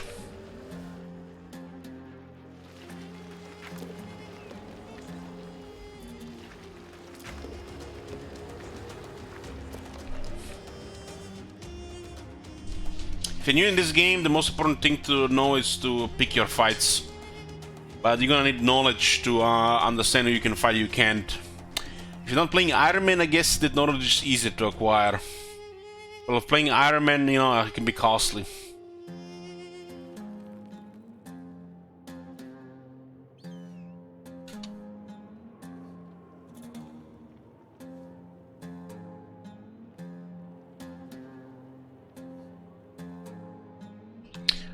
Do we even move here? What are they gonna do?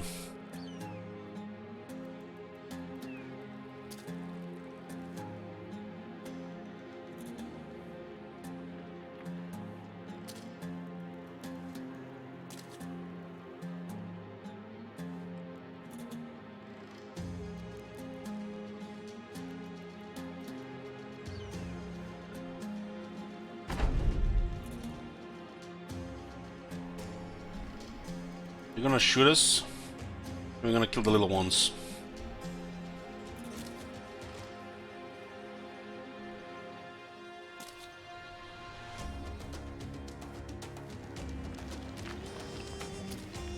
As long as they don't hit the heads, we're good. Yeah, that's the high ground. This is the indicator that you're on a high ground. You see this bar 3?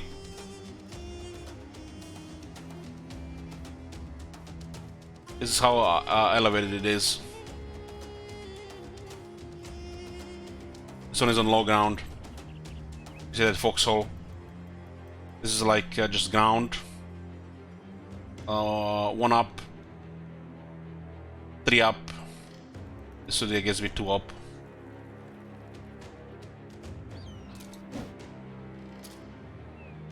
There's Mr. 93. Not a good way to start.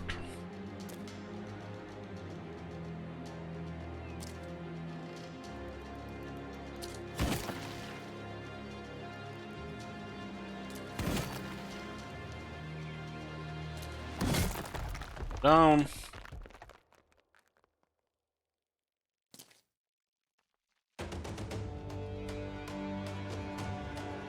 Should have just not even moved there.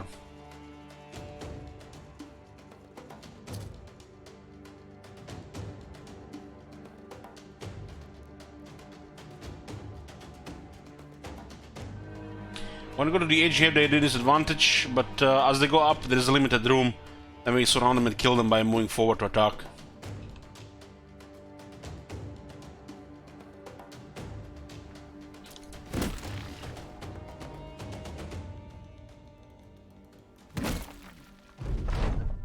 position yourself for attack gives you the best chances to hit. Or get an advantage initially. Just getting here just tells them that you're not gonna try to get him up. As they get up here, we already have guys up. They are outnumbered. So just moving, surround and kill. In this case.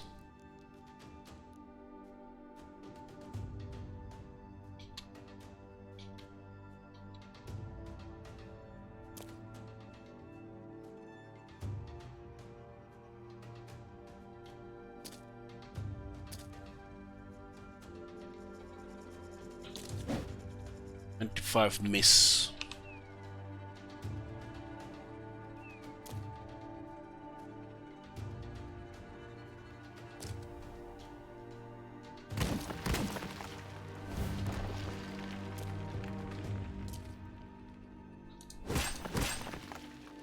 See, these guys throw stuff as well. We want these things to be surrounded when they hit.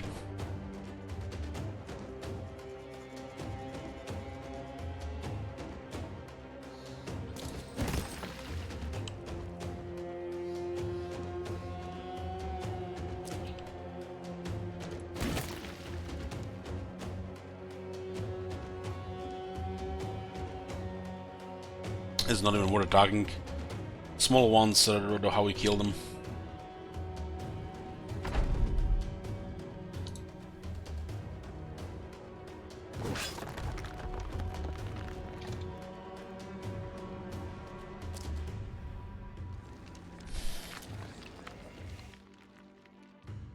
The big one is really worth attacking, while the middle one, sure. Well, we wanna kill them by attacking the small ones.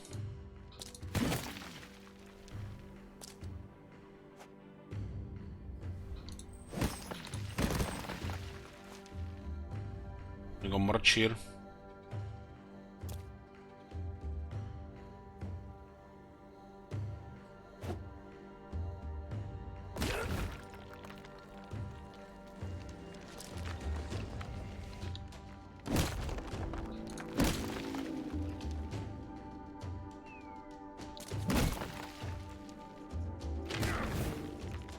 That's the worst thing that can happen. The big one shoots you in the head. Get injuries. Die.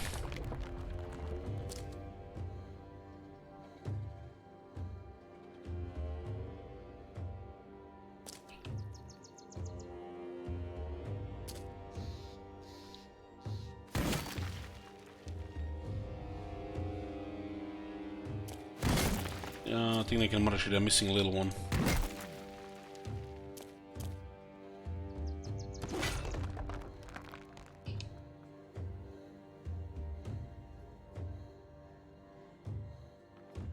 We can clear this one so they can merge.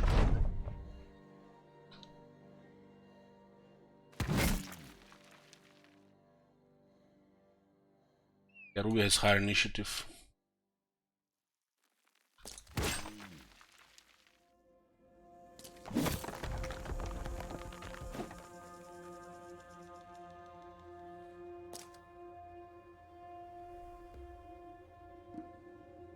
This guy acts sooner, he might merge them.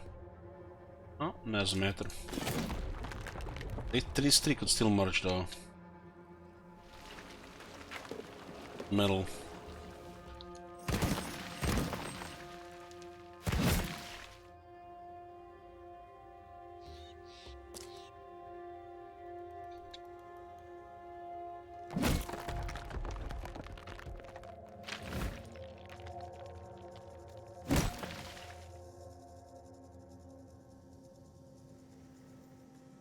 You see what I'm talking about, Merit here? Like, what this guy can do now that we're on the edge. Get situations like this when not everybody can attack. Better have some room, they go up and they're surrounded. We already are in a good position on top. We don't have to have a high ground advantage at the same time. Better to have surrounding bonuses. You don't lose a guide not doing anything the whole turn.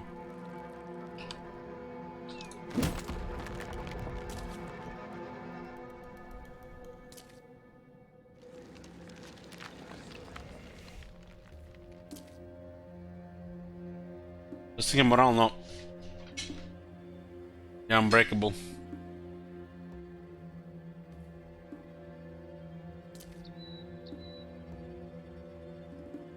There are spirits possessing stones, I think.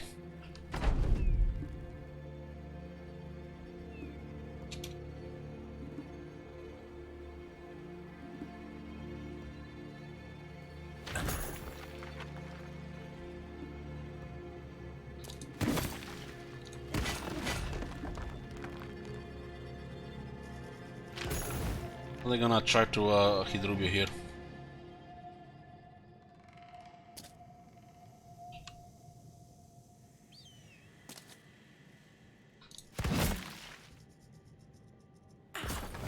Keep hitting him.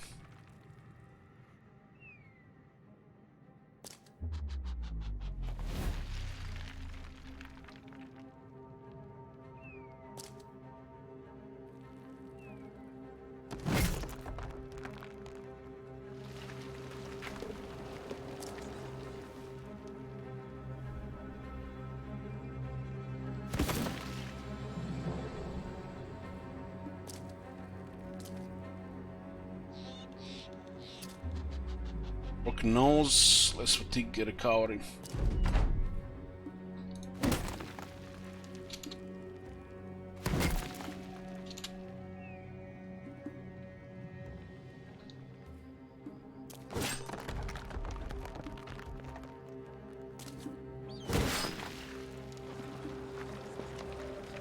Restore health and armor in the merge.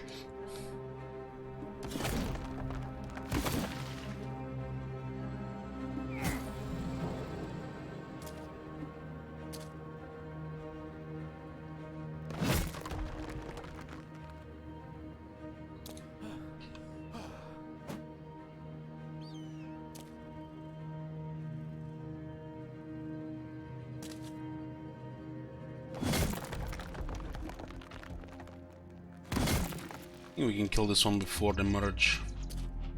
This one we can also merge in the middle.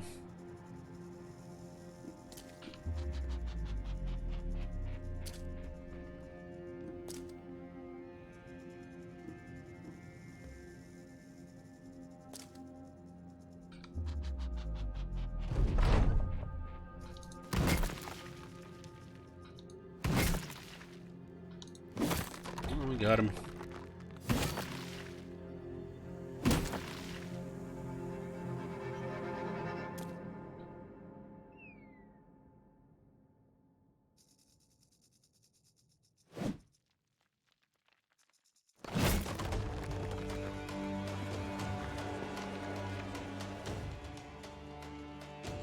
One more big one.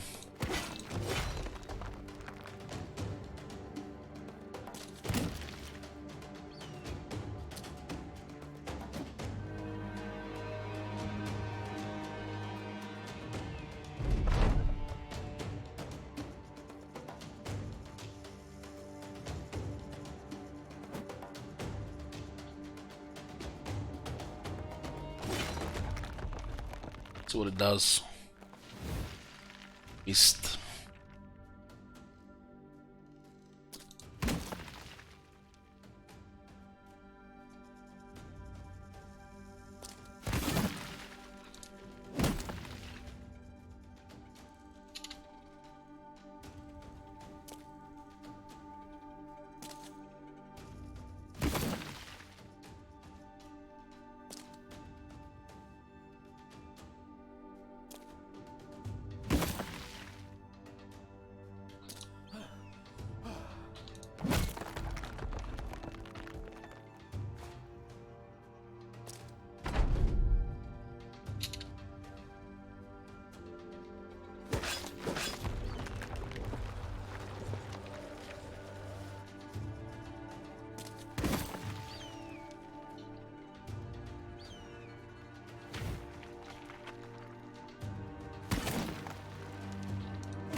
Yeah, clean.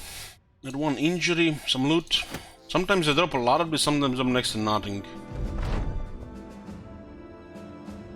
Al-Khazif. I'm friendly with him.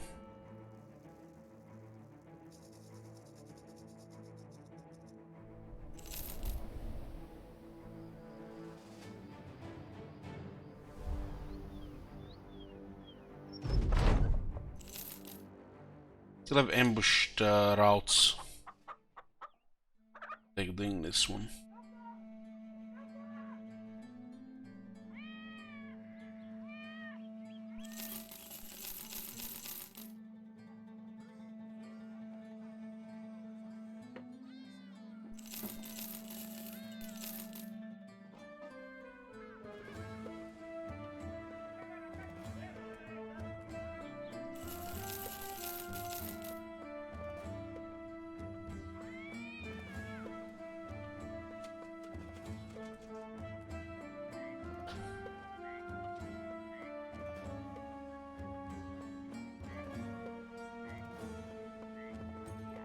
Is it just one sword masters? I don't get what this is. 3 guys against a sword master. Is this 1-1?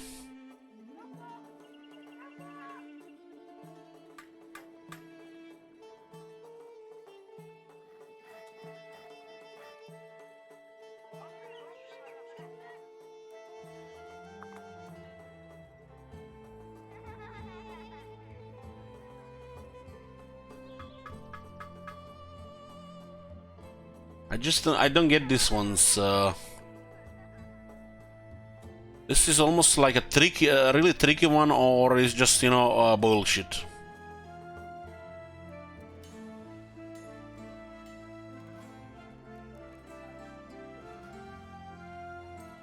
I just 3 versus 1, but didn't make no sense. Is it really that simple? 3 versus 1?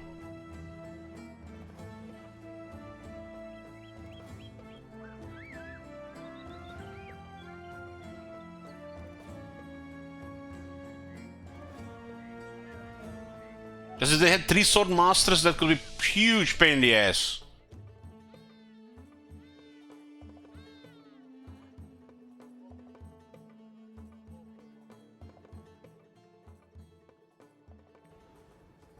Oh my god.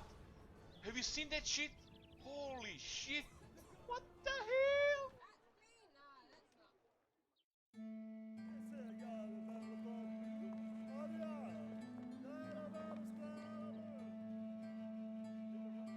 This is just this sounds like I'm not. This sounds off. I'm not gonna go there. Not even gonna see. We're playing an Ironman. It's not reloading. That sounds like either too easy or fucked up. Could be just easy one, but it makes no sense if it's just a single sword master.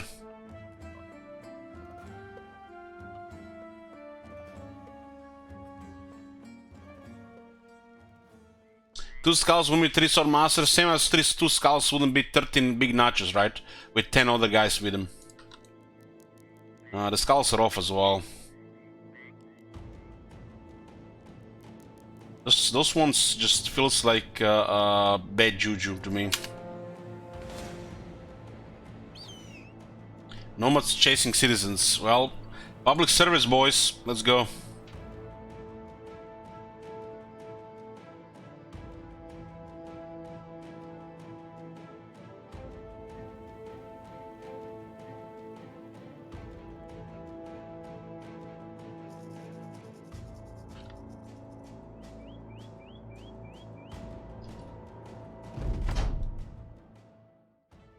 Ah, not so tough anymore, huh?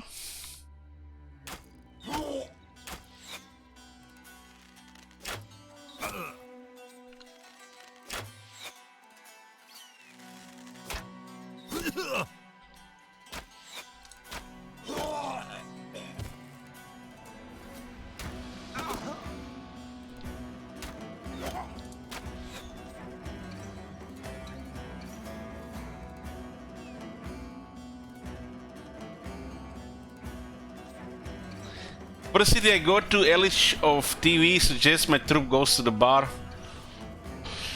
I'm not sure what you're talking about, Marconos. I've been sober over a week. I'm a new man here.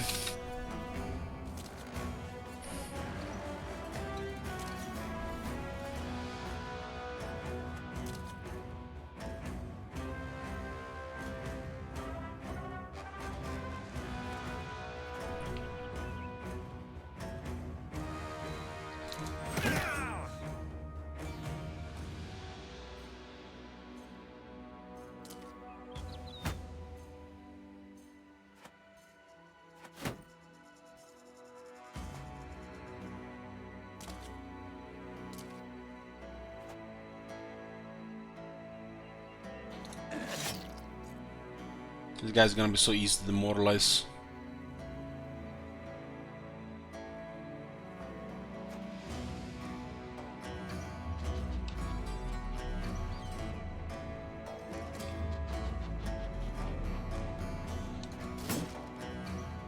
Shield guys can actually be quite tough to kill.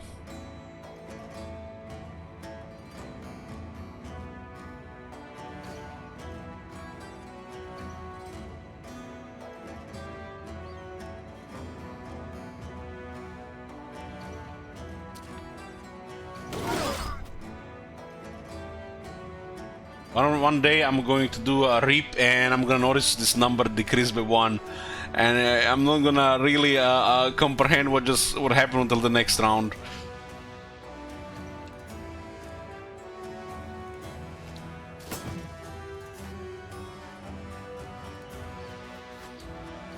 This is not bullying here, this is just job. 9 to 5, pays the bills. What you talking about? I'm managing a mercenary company here.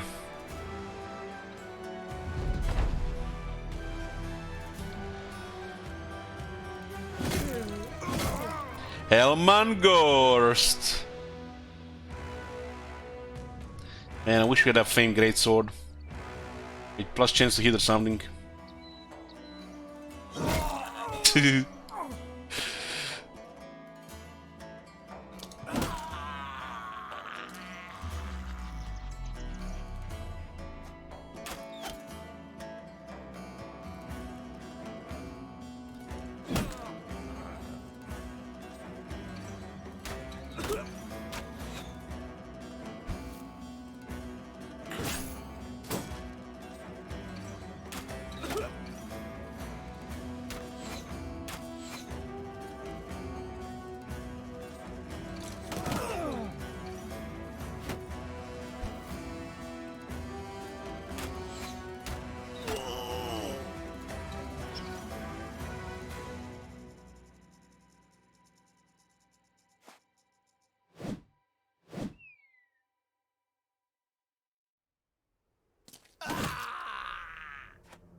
Get the fuck out of here!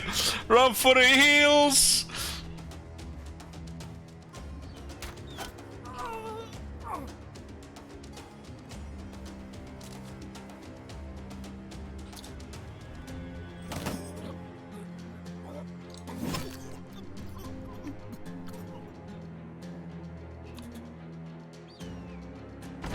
See, I'm merciful. I let those two live. They're not gonna be criminals anymore, they're gonna reform.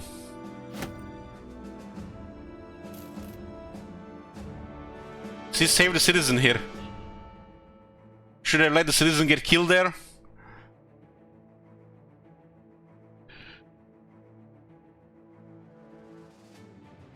100 health here.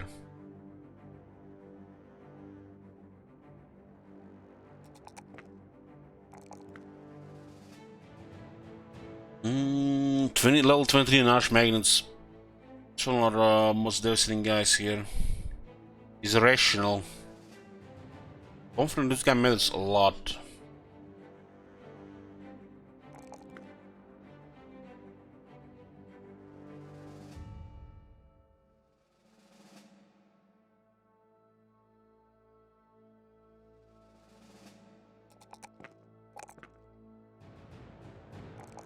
get a little bit higher fatigue.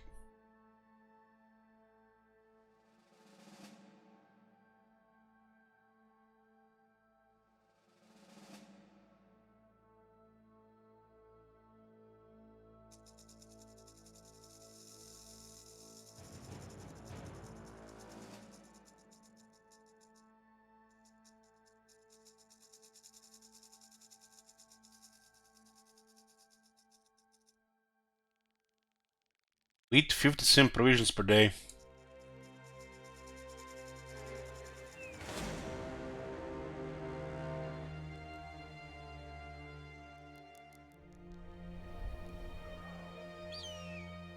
Humbled watchtower down there. Mirage sightings and ambush trader routes, the same shit here.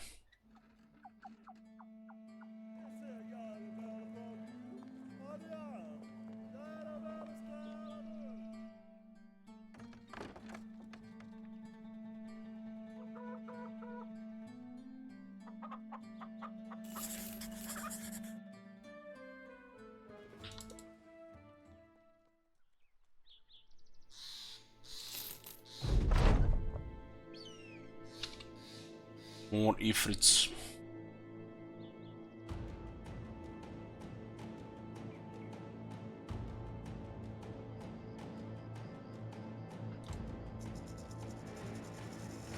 $34 this time.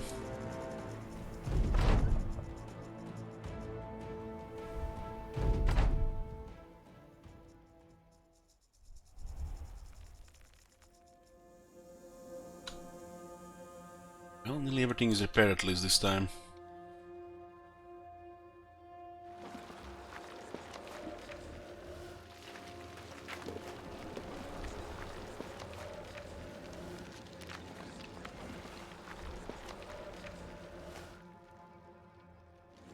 Hey, good morning, good morning.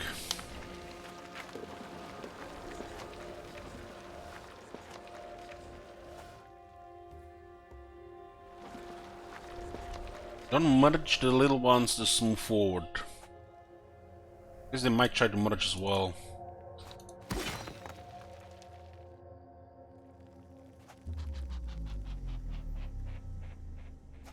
Kill them before it's possible.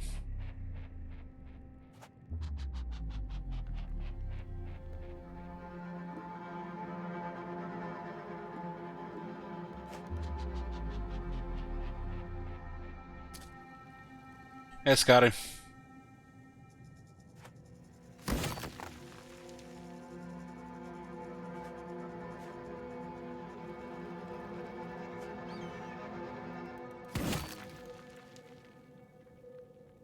You know.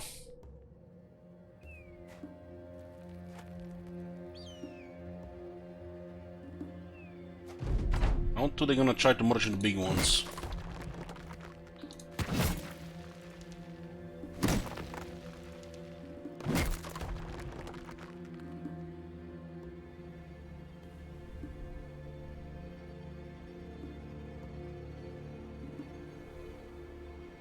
Less fatigue on this hammer.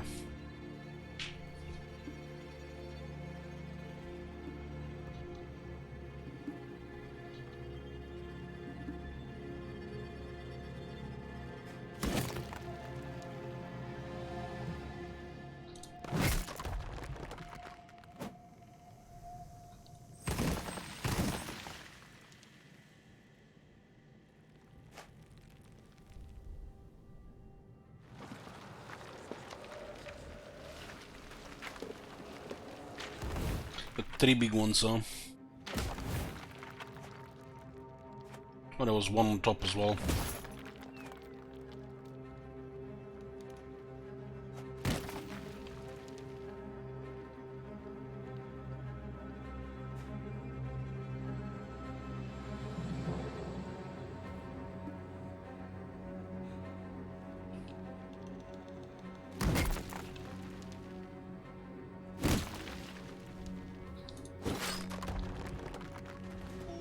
Hey, Blacksmith, thank you for new support. Allow you for tier 3. What the hell?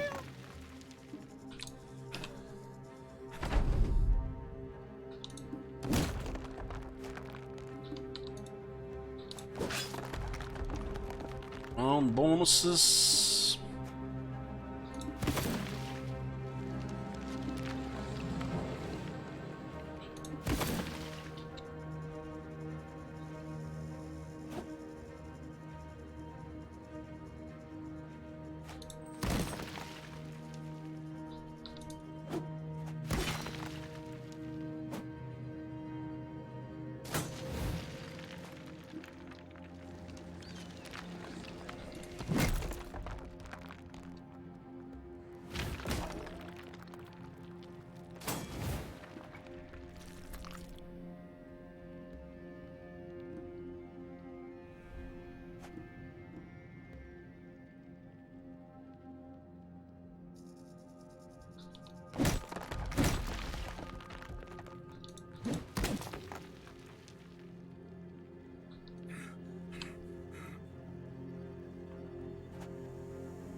Sometimes they come to you because they use the range attack, so sometimes it's just best to wait.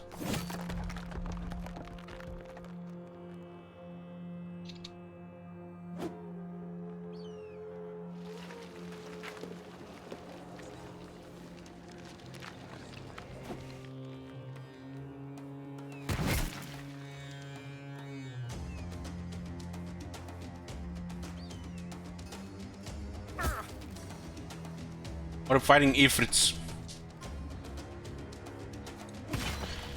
Possessed rocks.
Was it in bros? No.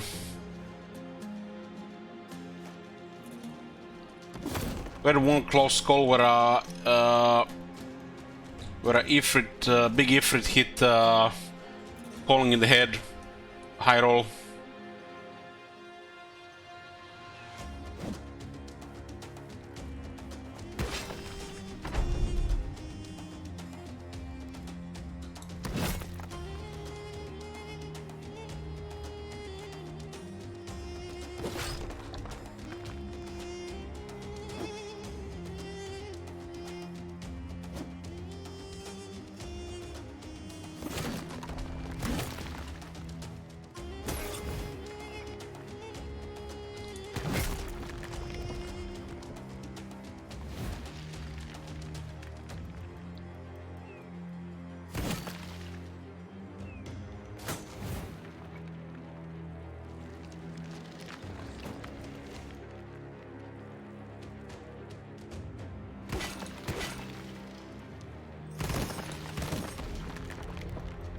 We might have missed the fight against two orc champions and a warlord.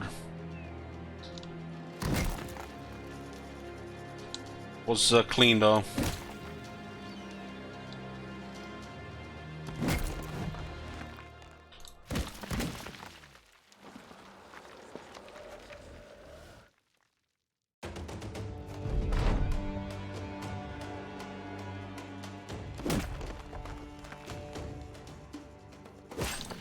Was two famed orc weapons which you just sold.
I think we had just 2 Ifrit fights back to back.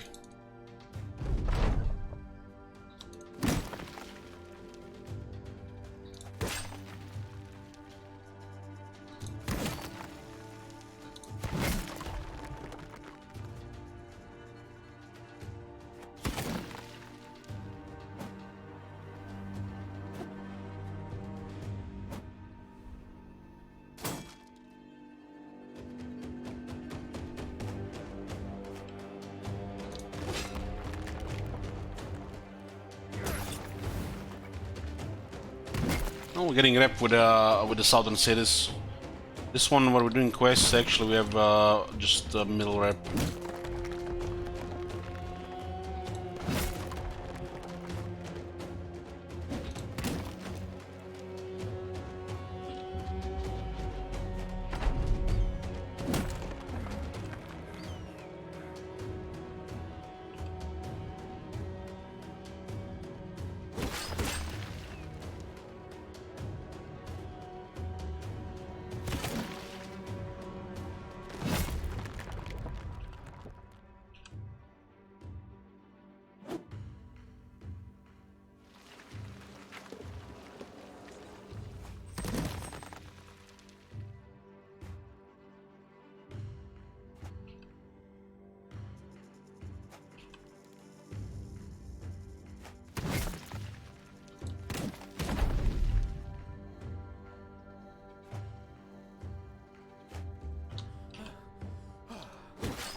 There's no room for the third, for the second one, right? So it was 1-to-1 here.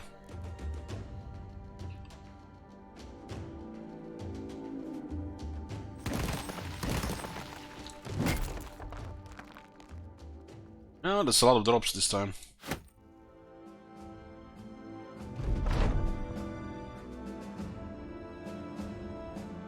Something here, let's go see what is this.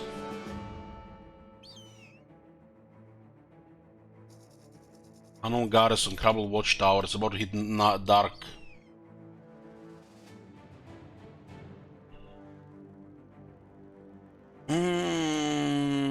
Let's go with a balanced composition here.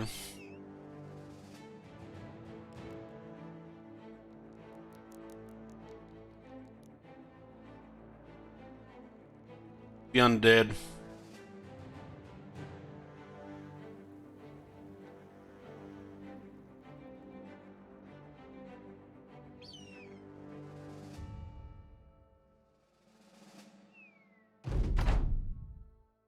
Any Skelesa. They have a priest.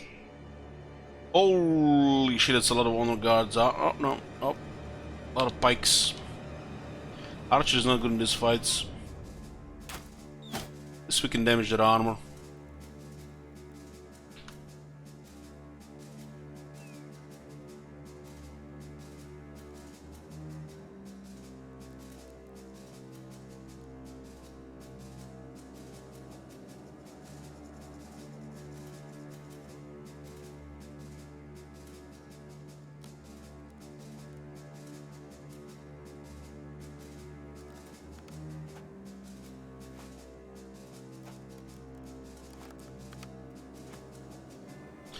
They got 3 Reapers. And a shit ton of pikes.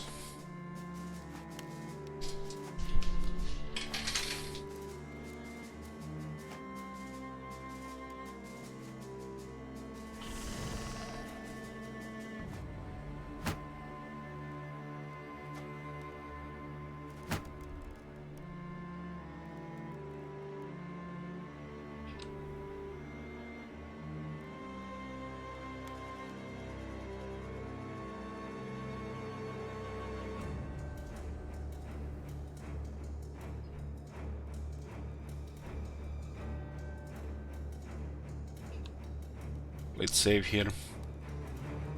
I'm gonna try to flank.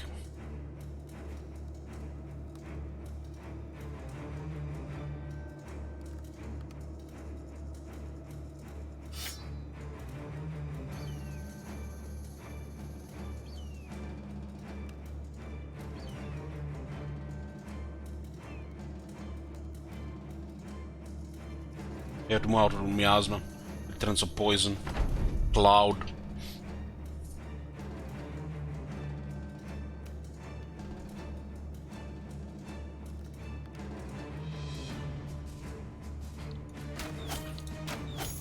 He has good armor on.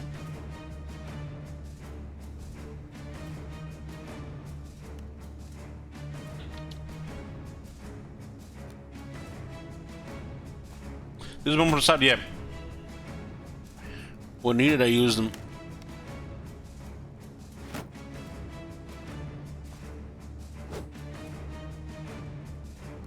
They have 3 Reapers.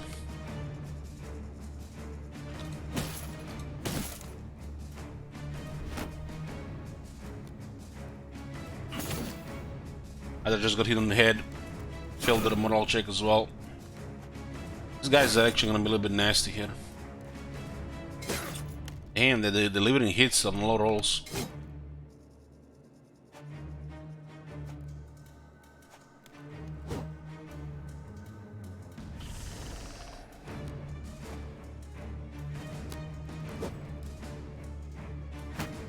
See this time here, guys. I did comment on this lately. When the ancient priest has 3 bodyguards, and when the ancient priest has only 1 bodyguard, this is much scarier when he only has 1 bodyguard. So sometimes they get 3 bodyguards, and it's much easier. This time, 2 of the ancient honor guards went to fight, like the Reapers, and it's much scarier now than those 2 last times when they had 3 bodyguards.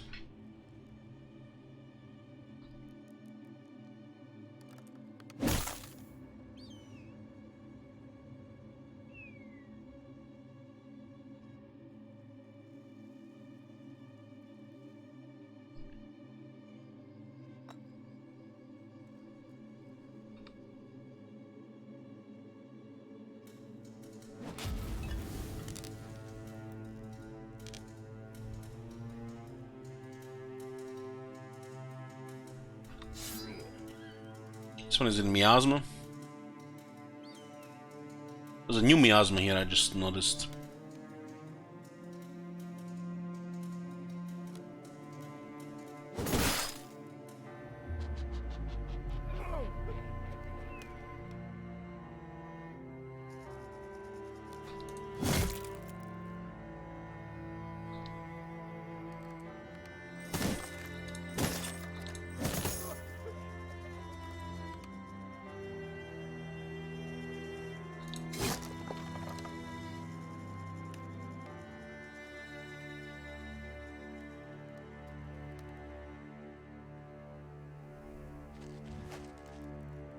That is on one of these cleavers.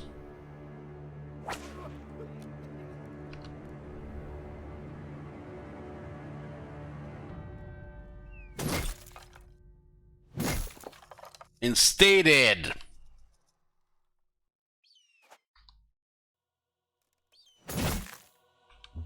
Finally, will make all difference here.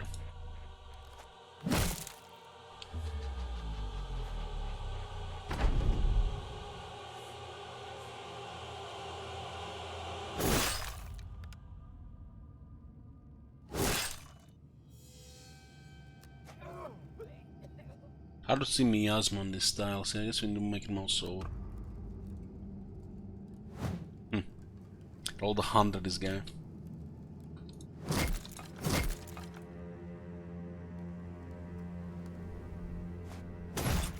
Sound Reaper.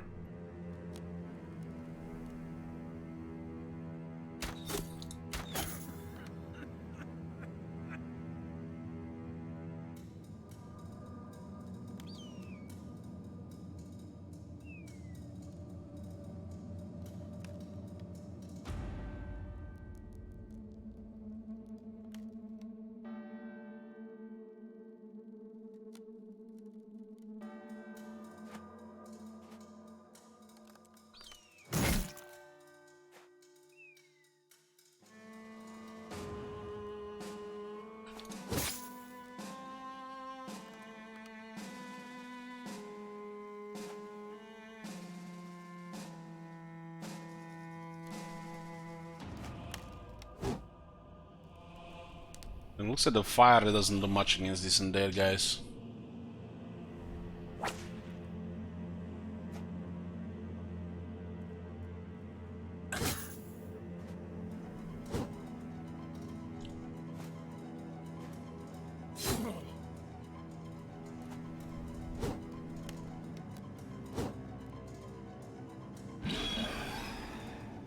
Nobody got stunned.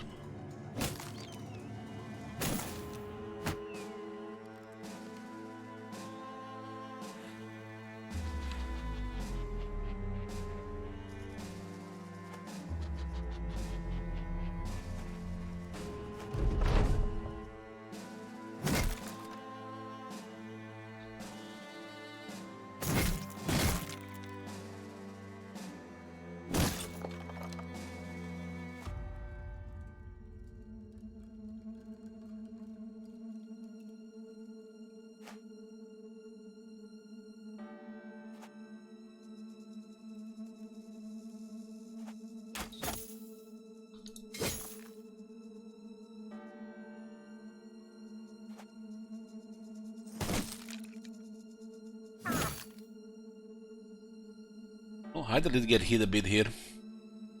Megan's is kinda tired here. Also got hit, what one nasty hit. I think we had my mill defense going. So nobody got horrified here.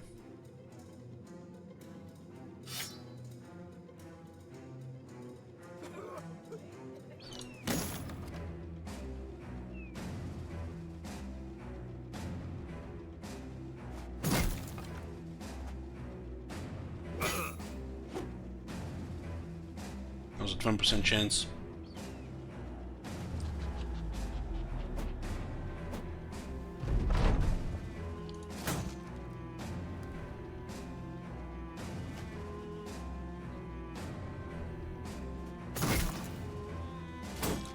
These priests are very squishy.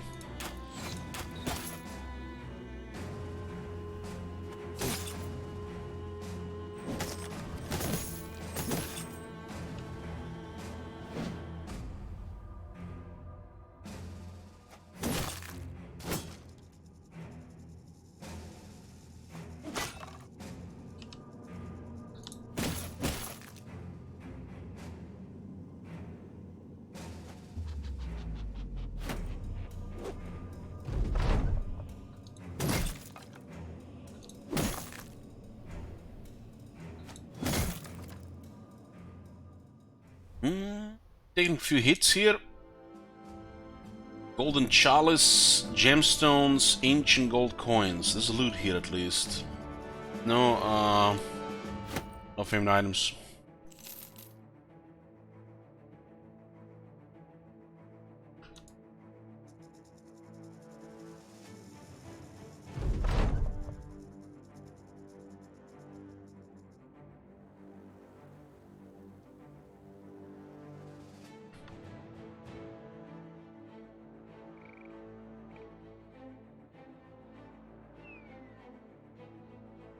Most weapons actually can sell. The bladed pikes or sights.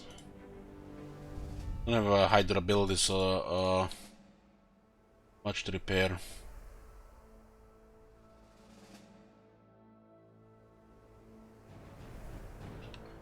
City is City of Kadim.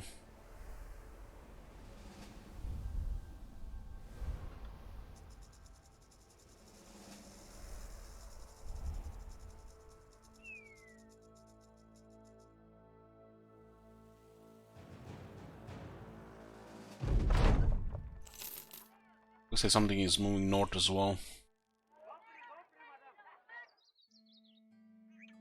We've been away from the city for a little over a day.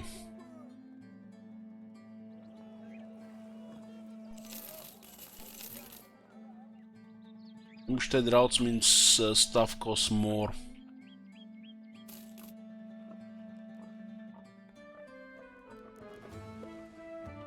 Much more, but it's still okay.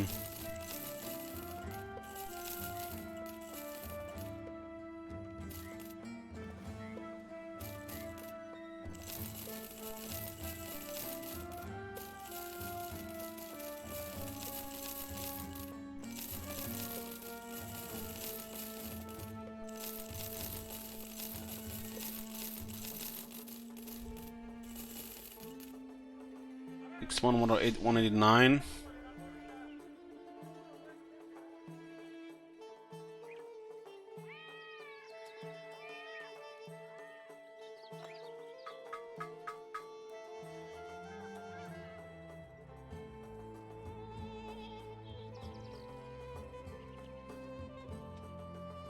What you paying right now for the company? 1137 crowns.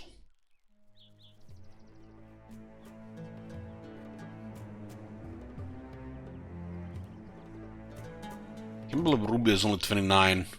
29 per daily.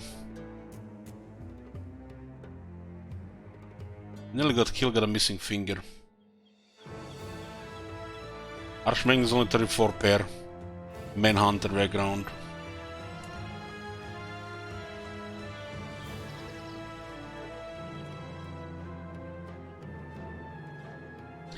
Okay, we're gonna save you guys. We might continue next time.